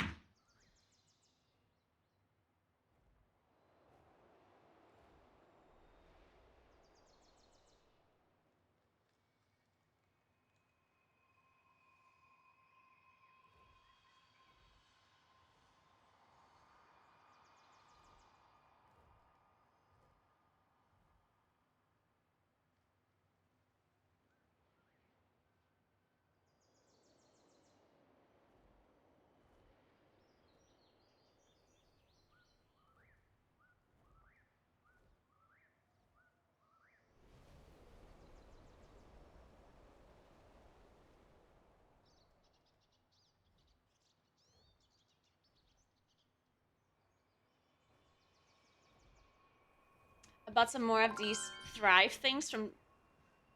And like the shock frozen chicken. Thanks to the Prime Galaxy. Thank you so much. Now I have to give them a little bit, otherwise they're gonna... Come here.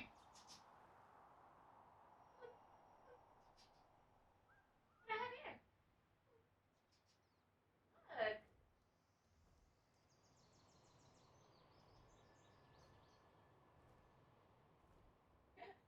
Oh, you ate that so quickly. Good. Good job. Sunny's not hungry or what?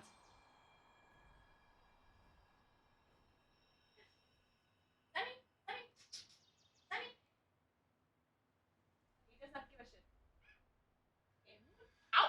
Hey! Stop that! Here. Job. Sunny. Sunny does not understand that I have food in my hand. Sunny. Good job. Ow! What the fuck? Moon, are you okay? Jesus. But I know you love the chicken, but Jesus Christ. Don't claw my back. Jesus. Are you okay? Man, this is like crack. This This shock frozen chicken is like crack, right? You guys are insane. Calm down, man. Oh. Man, you really clawed into my back, mister. And I don't like it. Jesus. Alright. Yes, almost like catnip. No, we're not going on a desk, Sonny. No, we don't do that.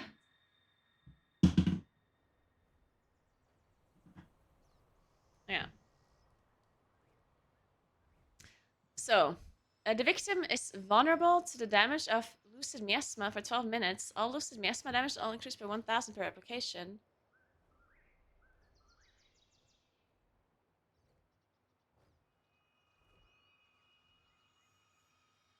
Wait, what is this about? Oh, this is mythic. Oh, what's the mythic thing?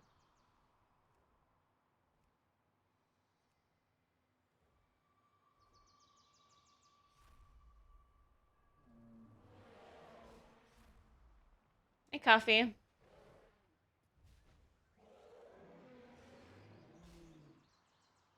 No, I didn't give them catnip. I just gave them this, like, chicken thing, and they are absolutely insane for it. They're losing their minds, apparently. Okay, so I still don't know what this is. But since it's mythic, well, I'll figure out what it is. It's mythic, right? I'm sure I'll figure it out when I cast the race to roll first. So we're fine. Then, Weaver's Burden. That one... Oh, that's when you spawn the things behind you. That's the tank ability. Then, Inflorescence? Fluorescence? Ground Springs? Oh, this is just when you're inside the flowers in the ground.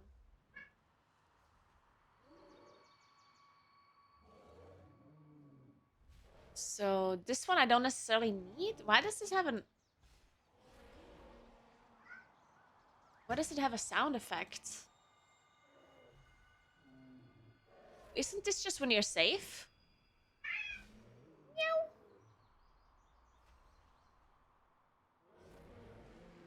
Step cat.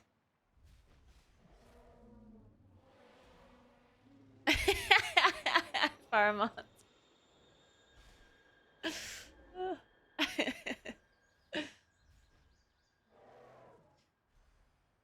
Let's just keep this for now.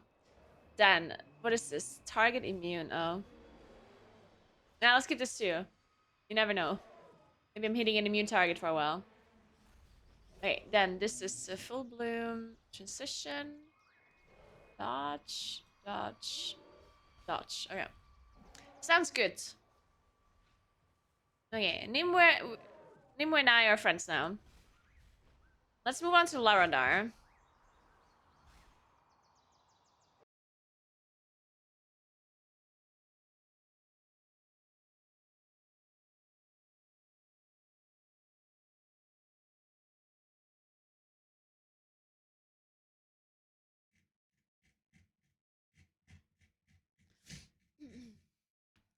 I also need to message my brother real quick.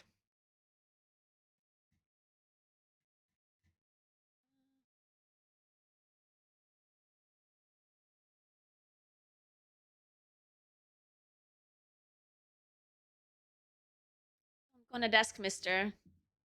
We're not doing that. Oh no.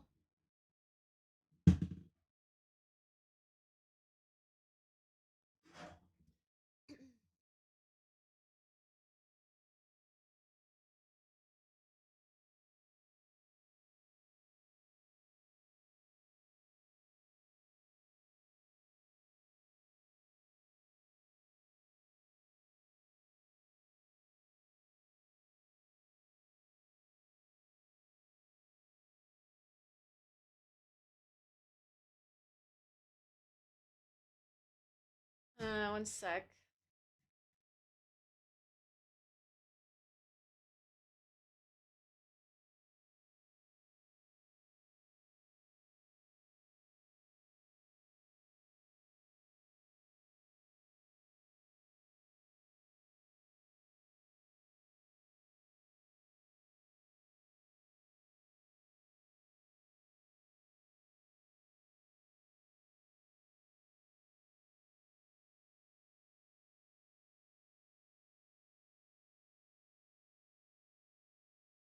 Okay, I did this and then...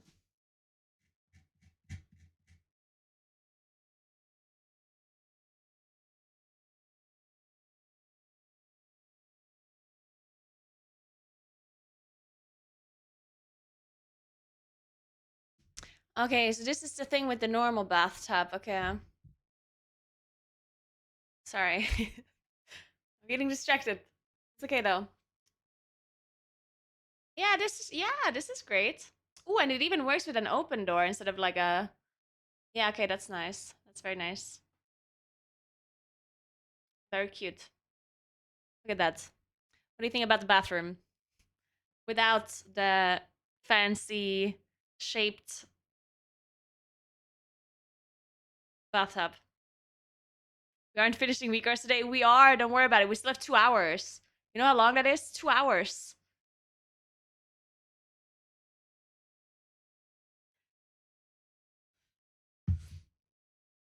So I can have a closed shower. This is a closed shower. This is the door. And then I can put stuff here even. I mean, obviously there's a window, so it has to be like bottom. But still.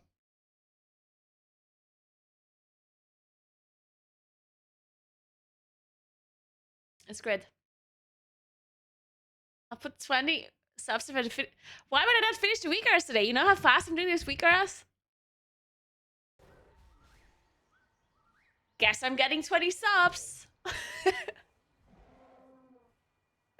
Look, I already did 4 bosses. I'm so fast.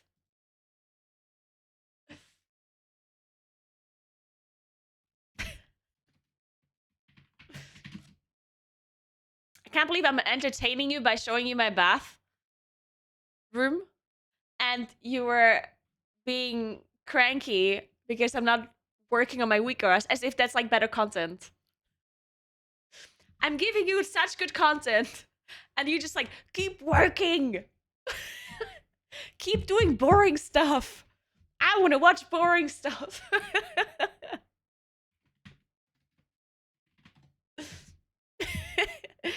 Where's the sink gone? The sink is still there. There's 2 sinks even. Look. This is a sink and this is a sink.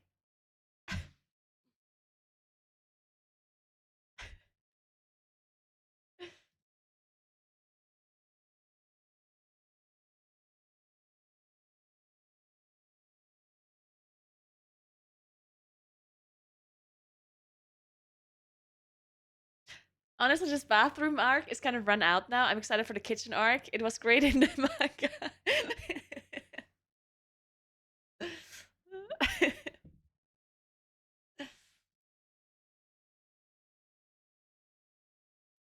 To be fair, earlier today before I started streaming, I was thinking about my bathtub and how expensive it is and how expensive everything is about this apartment. And I was considering increasing the density to a higher number than it is now. I was already like hovering over it. I was like, but then I remembered that running 1,000,000 ads per hour is not that great.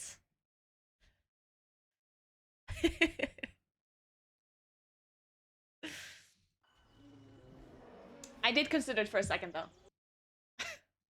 Alright, let's watch another guide.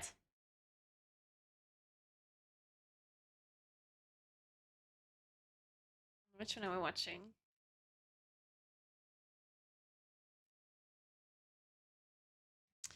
Let's watch IS guide. Hello and welcome to Team Liquid's strategy guide series. Telegon's guide. Still, the dreams help. I didn't meet Telegon at BlizzCon either. Of the mechanics and strategy for heroic Larodar, Keeper of the Flame. This fight is somewhat unique in the first phase, so I'll take more time to communicate the exact construction and interplay. These buff people should give you this is a 2-phase fight. the buff for free. You've advertised them so much. First phase operates you don't on even know what they're called. Energy cycle, and upon reaching maximum energy, Larodar casts Raging Inferno.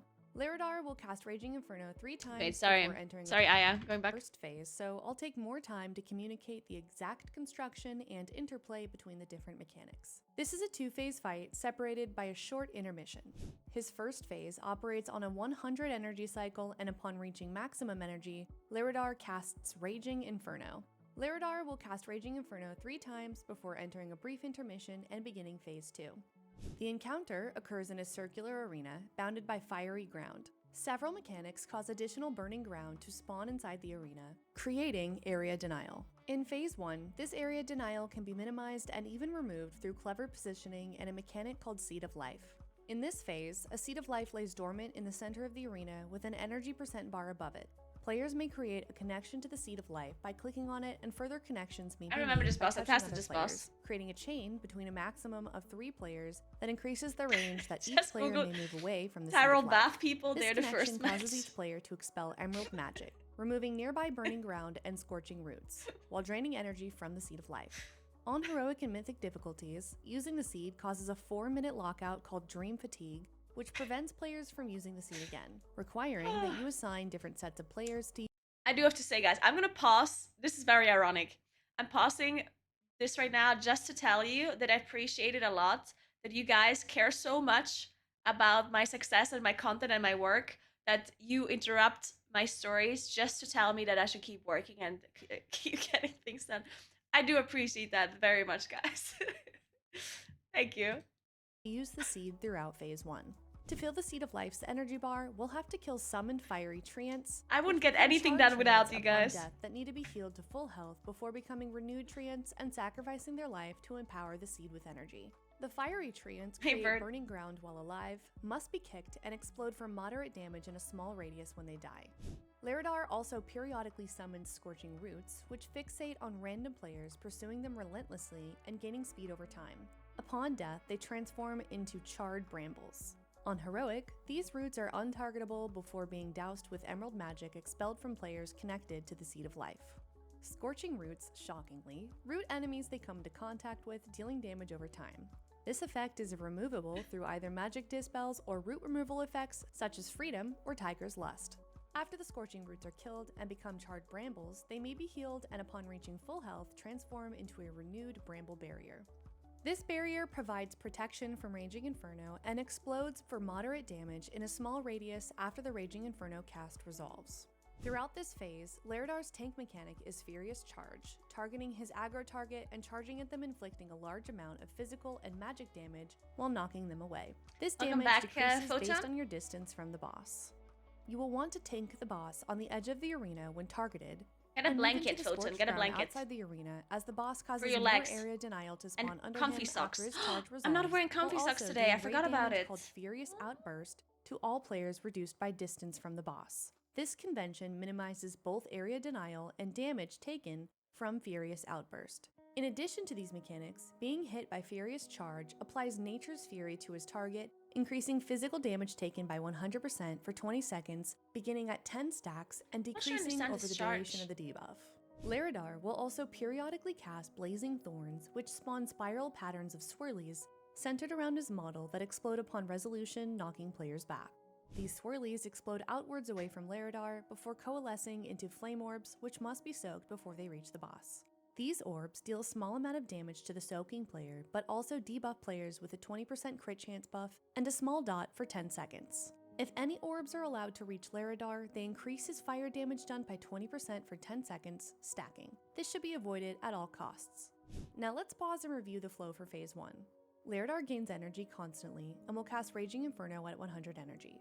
Before each Raging Inferno cast, we will have to spray Scorching Roots with the Seed of Life to make them targetable on Heroic. Kill the Scorching Roots, turning them into charred brambles, which may then be healed to give us a 90% damage taken shield from Raging Inferno while standing inside the effect. This sequence will allow us to live through the 100 energy rotation. While you rotate through the 3 Raging Thanks for Inferno 28 months, cycles, Mr. Hawken. you will need to have teams of 3 players assigned to operate the Seed of Life, which gains energy from the fiery treants that you killed and the charred treants they became. I need by this being recap one more time, as a sorry. night- Before one, Laridar It's gains so difficult. energy To pay attention. Orbs deal before coalescing into flame orbs, which must be soaked before they reach the boss. My brain's too These tired orbs for deal this. a small amount of damage to the soaking player, but also debuff players with a 20% crit chance buff and a small dot for 10 seconds. If any orbs are allowed to reach Laradar, they increase his fire damage done by 20% for 10 seconds, stacking. This should be avoided at all costs. Now let's pause and review the flow for Phase 1. Laradar gains energy. I need a Baja Blast right now. That's the only thing that would help. Before each Raging Inferno cast, we will have to spray Scorching Roots with the Seed of Life to make them targetable on Heroic. Kill the Scorching Roots, turning them into charred brambles, which may then be healed to give us a 90% damage taken from Raging Inferno while standing inside the effect. This sequence will allow us to live through the 100 energy rotation. While you rotate through the 3 Raging Inferno cycles, you will need to have teams of 3 Baja Blast to operate the Seed of Life, which gains energy from the fiery trance that you killed and the charred trance they became by being healed, and then channeling their health into the Seed of Life. During this time, your tanks will be charging the boss outside of the arena to minimize area denial and raid damage taken. Throughout this phase, Burning Ground will be spread by the boss himself, his fiery trance, and Scorching Roots. The play space should be kept as clear as possible by the Seed of Life teams. After the boss has cast Raging Inferno 3 times, he'll phase into how did his that go for you, just Denver? Entering Phase 2. During his intermission, Laradar casts Consuming Flame, which pulls all players towards him and pulses fire damage for 16 seconds. This cast transforms Laradar into the Avatar of Ash to begin Phase 2. In Phase 2, we no longer have access to the Seed of Life and are unable to clear Burning Ground, so it's imperative that we enter this phase with the cleanest play space possible. This phase has much fewer mechanics than Phase 1, however in this phase these abilities are generally more difficult to deal with, especially when overlapped. In Phase 2, Laradar periodically casts Flash Fire, which targets several players with a healing absorb. After 8 seconds, the players erupt, inflicting fire damage to all players within 8 yards. If the absorb is not healed off before expiring, the player is stunned for 20 seconds. However, this effect is removable by way of Magic Dispel. Fire Whirl causes tornadoes to spawn and move throughout the arena, causing damage and knocking back players who collide with them. The main mechanic of this phase is Ashen Call, which summons Ashen Treants around the edge of the arena. These Treants should fixate random players and slowly move towards them. On Heroic and above, these Treants leave area denial in their path, as well as leaving behind Burning Ground beneath them upon death on all difficulties. This is significant due to no longer being able to remove Burning Ground, as we've lost access to the Seed of Life. Laradar himself also continues to periodically leave Burning Ground beneath him, further putting a timer on this phase. I feel like there'd be a market for tutorials where it'll explain the mechanic, then just straight away explain the mechanic again for people who can't pay attention. I like that, actually. Note that these treants should be fully crowd controllable and susceptible to forced movement effects. The boss acquires a new tank mechanic in this phase, replacing Furious Charge with Smoldering Backdraft, which is a simple frontal cone of magic damage that applies a debuff. This debuff is called Smoldering Suffocation, which reduces healing received by 100% and inflicts fire damage over time. The debuff player may leech health from allies within 6 yards during this time. Laradar pulses for ramping damage throughout this phase, further enhancing the kill or be killed feeling and time pressure of the phase. You'll want to keep in mind this fact when assigning healing cooldowns, as well as the Raging Inferno and Furious Outbursts cast in Phase 1.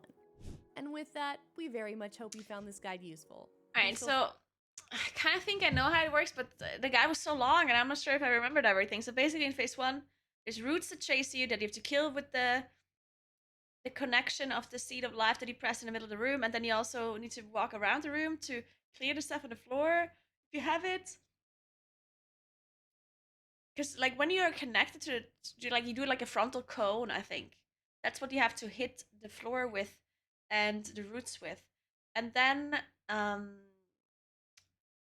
the boss casts like a thing and you need to heal up the seed to be able to make it bloom, and then you hide within it for the AoE.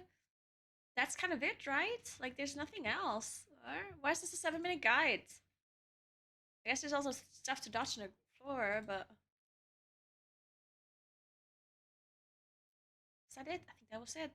Oh, and you have to kill the brambles too once you hit them with the line, with the green breath thing.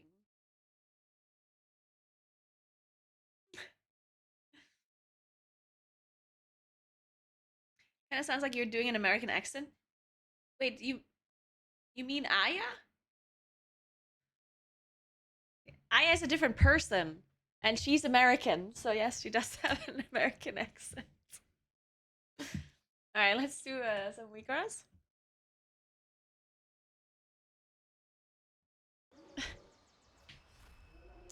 All right. Okay, so we do Laradar now.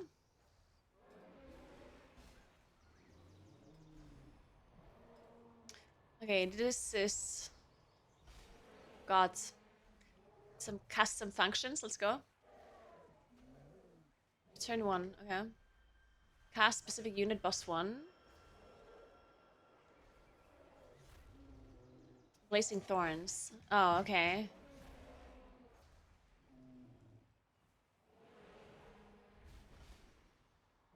Interesting. Okay, okay, okay. What is this? Like an extra weaker for? Flash fire absorb. Flash fire spread.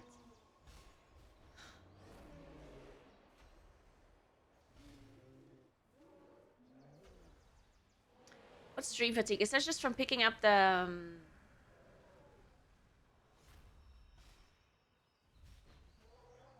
thing in the middle?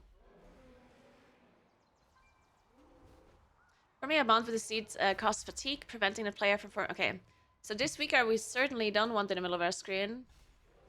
So we put over here. Then... Well, this we need in the middle. Ashen Asphyxiation. Is that from last phase?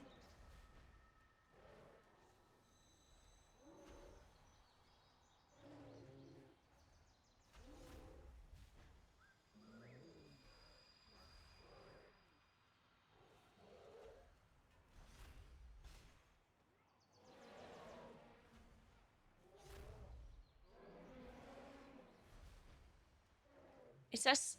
Oh, on Mythic difficulty, Smoldering Suffocation applies a stack of Ashen Asphyxiation. This is Mythic only. Increases the damage taken from Smoldering Suffocation by 5% for 15 seconds as Vex stacks. Guess we also put this outside. But I'm actually gonna put this left because it's less important.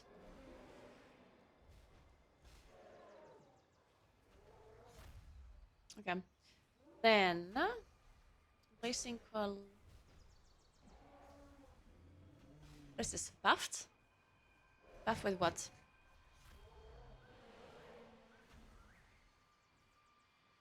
Placing Coalescence.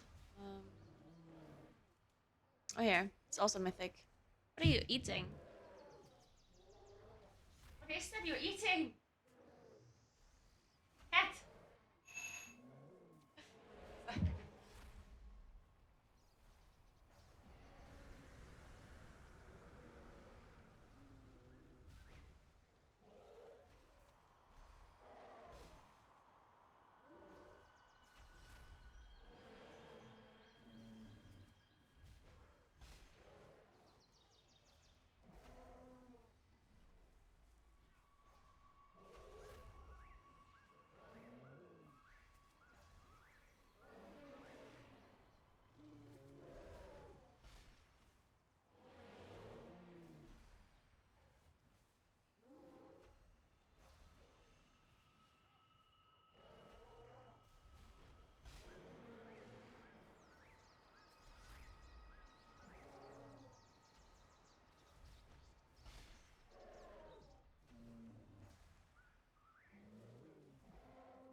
Alright. Why are you casting for Echo now? Why not? I'm a freelance caster. I can cast for whoever I want. This time I'm casting for Echo. Mr. Cat. No, no, no.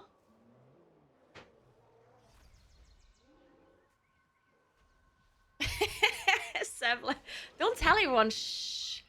Don't tell everyone. This is a secret between you and me.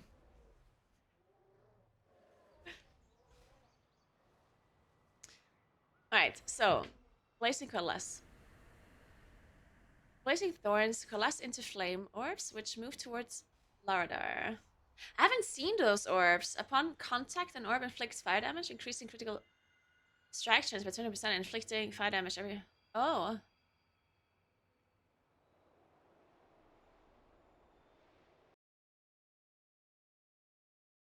Or Tiger's Lust. After the Scorching... What do these orbs... Oh, it's those orbs, I guess. These fireballs. I guess. Well, I'm definitely not going to be the one soaking these, because I guess crit's not very good for me. Also, I'm squishy as fuck, so... I guess we have this here anyway. How long? 10 seconds. Okay. Might as well keep it in the middle of the screen then. Everlasting Blaze. Increases the damage taken by blazing coalesce by 250% to select sex. Forever? Oh. Okay. There's a lot of forever debuffs on this fight.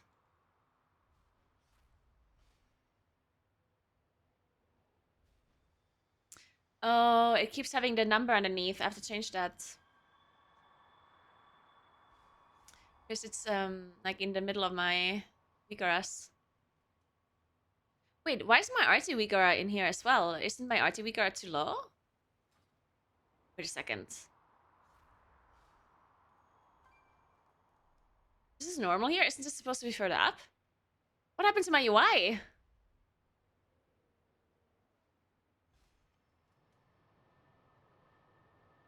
I'm so confused. Since when is this overlapping? No, now I did all the Vigors wrong. Position. Ah. This is supposed to be here. I don't know what happened. Fuck. Okay, let's do this again. It's okay. Nothing happened. It's fine. Okay, so we have to go back a little bit. Tindril. So we move this one up.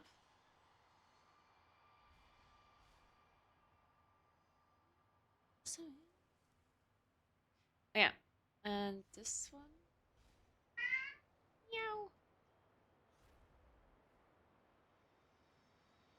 Shh. Alright, so then we move this one up as well. This one. Yeah. Then... Dis-moi.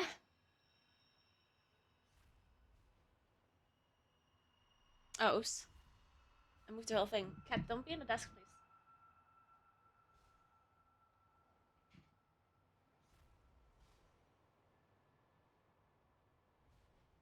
This one.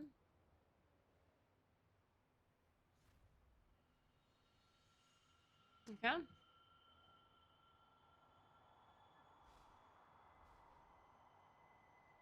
Okay, this is fine now.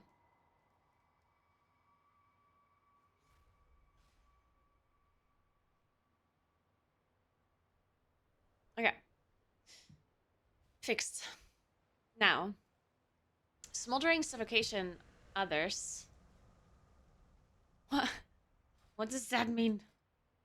Smoldering suffocation?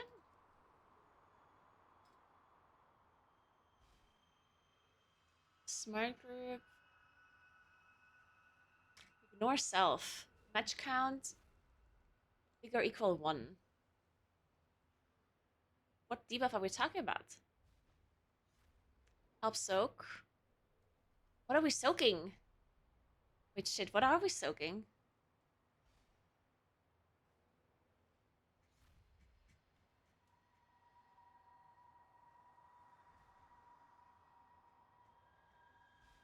This is a mythic thing? Oh, it is mythic, oh thank god. I thought the cam was moved. Goddamn cat.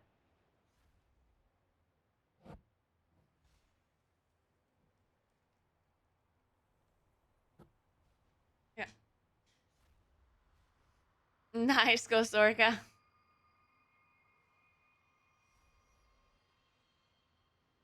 Which nameplate add-on would you recommend for someone who finds Playtech way too cumbersome? I mean, I just recommend Playtech to everyone because you can import someone else's settings. I used KUI nameplates before, which I thought was much easier to set up though, so if you want to try that. We just walked by the back door. The cat? Or do you mean earlier? Because then it was Amy. And if you didn't mean earlier either, then that's the burglar who's robbing my place right now. The cat is helping him.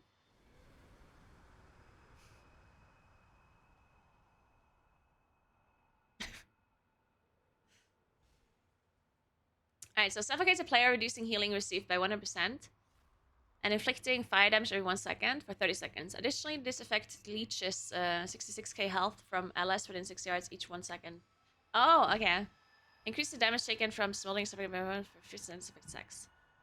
So it's just a soaking mechanic, very similar to Hungering Destroyer. Right? Nice. Enjoy your dinner, Fel Blades, and congrats on Dotsie.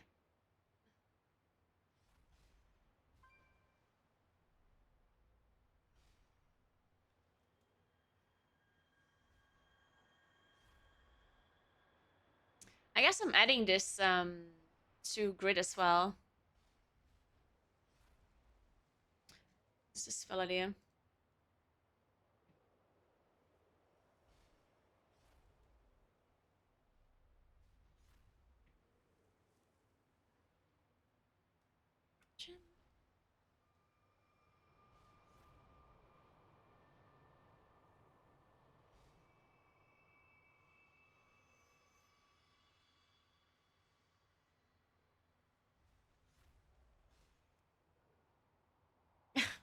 What the hell? What are you doing? What are you doing? Just knock down the thing. Check the raid. Oh, wait, there is a raid module? I thought there isn't one. There's one after all?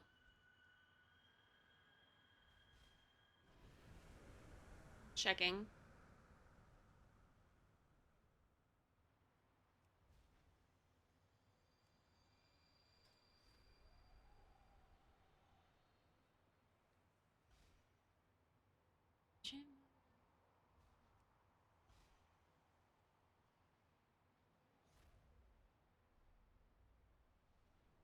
Instance? Where's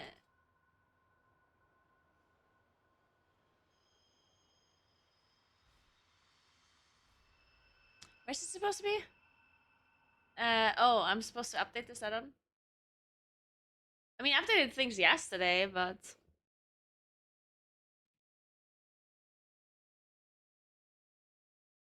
Do you speak Italy?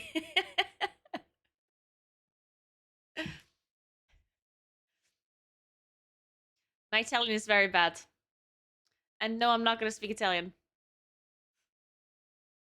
Oh, there's a lot of add-ons to upgrade. Updates. One of them is Grid 2. Ship cat.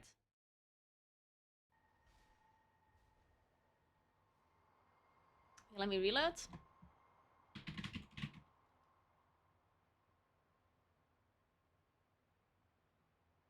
She claimed she's Italian. Well, I am Italian.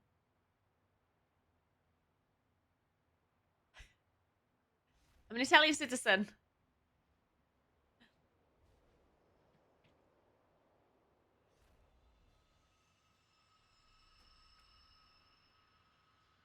Alright.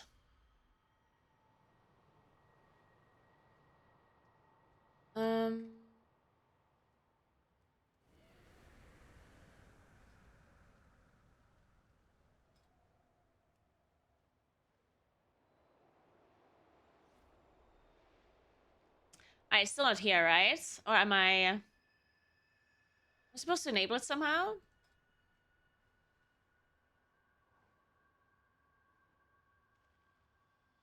Oh, okay, so it's not there. Okay, good.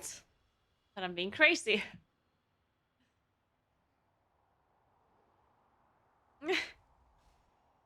People always having trouble with minority languages? Nah, what are you saying? People totally understand that people speak different languages, even though they live in certain countries. What you mean?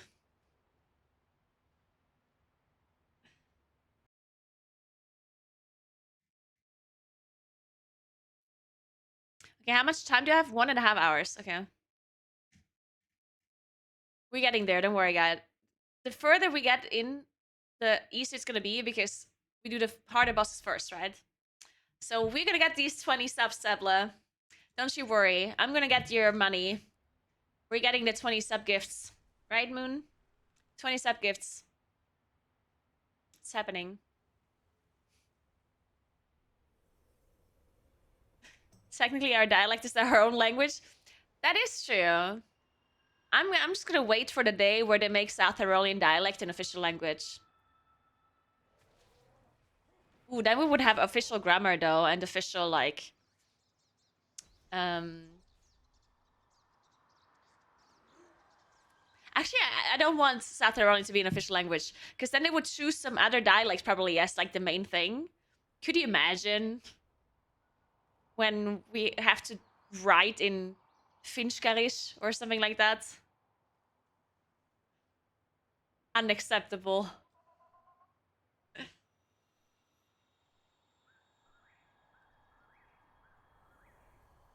All right. Where am I? Laradar. Okay, I think Laradar is fine now, though. Oh no, I wanted to add the debuff. I forgot. The smoldering suffocation, which is spell ID this. Or did I add it? I know I did attempted to add it earlier. Smoldering suffocation. Oh, I did create it. Okay. I can center.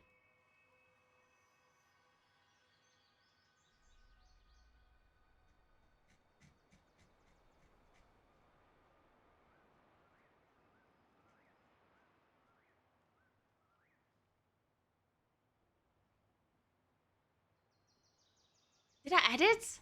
I did, right?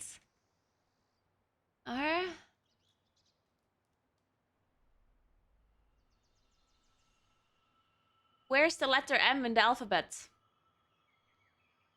You did? Okay, thank you. Jeez.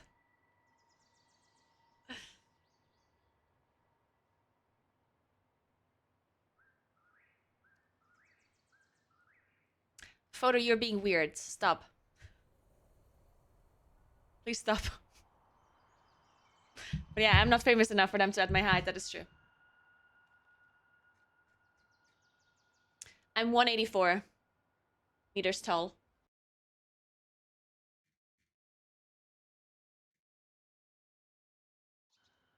Okay. Next up, Council of Dreams. I haven't tested this boss.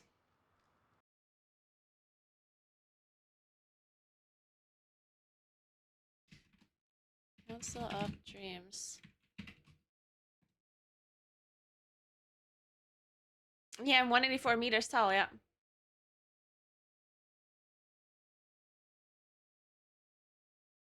I always have a hard time in airplanes and with doorways. No one's building 184 meter tall doors, apparently. It's very unfortunate. Let's watch this video. That's 12 bananas. How many Samsung S22 phones is that? If I put them like, you know, on top of each other.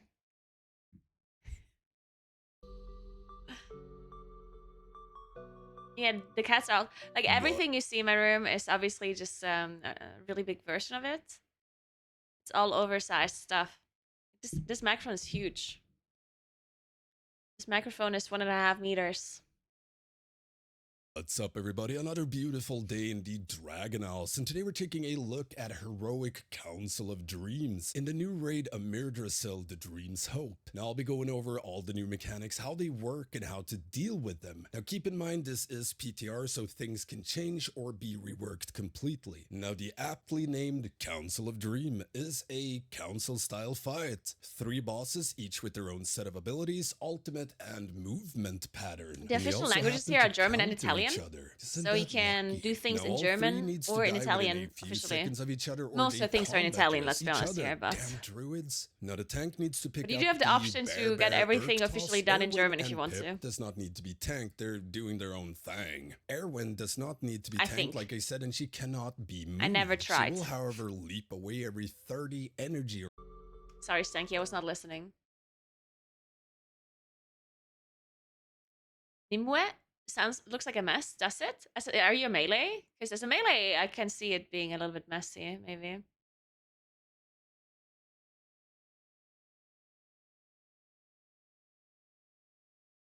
Might as well just jump everywhere instead of using an airplane. Good point.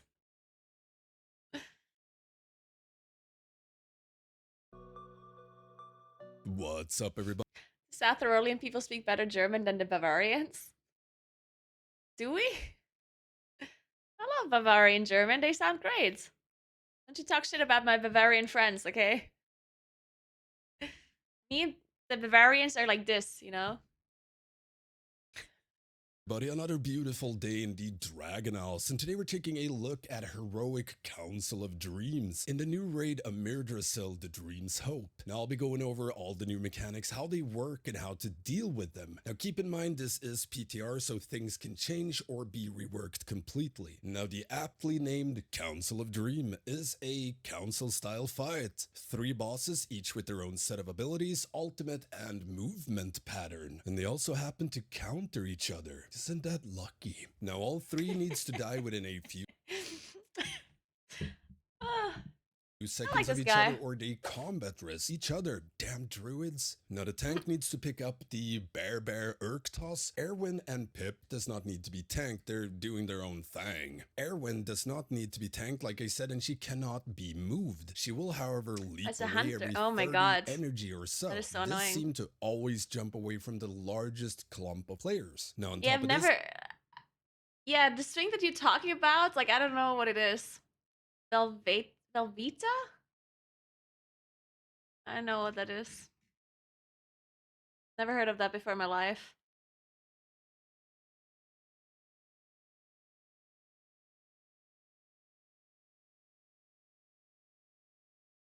It's something made by Kraft in the States. Oh, okay. It's cheese. American Ranch cheese. I mean, the nastiest cheese that you can have here, I guess, for as a comparison, would be Castle, which is basically just like cheese that comes in these like triangular kind of shapes, and you spread it like it's like a cheese spread kind of thing. And honestly, I like it a lot. It's great. It's great. I love it. It's not like cream cheese. It's like a cheese spread. And it comes in all kinds of like different taste things. I don't want to say different cheese because I'm not sure if it's considered actual cheese, but yeah, I know that you spread cream cheese, but I'm telling you, it's not cream cheese. Cream cheese is different. Cream cheese is more creamy, I would say. And just like cheese spread that I'm talking about is more cheesy. Cream cheese is more, I mean, yeah, it's less cheesy, I think, and more creamy.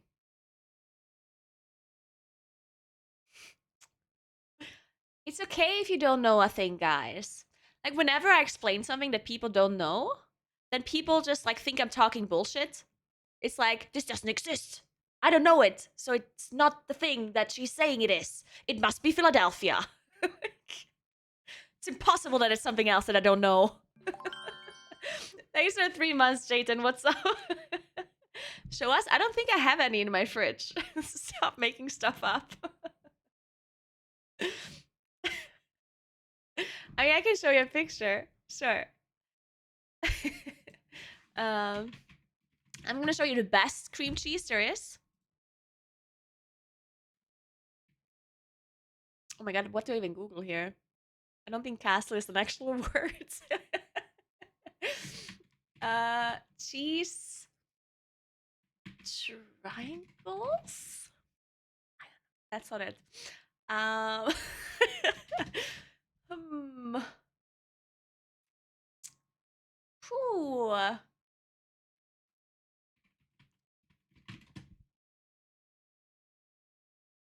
Is it not the company name? Maybe I'm writing the company name wrong. Oh, I found it. It's this one. This is the best one.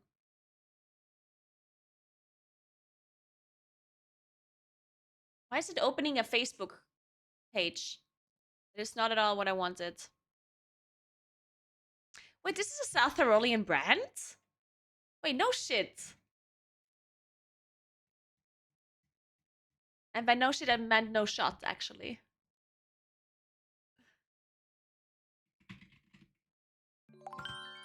It is? Hmm.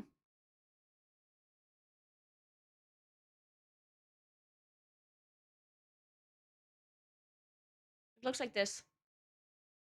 Well, it only shows the actual box of it, though, and not the things that are inside. Thanks for the sub, Johnny. It's this one here. Look. You just put it on your bread. It comes in these tiny triangle forms. I don't know if I can show you. Let me Google this again. Maybe if I just Google it without the brand name. Wedges, maybe? Yeah, it looks like this.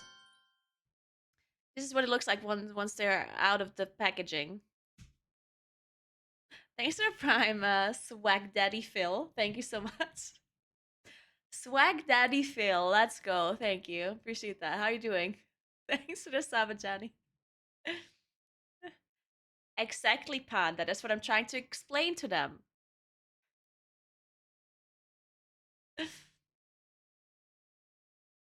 Thank you so much for 15 months, Nero. Sorry for the name, I was 12. It's okay, I love it. Yeah, it's cream cheese, right? I mean, what else would you call this in English?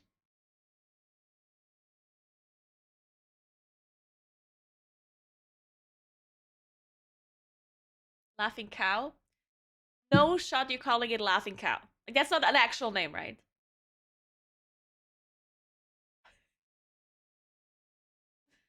It's Italian cream cheese? No, it's not Italian cream cheese. Shut the fuck up. It's not. You're Italian cream cheese. Unbelievable. I'm moving on now.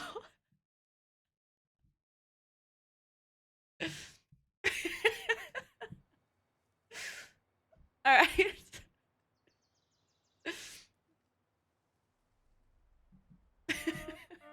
I'm not the one that's toxic here. What do you mean? It's only Italian cream cheese if it comes from the cream cheese part of Italy. Yeah, the famous cream cheese part of Italy. Anyway, sorry. Let's continue watching this guide. How much time do I have? 1 hour, 17 minutes. Okay. Oh, this is the wrong guide. This is certainly the wrong guide. We're not watching this guy anymore. We've moved on from this guy. There we go.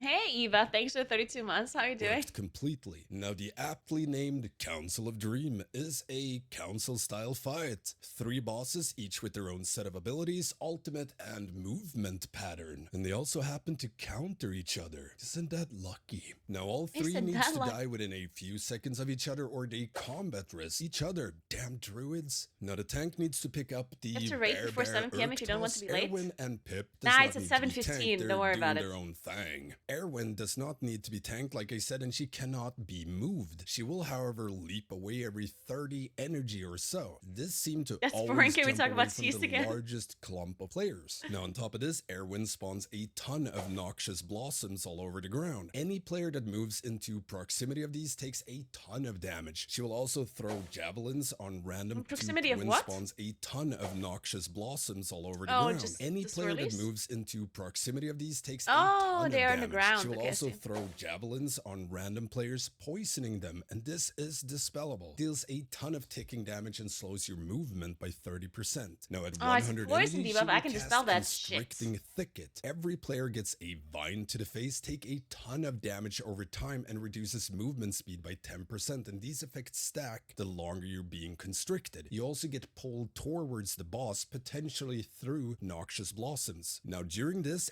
The more I listen to Stanky, the more Swedish he sounds.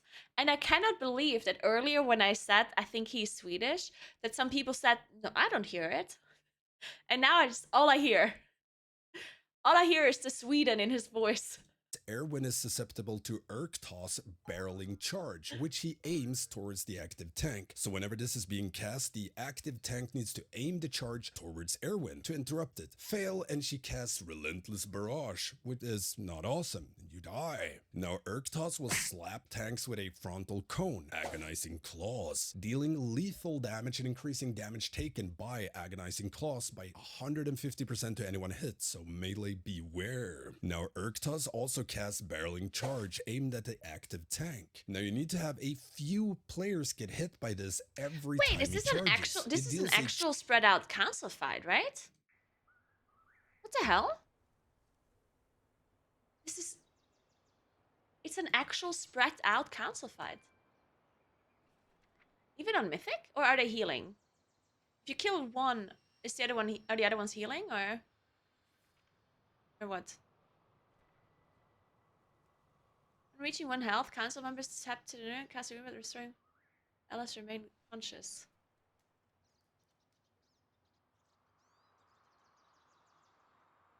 When reaching 1 health, council members tap into the dream, casting rebirth, restoring while the Alice remains conscious.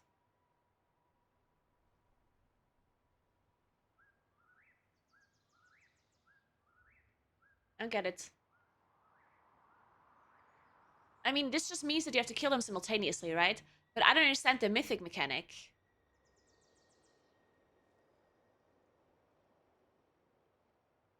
What's the mythic mechanic? Isn't it the same thing? Rebirth heals the council member to full health. That's restoring 100% health. I don't... Am I stupid?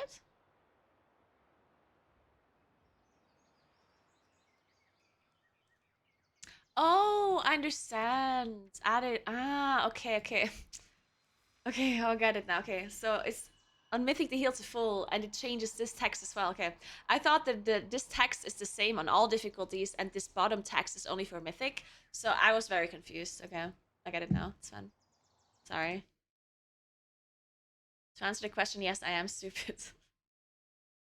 chunk of damage to any one hit and increases charge damage taken by 500% for a minute, so you need to rotate soakers. Now following a charge, he casts Thundering Impact, dealing lethal damage to everyone in the raid, and this is reduced by the number of players who got hit by the charge. Now how many you need depends on tuning as well as raid size. So a couple, more than a few, fewer than too many. Now at 100 energy, Urktoss goes into a blind rage for 20 seconds, dealing damage to everyone in the raid, and each tick increases his damage done by 7% during the assault. Now this leaves Urktoss susceptible to duck magic, so that, wait, what?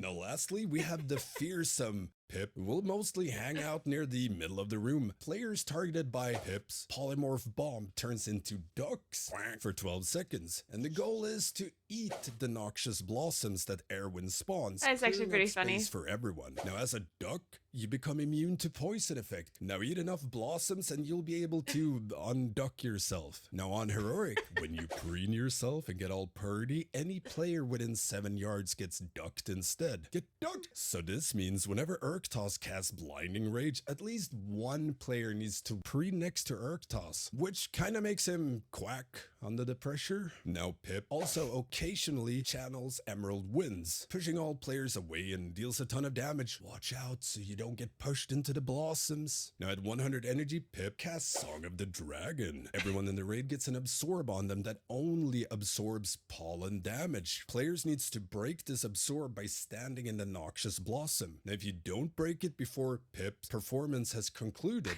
you get Like the stunned way for he 15 said seconds and you take a ton of damage. There's like a over its different voice line duration, for and you Pip do a every little time. It's dance. perfect. Some say that's a DPS loss, but then again, so is moving into a blossom. Choices. I have to go back. I was not listening anymore. Pollen damage. You don't get pushed into the blossoms. Now at 100 energy, Pip casts Song of the Dragon. Everyone in the raid gets an absorb on them that only absorbs pollen damage. Players needs to break this absorb by standing in the noxious blossom. Now if you don't break it before Pip's performance has concluded, you get stunned for 15 seconds and you take a ton of damage over its duration and you do a little dance. Some say that's a DPS loss, but then again, so is moving into a blossom. Choices. Now other than that, like I mentioned earlier, Pip chills in the middle. Erwin leaps around and Urktos is Hey, tankable, Nerko, so you what's need up? How to you drag doing? him around to either Pip or Erwin. Don't be scared now, continuously Sebla. You so you're taunted able her to with clean. money. Now I recommend Erwin as it makes aiming the I charge told you a I lot need money easier, for as it my does have a max tinted range, and she glass can leap shower, away. Now, my due golden to this, sink, keep in mind and that all my three needs to triangle die within form, seconds of triangle each other, shaped so do bathtub. split your So- damage and be ready to swap targets on low health to even them out. Naturally, Urktos and whatever target you cleave will go down a lot faster than a boss not being cleaved. The big brain. So range DPS, dots, and player swapping will be needed on that Two one. triangle Or you shaped stack cheeks 30 boomkins at and that just one. starfall pot. And yeah, that's pretty much it for Council of Dreams on Heroic and Normal. Now, if you have any questions at all about this encounter, hit me up in the comments below or become a patron or Twitch sub and get access to the Stanky Gaming Discord, where you can get help with anything rating related. You can also get shoutouts and videos and things like that. I also stream all my Alright. testing and progression on Twitch. Now, due to this, keep in mind I'm gonna have to read some of this stuff. Hey, Wraithus, thank you so much for 2 years. What's up? Thank you, thank you. Thank you very much.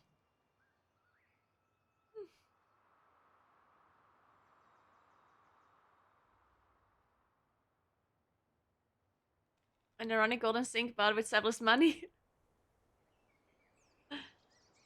There was a solid gold toilet stolen from a mansion in England. Was that you? No shot, really?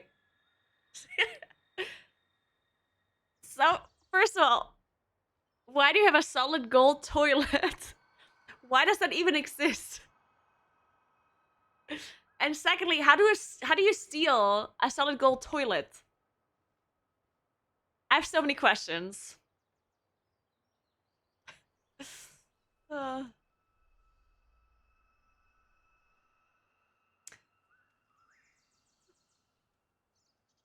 Okay, let me see. Sorry, I'm fully focused. So Urktos is the one with the charge. They have to soak because it does more damage to the group the less people soak it, right? Then we have Erwin, who is a hunter that jumps away at 100 energy. Then she roots everyone, and it has to be interrupted by Urktos' discharge. She casts things on the floor that you can't walk into the blossoms. She does poison javelin. Launches poison-laced javelins at players, inflicting nature damage. And leaves behind a dot, reducing their movement speed by 30% for 10 seconds. Can I shapeshift out of this since it's a slow?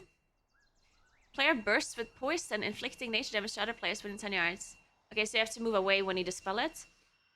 Then Pip does the song. I didn't understand this properly. At 100 energy, Pip sings a captivating song, causing all players to absorb corrosive pollen damage. When Song of the Dragon concludes, all players still affected by Song of the Dragon begin to dance, becoming stunned and suffering nature. And everyone's like, okay. Pip devious magic transforms players into ducks for 12 seconds, making them slippery, afflicting them with hungry, and enabling them to quack and breathe. Upon removal, the transformation spreads, applying polymorph bomb to players. You've got a ducky appetite and are unable to preen. Consuming a noxious blossom removes one application.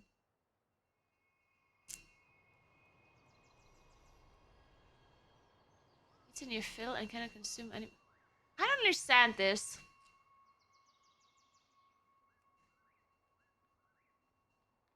Oh, you actually have abilities as a duck? Guys, by the way, they still have not fixed my water, yeah?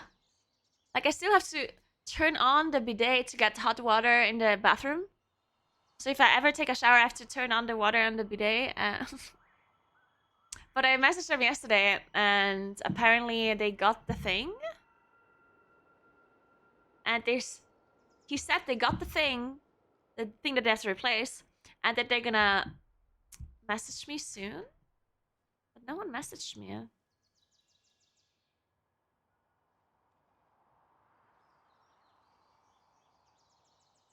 Oh, it said, oh.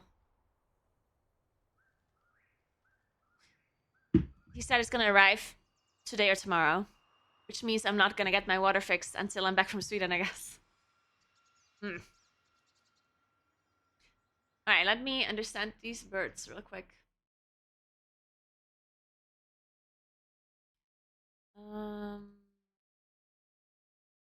Let's listen to this one more time. Will mostly hang out near the middle of the room. Players targeted by Pip's polymorph bomb turns into ducks for 12 seconds. Oh, ducks are not birds. To eat the ducks are birds, right? blossoms that Erwin spawns, clearing up space for everyone. Now, as a duck, you become immune to poison effect. Now, eat enough blossoms and you'll be able to unduck yourself. Now, on Heroic, when you preen yourself and get all purdy, any player within 7 yards gets ducked instead. What? The gold toilet was part of an art installation called America by an Italian artist. I love that. So this means whenever Urktos casts Blinding Rage, at least one player needs to preen next to Urktos, which kinda makes him quack under the pressure. Now Pip also occasionally channels Emerald Winds, pushing all players away and deals a ton of damage. Watch out so you don't get pushed into the blossoms. Now at 100 energy, Pip casts Song of the Dragon. Everyone in the raid gets an absorb on them that only absorbs pollen damage. Players needs to break this absorb by standing in the noxious blossom. Now if you don't break it before Pip's performance has concluded, you get stunned for 15 seconds and you take a ton of damage flowers over in its the ground with the duration, dry and you do a little dance. Some say that's a DPS loss, but then again, so is moving into a blossom. Choices. Now other than that, like I mentioned earlier, Pip chills in the middle. Erwin leaps around and Urktos He did say is chill, didn't he? tankables. You need earlier, Pip chills in the middle. Erwin. That's the one thing Swedish people do a lot. Like the yumping thing, that's like I hear that sometimes, but not all the time.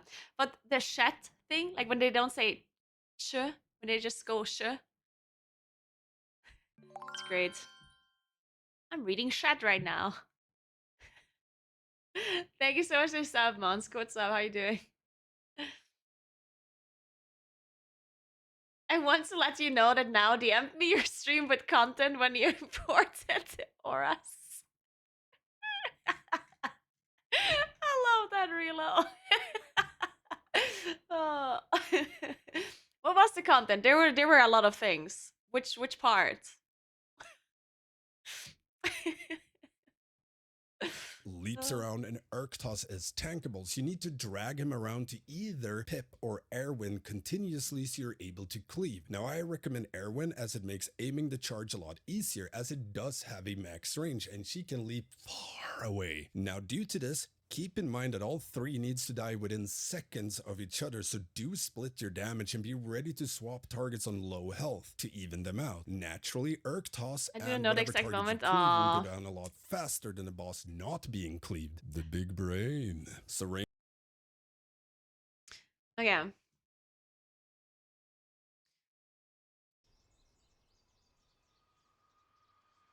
All right, so I still don't understand what all of this. Oh, is this like, is there extra things on Mythic? Or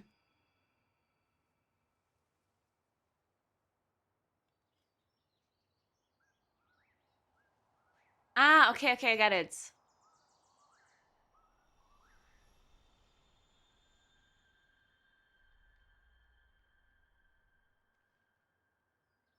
Okay, okay, okay, I get it.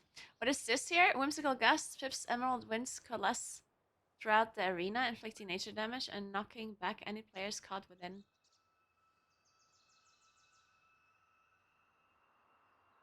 Okay.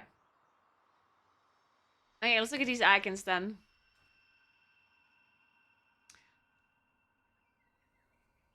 Oh, this is absorb. That's pretty convenient. That's also convenient. That as well. What's this again? This is just from soaking the... Do you get a debuff from soaking it?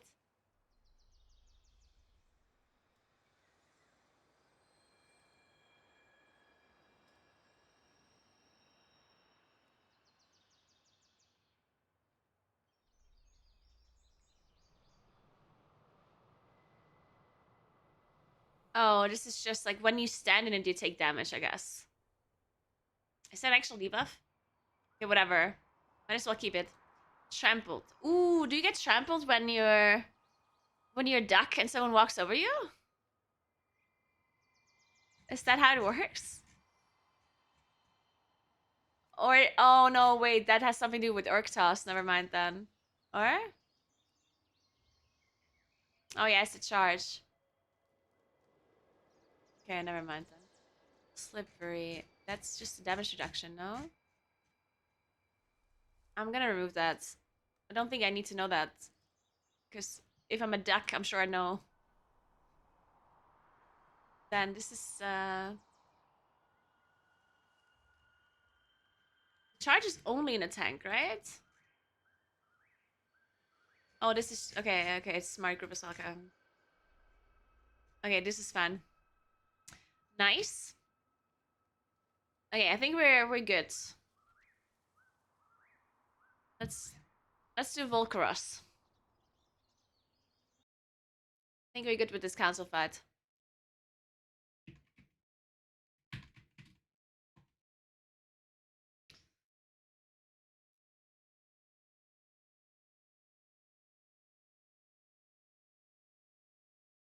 Bidets are where it's at though. First time I traveled to a country where they were used commonly and used one, I was sold. End up using it wildly less stingy and you feel a lot more clean. I couldn't disagree more. I specifically do not want a bidet in my apartment. I could not disagree more. Bidets are useless. Useless. The only thing they're good for is cleaning your feet, washing your feet. And you can do that in a shower. So, did you have a coffee or something? No, I did not. I got a second wind. I was tired earlier. I got second wind now. Don't worry, guys. I'm gonna finish this week or thing in no time.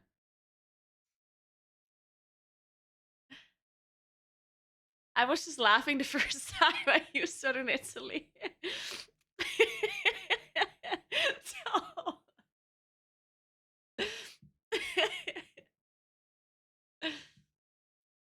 You put your feet in a toilet bowl? A bidet is a separate thing. It's not... You have a toilet and you have a bidet, you know? Got big ass hands. Can you guys make up your mind? First people say I have small hands, now you say I have big hands. What is it, Twitch chat? What is it?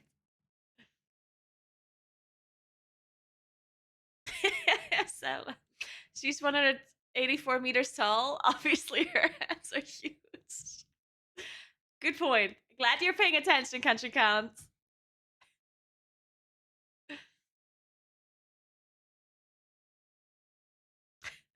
I mean, look, my hand is basically bigger It's double the size of my head. Triple the size, actually. Look at that. My thumb is basically as long as my head.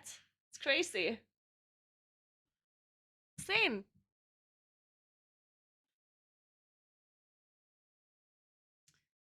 Things can change or be reworked completely. Now this is a two-phase fight, if you will, alternating between phase 1 and an intermission soak. Crap, Now you have long first and fingers? foremost, Stop you need it! to do an even split of your raid. Tanks, Why are we talking about my hands now? I have long fingers. I mean, shut up. healers, DPS in each group. Now this is due Stop. to the flood of the Firelands. I've suffered from that. Now when boss hits 100 energy, he goes for a swim and splash up 2 circles that you need to soak, each dealing lethal damage split between players hit and knocks them back. If a circle fails to hit at least 4 players, you die. You know, my fingers are that long because I should do either two things. Either I should learn how to play the piano again, or I should start rock climbing, because long fingers I'm sure are very convenient for rock climbing, right? Problem is, learning the piano is a problem because where would I fit a piano? Also, a piano is very expensive, right? So how would I do that? So that's a little bit of a difficult one. And rock climbing, on the other hand, is also difficult because one of my toes is messed up, and you need your toes too for rock climbing, right? So you can't just do it with your hands. So I'm missing the strength for rock climbing, and my toes are messed up. So I'm not sure what I do with these long fingers. After you've soaked. There are good e-pianos that aren't too expensive.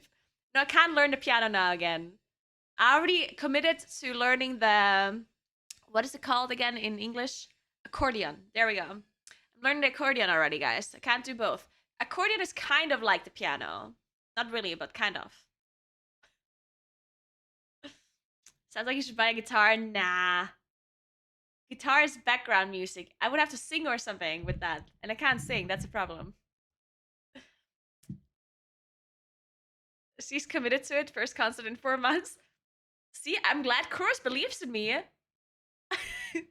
I'm glad you're believing in me, Kuros. I'm gonna be learning that accordion in no time. Well, after the race. Well, first, obviously. Could you imagine if I know how to play the accordion and I can bring it with me to the race first? You know how great that would be? God, it would be amazing. Thanks for the Prime, Jinka. Thank you so much. This as you're getting knocked back, the ground around the soak gets covered in Naguura Fest 2024 is going to be an actual music festival. You know it. lava or hell boil. The first flood soak, the 2 circles are next to each other. However, people would for hate soak you 2 within and 3 to 3, 4 they're minutes. on opposite Absolutely sides not. of the ring, which is also why you need to split the raid. Players targeted by coiling flames will get a large circle around them that deals a ton of damage to anyone within it and shrinks over its duration, and it deals more damage as it shrinks or constricts. So do make sure to spread, and when it expires, it jumps to a new target or slithers. Now this seemed to be completely random. So Why did just someone picks say a fix your non-tank camera, by the target way? and What's wrong with the bounces there camera? when it expires. Now these disappeared or I know. Is it reset, if crooked? you will, right before every flood of the Fireland soak. And Coiling Flames is applied whenever boss casts Serpent's Fury, so make sure to spread when this goes out and when they're about to expire and slither to I love a new you, target. Choundly. Now throughout the fight, a shadow comes creeping up from behind, and shortly after, Volcross Sorry, slaps the Stanky, I'm gonna have to platform go with back his again. tail, dealing lethal You're a great is due to the flood explainer. of the Firelands. I've suffered from Man, that. Now when boss hits 100 think energy, very he hard goes about for that a one. swim and splash up 2 circles that you need to soak, each washing dealing lethal machine is, damage split between players hit and knocks them back. If a circle fails lifting to hit off. at least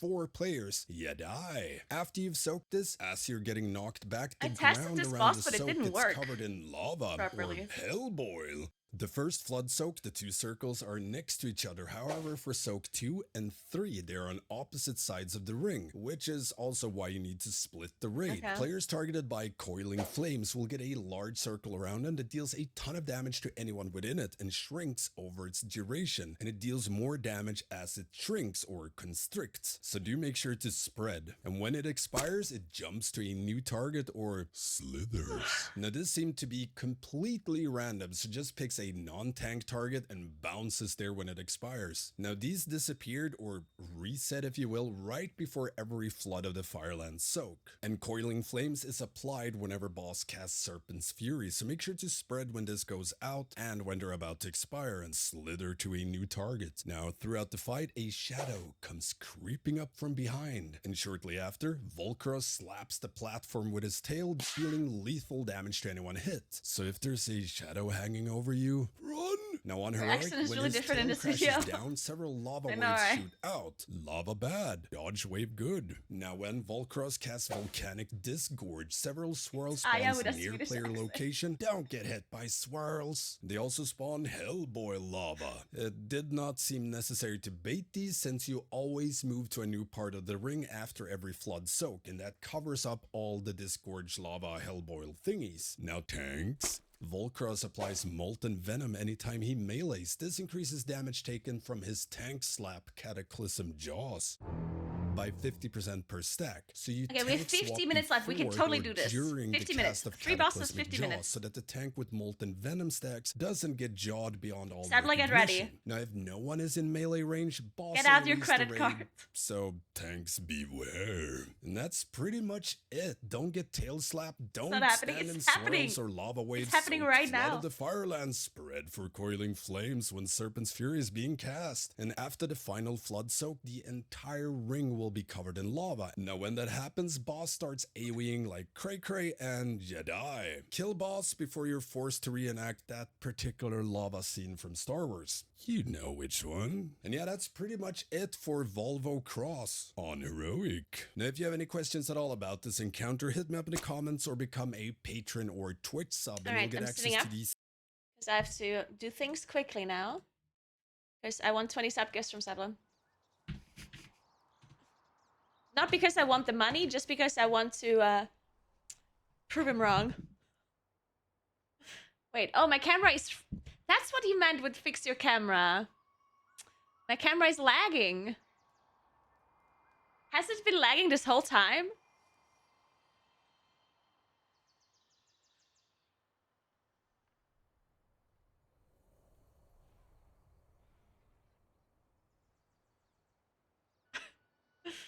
Why is it lagging? Is everything lagging?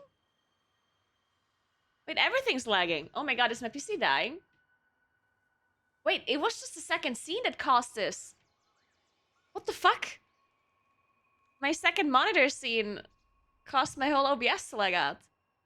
Holy shit. Very interesting. Anyway. Volcaros.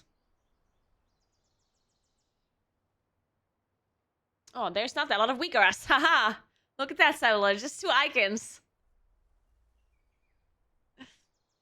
Okay, we keep both of these. Ah, moving on. That was it. That was it for Volcaros. Huh. Moving on to Igira. I don't know. Whatever her name is.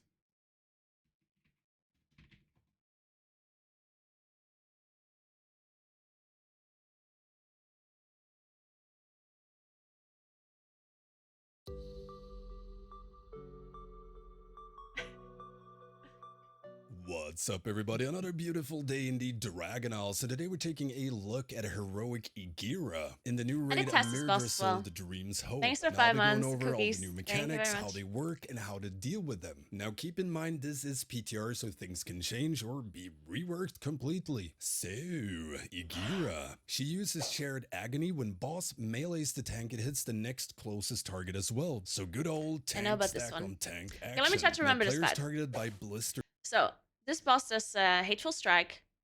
He spawns...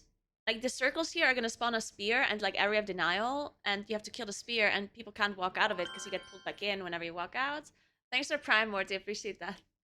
Then, there's also, like, the 3 soaks. And depending on which you soak, the boss gets a different weapon. And that's different mechanics. One of them is a soak, like an AoE soak that actually stuns you if you stand in it. And one is like an absorb thing for healers, and the other one is like a bleed effect or something like that. And the boss charges around. spear needs to loosely Something stack like as that. they'll spawn a spear at their location. So you want them loosely stacked, just not so they blow each other up. Everyone needs to swap to and nuke down these spears as soon as possible. The players that drop the spear will also get chained or tethered to the spear, taking damage every second while the spear is alive. And it also gives the boss 1% Clara. energy every second per spear that is up. Now Naguura will also face a random player's Wow, direction and Stabler. fire Whoa, whoa, off whoa. 3 shiny swords. Oh, yeah, true. Taking a This sword is, to the face the is Dutch not thing. recommended. So these abilities will be throughout the entire fight. However, the main mechanics of the fight are the 3 torments. Around the encounter space, there's 3 fancy corpses impaled by different weapons. When boss reaches full energy, all 3 torments gets a circle around them. Players needs to soak one of these circles until it disappears to trigger that torment. Now while soaking these circles, players take damage and swarms of fire swirly spawns all over the place. Now when a player stops soaking the circle, I think aka they leaves changed the this, circle, right? they get debuffed, increasing damage taken from Swirlies. soaking torments. So you want to avoid having the same player soak multiple times, and if you are soaking, don't step out. Now when a torment gets activated, it gives the boss a new powerful ability on top of her regular toolkit. The new ability lasts until you activate a new torment, and if you fail to activate a torment, everyone dies.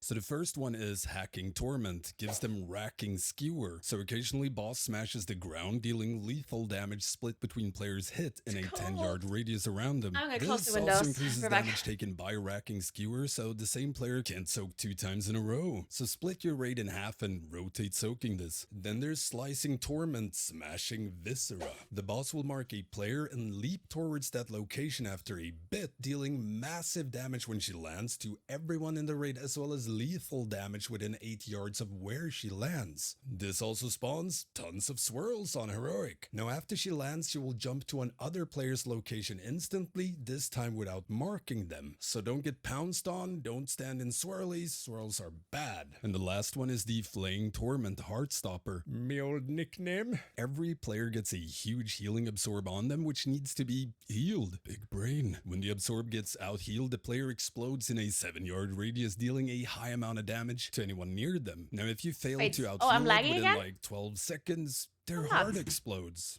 So they die. So pretty much spread out and heal when this goes out. Great place to pop a health pot, warlock cookie, or even the elusive self heal.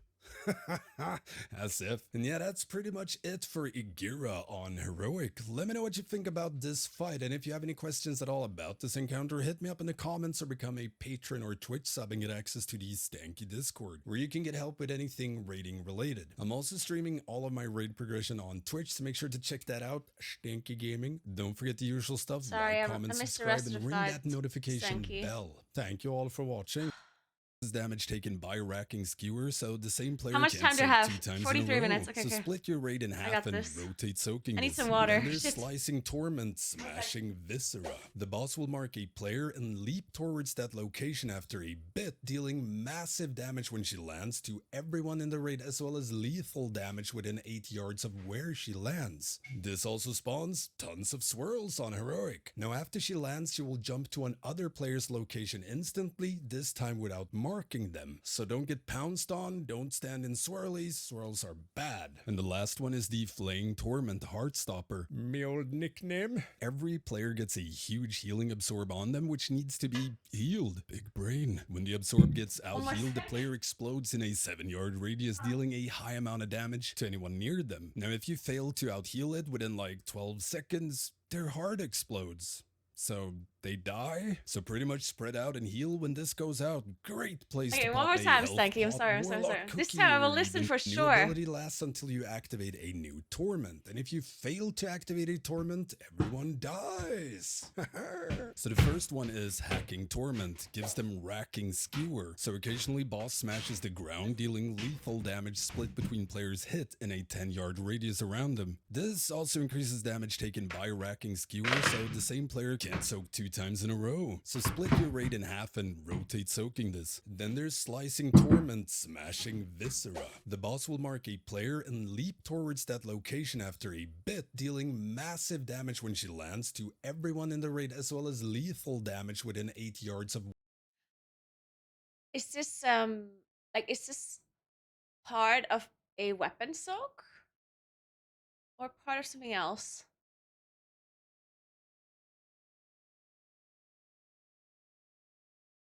The main mechanics of the fight are Sorry, I have to do three something real quick, torments. Around the encounter space, there's 3 fancy corpses impaled by different weapons. When boss reaches full energy, all 3 torments gets a circle around them. Players needs to soak one of these circles until it disappears to trigger that torment. Now, while soaking these circles, So players just the right take torment, damage and absorb swarms of torment. fire swirly spawns all over the place. Now, when a Stop. player stops soaking the circle, aka leaves Get the off the circle, they desk. get debuffed, increasing damage Moon. taken from soaking torments. So you want to avoid having the same player soak multiple times, and if you are soaking, don't step out. Now, when a torment gets activated, it gives the boss a new powerful ability on top of her regular toolkit. The new ability lasts until you activate a new torment, and if you fail to activate a torment, everyone dies.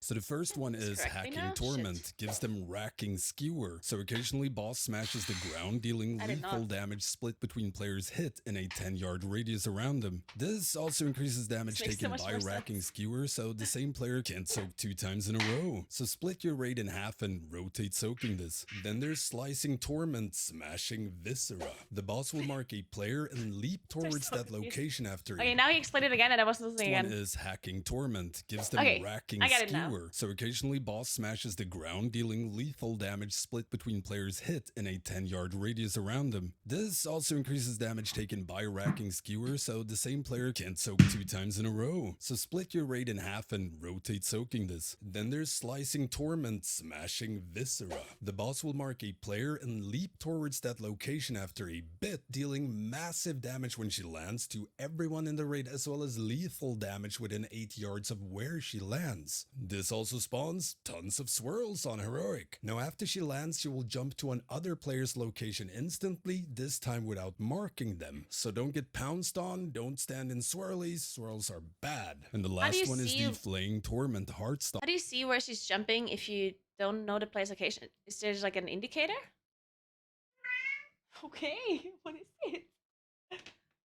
So cat. don't get pounced on, don't stand in swirlies, swirls are bad. And the last one is the Flaying Torment Heartstopper. Me old nickname. Every player gets a huge healing absorb on them, which needs to be healed. Big brain. When the absorb There's gets no out indicator. healed, Yeah, the but how do player you not get explodes in a pounced on if you don't have an 7-yard radius, indicator? dealing a high amount of Thanks for damage 3 to months, anyone Cabal, near what's them. up? Now if you fail to out Big Is he brain. showing the When footage for absorb it or gets no? out healed, the player explodes in a 7-yard radius.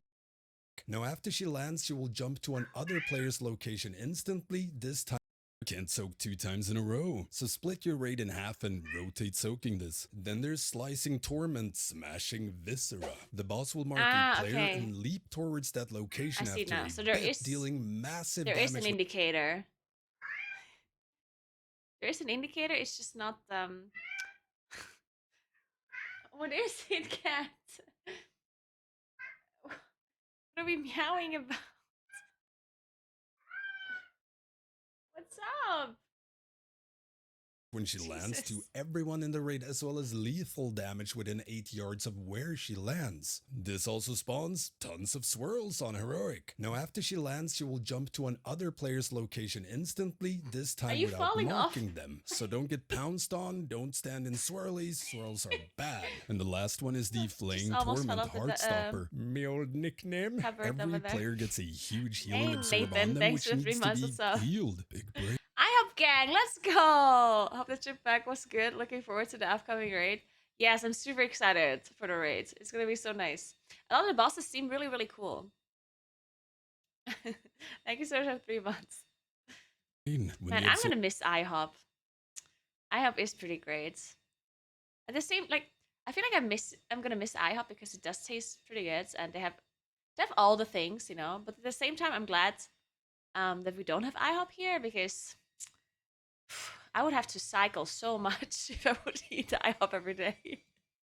IHOP was okay. So you cannot talk about food. You literally have to stop. Like whenever somebody mentions food, you just have to not speak. Toe. This guy didn't eat anything. Nothing. We went Korean barbecue and he ordered French fries in Korean barbecue, and then he had a little bit of chicken. That's it. And then we went to IHOP. The first time he ordered nothing at all, except tea. And then the second time, I don't remember what he had. Oh, he had like, he ordered dinner at an IHOP for breakfast. He ordered like steak or something, except the chicken version of it. Of course, that's not going to be that good if you go to a breakfast place and you order dinner. And then he ordered pizza once. Well, it wasn't pizza, it was a flatbread. And he basically only ate, like, I don't know, like a fourth of it? He only ate the cheese off of the flatbread. Yeah. And now you dare talk about food, yeah? How can you say IHOP is shit when you only ate there once and you ordered dinner for breakfast?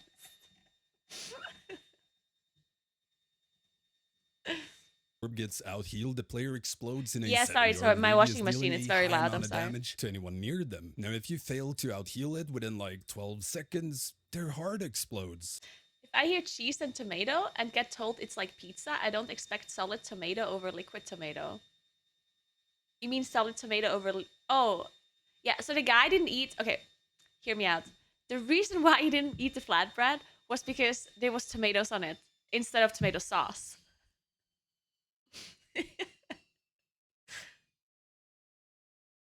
I don't know. So they die. So I'll pretty show you a picture of it. I even took a picture. I'll show you this flatbread. It was actually pretty good. Look, this. He didn't eat it because there was tomatoes on it, and there wasn't even a lot of tomatoes on it either. There's like 2 tomatoes on it.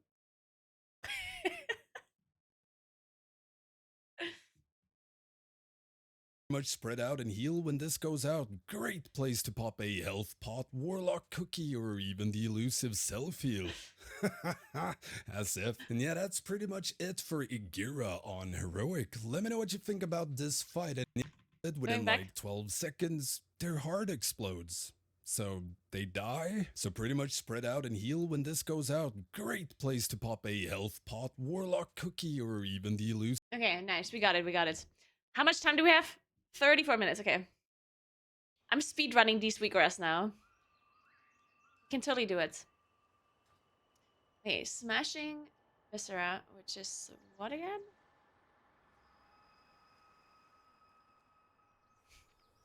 We almost got it, guys. We almost got it.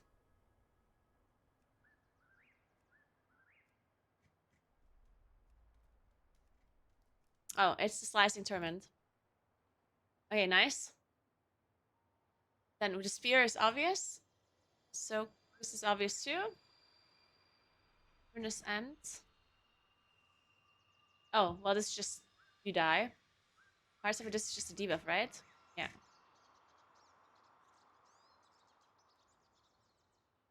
Then Vital Rupture.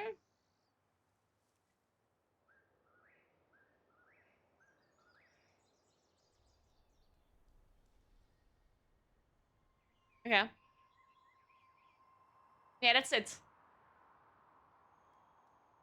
I guess we can look at the bars. Touch, don't suck. Suck, wait.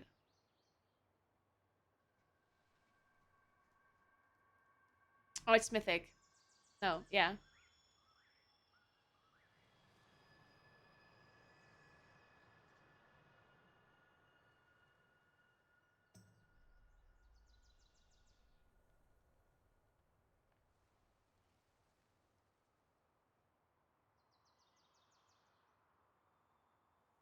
Thank you so much. Okay. I'm so glad you like my YouTube videos.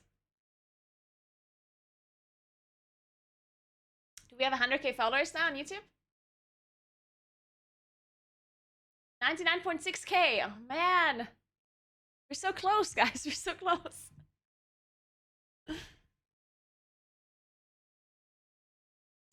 These are reloads, Weakeras. I'm just deleting some of them or changing some of them. Okay, I think this is fine. Let's go with Gnarl Roots. Certainly Gnarl Root does not have a lot of Weakeras, right? And we still have half an hour left. We have infinite time. infinite time.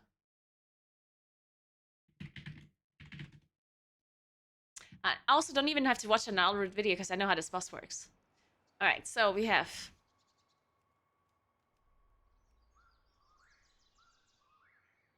Shadow Spine.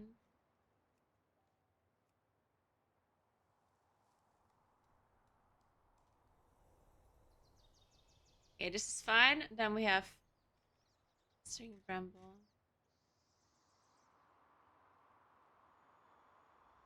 This is the Diva from Soaking. This is the extra damage. Bird, I don't know what that is.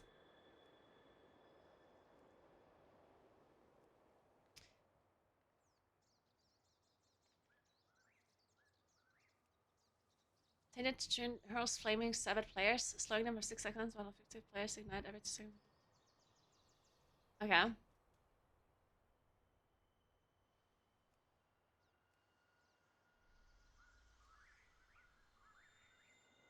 Power bellows in agony, inflicting shadow damage to all players. Shadow Flame.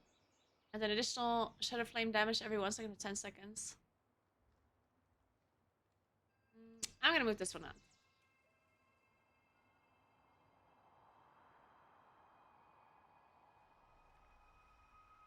Oops.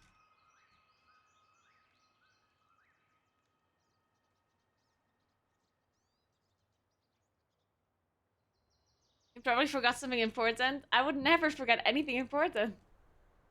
Actually, that's a lie. I always forget important things.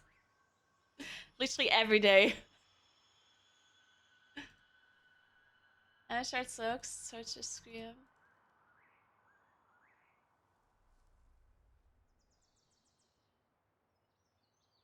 Alright, we good though. Yeah, I don't know. It always switches to Halls of Valor. For some reason, I don't know why. Like if I have this open and then I tab out and I tab back in or something, then it always switches to Halls of Valor.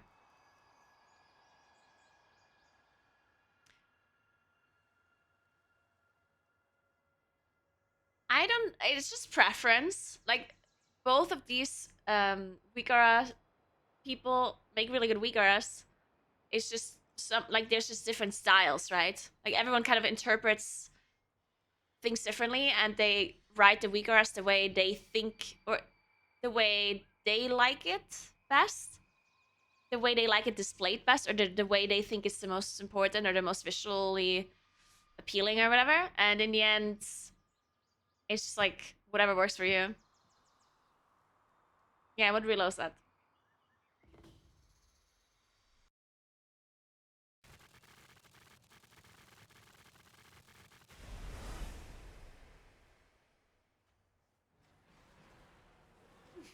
Would you prefer the 20 steps so your thing goes ding for 10 minutes, or a single donation for the same amount?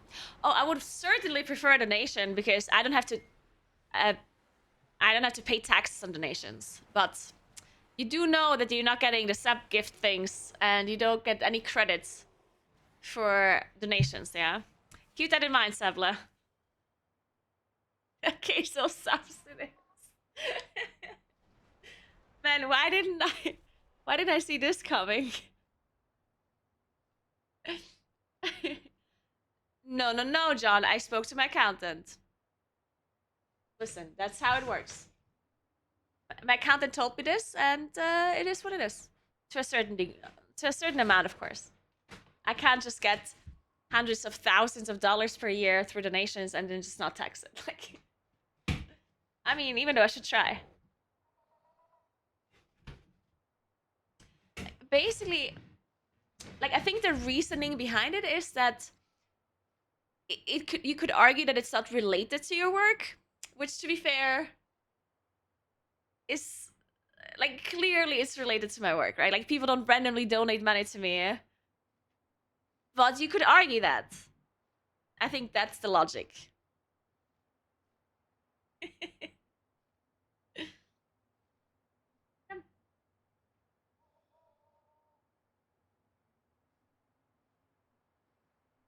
Shipcat.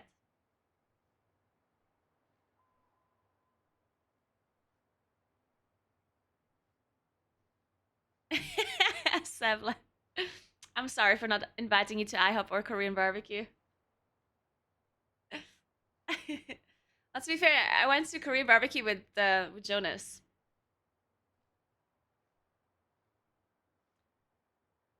But you could have definitely joined for IHOP, honestly. You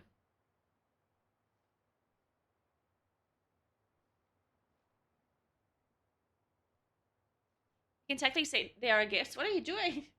Trying to eat me, cat? What's up?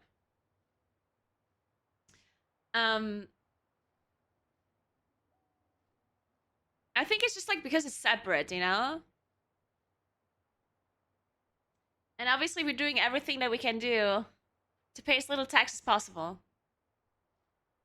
And let's be honest here, donations is very little, yeah?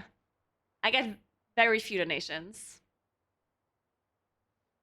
So I don't think, like, even if I would have to pay taxes on donations, it wouldn't be, like, it's honestly whatever. And if it surpasses a certain amount, then I have to pay tax on it anyway. What's up, kids?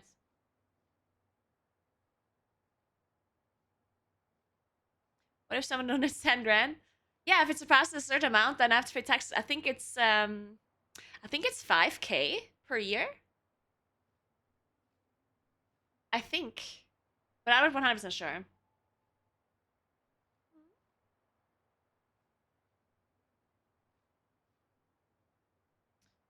Alright. What else do we have to do?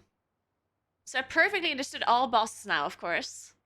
I did all the weaker things except for the last boss.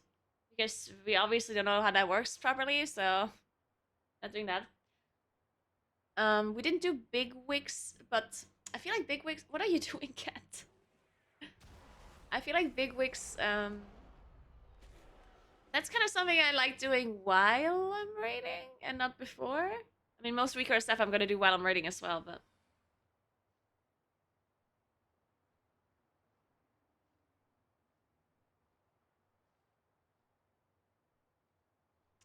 No. I'm saying if I would receive more than 5,000 euros per year through donations, then I would have to tax it. But I just made that, but like I basically made up that number. I don't remember. This is a long time ago that I discussed this with my accountant. This was probably like 4 years ago. Something like that. And I do think maybe it was even lower. Maybe it was 3K. But I remember the accountant asking about this specifically. Because the accountant didn't know either.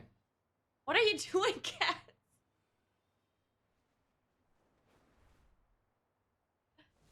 It was 3K, yeah. If Kuro says it was 3K, then it was probably 3K.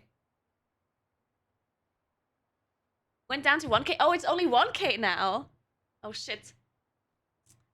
Well, I guess we could only get 1K through donations then. And it's 8% above 1K? Oh. Wait, what do you mean 8% above 1K?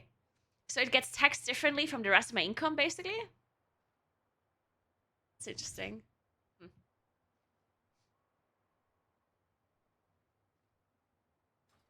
No, it's obviously not per person. It's like in total.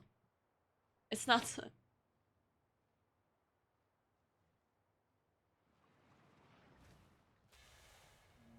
Make me good at Mistweaver? If you're asking me to help you with Mistweaver, then I think everything's lost. At that point, you might as well just give up.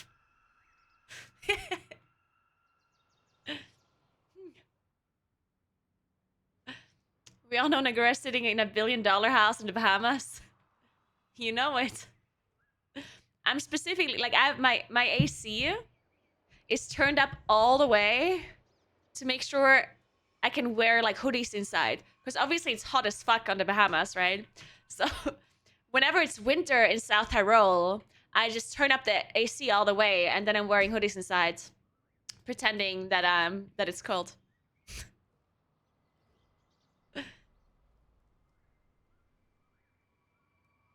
Yeah, you can talk to Megastat. Yeah, she knows a lot about Mistweaver. Pick one, forget how to play WoW completely, or your mom spends a year in jail. Whew. Whew.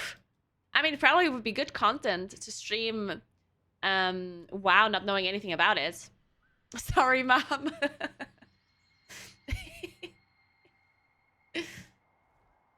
Man, it would be difficult if I would forget everything about WoW. That'd be a whew. I mean, it couldn't work anymore. I would basically forget half my life because everyone that I know is related to WoW online, right? I would forget half my life. What the hell? I mean, how bad is it really? 1 year in jail. Think about it. Doesn't have to pay rent in jail. Free food in jail. Doesn't sound that bad to me.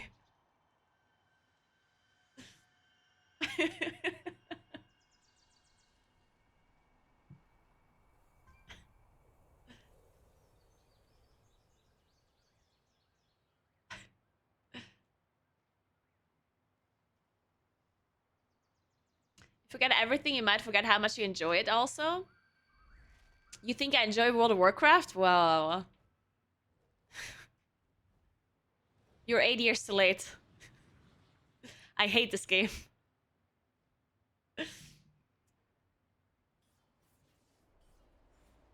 You can fly with regular mounts if you have Pathfinder. I'm only doing this so I can afford a golden sink in my new apartment. And you fools are falling for it. Can't believe you're all watching me. Just so I can have a golden sink.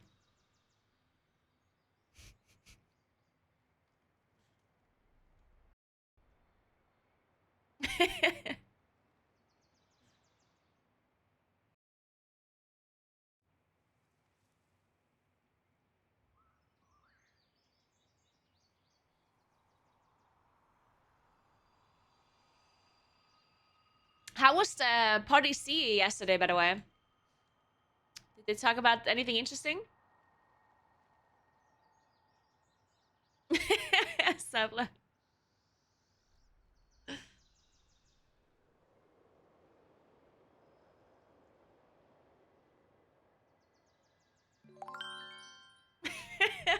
Hey, Miss Spank. Thank you so much for 45 months, Cassie. What's up? How are you doing? How's the boomy looking? Well, my boomy is looking great. Do you want to see it?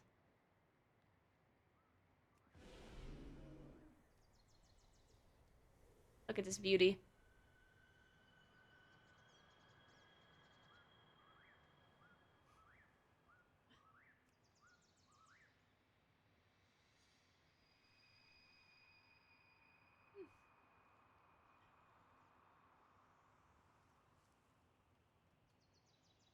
You need a new MMO? Well, Riot.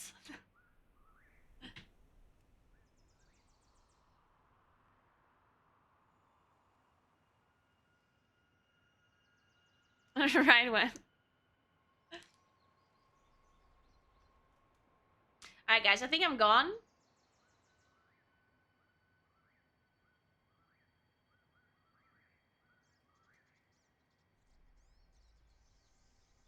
Wait, I need to write this down before I forget. I need to buy Nutella.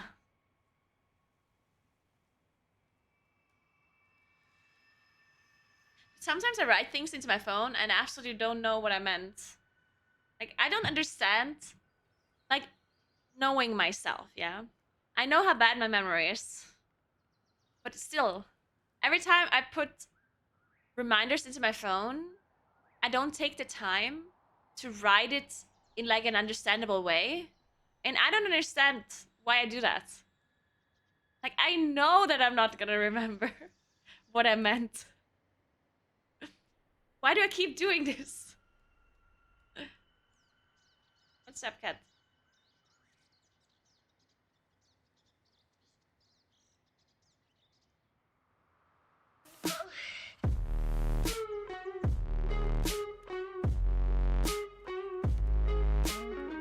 Now export it so you can actually be finished. Oh, sure, I need to export it as well. Thank you so much, Simon, for the donation. Wait, I didn't even see it. Oh my god, thank you so much for 100 euros. What the hell, Sublet? Thank you so much. Even though I didn't invite you to IHOP, next time, okay? And I baited you to. Oh, dude, this cat almost threw off the whole box. Jesus. 20 subs is $100? That's so expensive. Thank you so much, sir. I appreciate that. And now I'm actually gonna export it. Thank you so much. You're the best. Alright, we're exporting it. This is a waste of time to export it though, yeah? Because I barely changed it at all, yeah? You're better off just using the reload, like the original reload Weakeras, yeah? I don't know why you would use mine. Because I barely changed anything. Whatever, I mean, I'll give it to you if you want. But that's a bad idea. Just saying.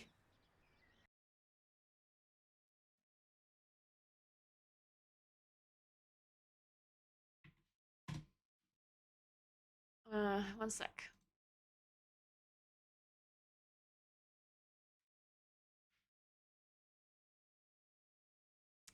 Is it true that my mic is cutting off a lot?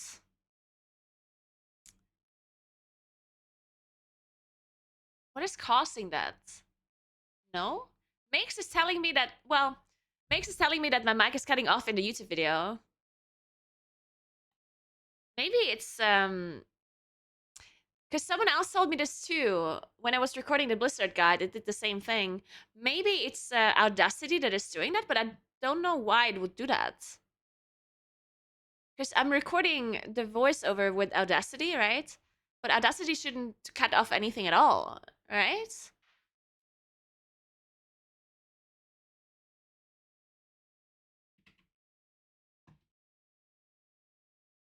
Because if you guys don't hear it on stream, because if it would cut off a lot, then you would hear it on stream. 1 second.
Why is my chair moving?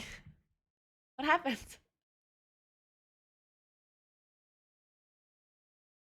Depends on what mic input Audacity. Yeah, but I think I double checked the mic input last time, didn't I?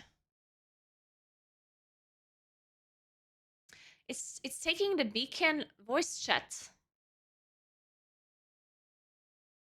And that one should not be cutting off, right? Aw, thank you so much for sending sub gifts, Stricken. What's up? Good morning, Stricken. Thank you so much. Oh my god, thank you so much. Welcome to Yasa. Lig, Huck, Olaf, Wolven, Raven, Tinker, Crimson, Hasailin, Wars, Scode, Jasus, Pirate Crimson. Wait, there's 2 Crimsons. 2 Crimsons got a subgift. Midasi's Mate, Skelt, Mixtaped, and Ambrosi. Good morning, Stricken. Thank you so much for the subgifts. Appreciate that. How's the weather today in Australia?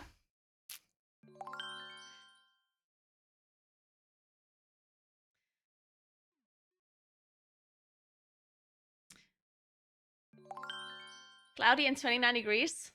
29 degrees? Damn. Jesus. Already?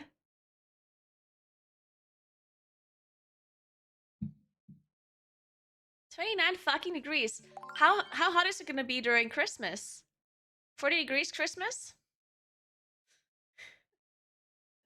That's insane. 29 degrees at 5 a.m. in the morning.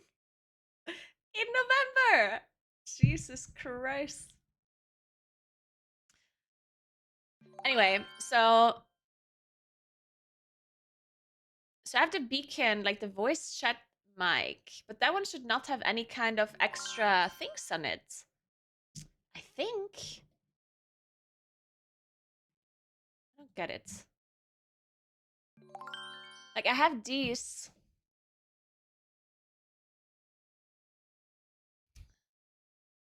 So I have this one here, obviously, but this is the same thing that goes into my stream. So none of, or I think so at least. I think this is the same microphone that goes into my stream.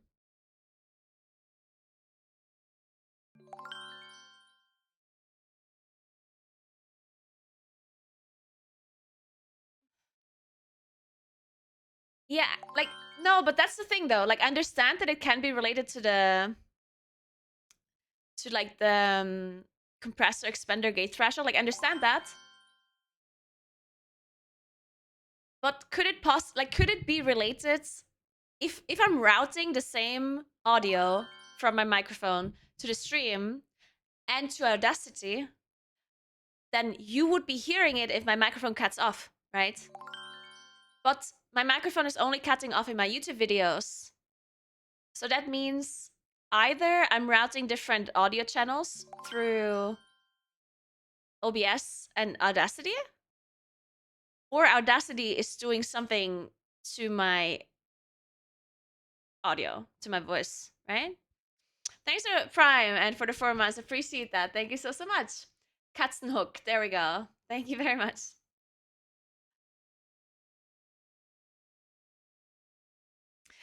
Well, I don't think there's an audio gate in Audacity, right?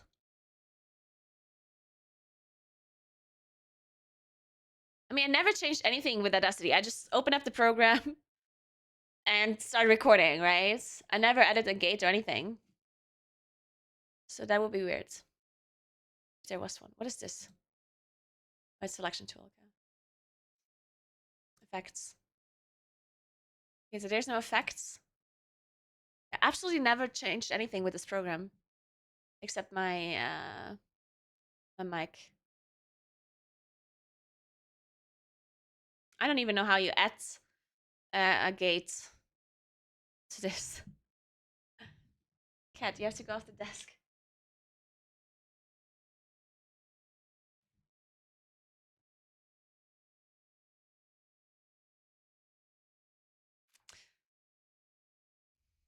What are the lore implications of the audio problem? The pickup threshold might be set up differently for Audacity. Oh, maybe? But nah, that can't be right. No, wait, that's also not that can't be. Unless there's a setting for it that I don't know. But I don't know, like there's 0 effects. What is this? Oh my god. We can have Elgato stuff here? Elgato AQ? Oh, it's because I downloaded it, of course, yeah. I'm an idiot.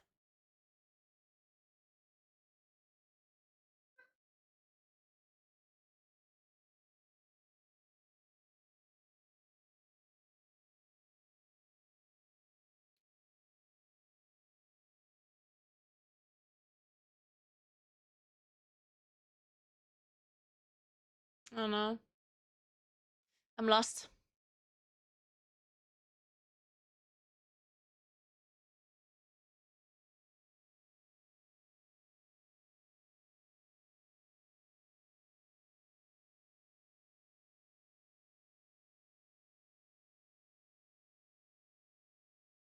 You know what? I'm gonna ask the beacon person next time because I was supposed to speak with him anyway because he set up my he sent me the beacon mic and he set it up and stuff. And he asked me if I'm going to race the world first if I'm taking my mic with me. And then he said he's gonna explain to me how to copy my settings and stuff. And then I'm just gonna ask him about this whole Audacity thing. Maybe he knows what I'm talking about.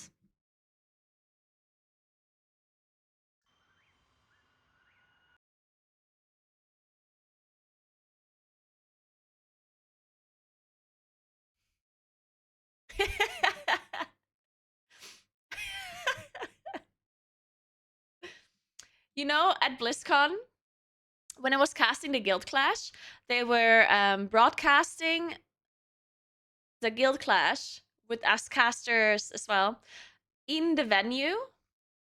And on the screens, the POV was like really bad. And this is what it looked like. This is a screenshot from BlizzCon, from the venue. The it just looked like we all have like super huge like lower bodies. Thanks for Prime, Mint. Appreciate that. Yeah, look at the proportions of my head and my hands. Oh. Stop! Don't do it. Please don't eat the cable. I swear. I'm gonna pay attention to you in a second, guys. Give me a moment. Actually, I'm not gonna pay attention to you because I have a meeting. Just don't destroy anything, please. There's a bunch of screenshots of this. Where's the other? Where's the one with the like huge hand as well?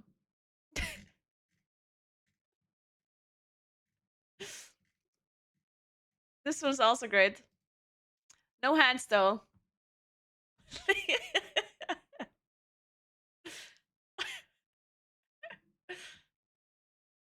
Please stop eating the cable.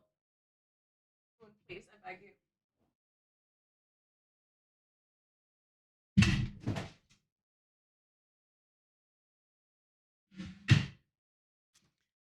You've been bulking? Oh yeah. Been hitting the gym a lot lately.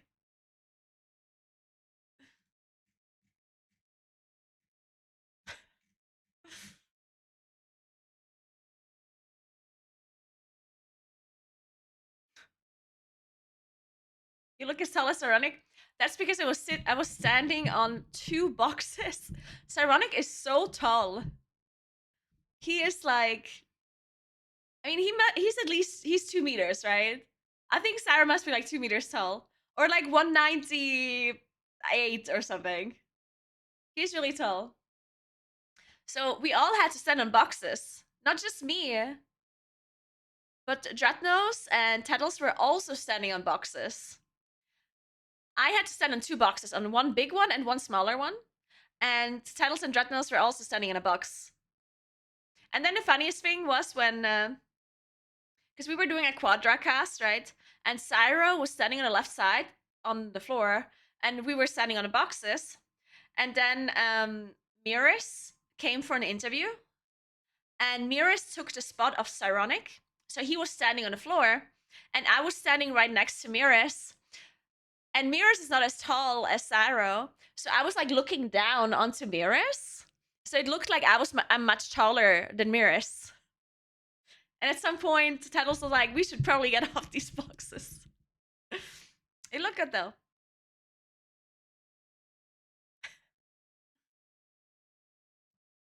Alright guys, I'm leaving. I have a meeting and I need to eat some food.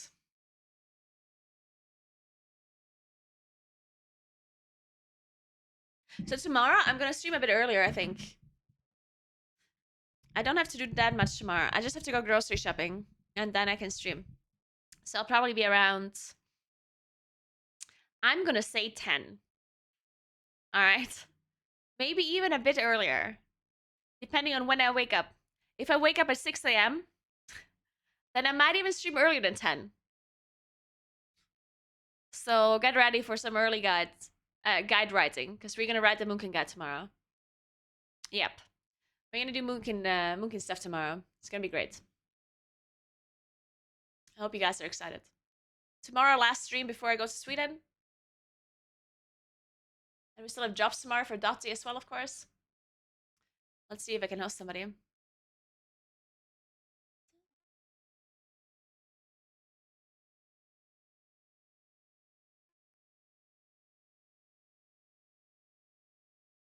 Let's see how the venue looks in the meantime.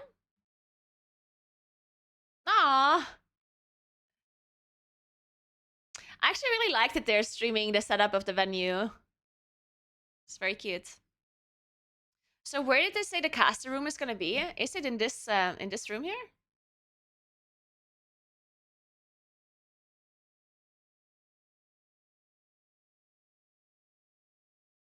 They're getting somewhere. It's looking good. Looking good. So production, yeah, but I'm not sure if the casters are in the same room as production. Gingy's streaming, they're not back abusing anymore. It looks small, oh maybe.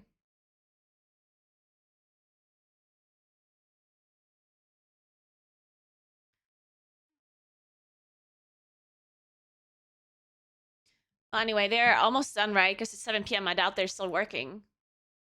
So we're gonna host someone else.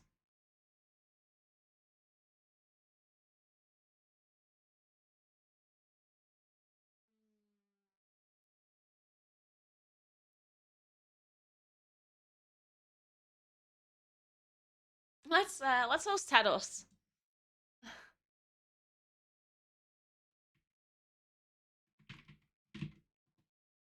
He's also doing Elf UI or UI stuff. Actually, no, he's playing in Plus.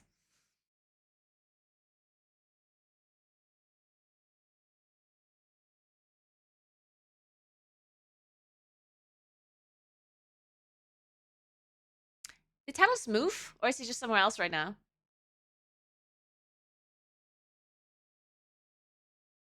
Please still need the camera. What?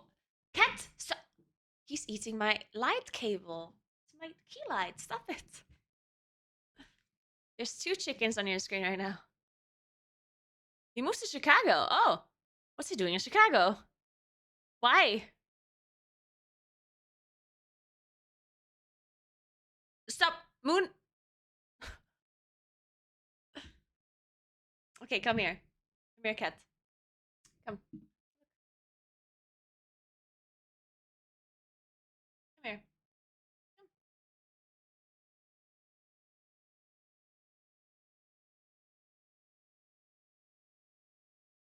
Yeah, Talos is not. I think Talos is not casting the race well first this time, and he's also not raiding. He's just like fully focusing on plus. Are you luring him with a White Claw? Dude, White Claw is just so not good though. When I had a White Claw for the first time, it really tastes like static. Anyway, thank you so much for watching. I'll see you guys tomorrow. And goodbye.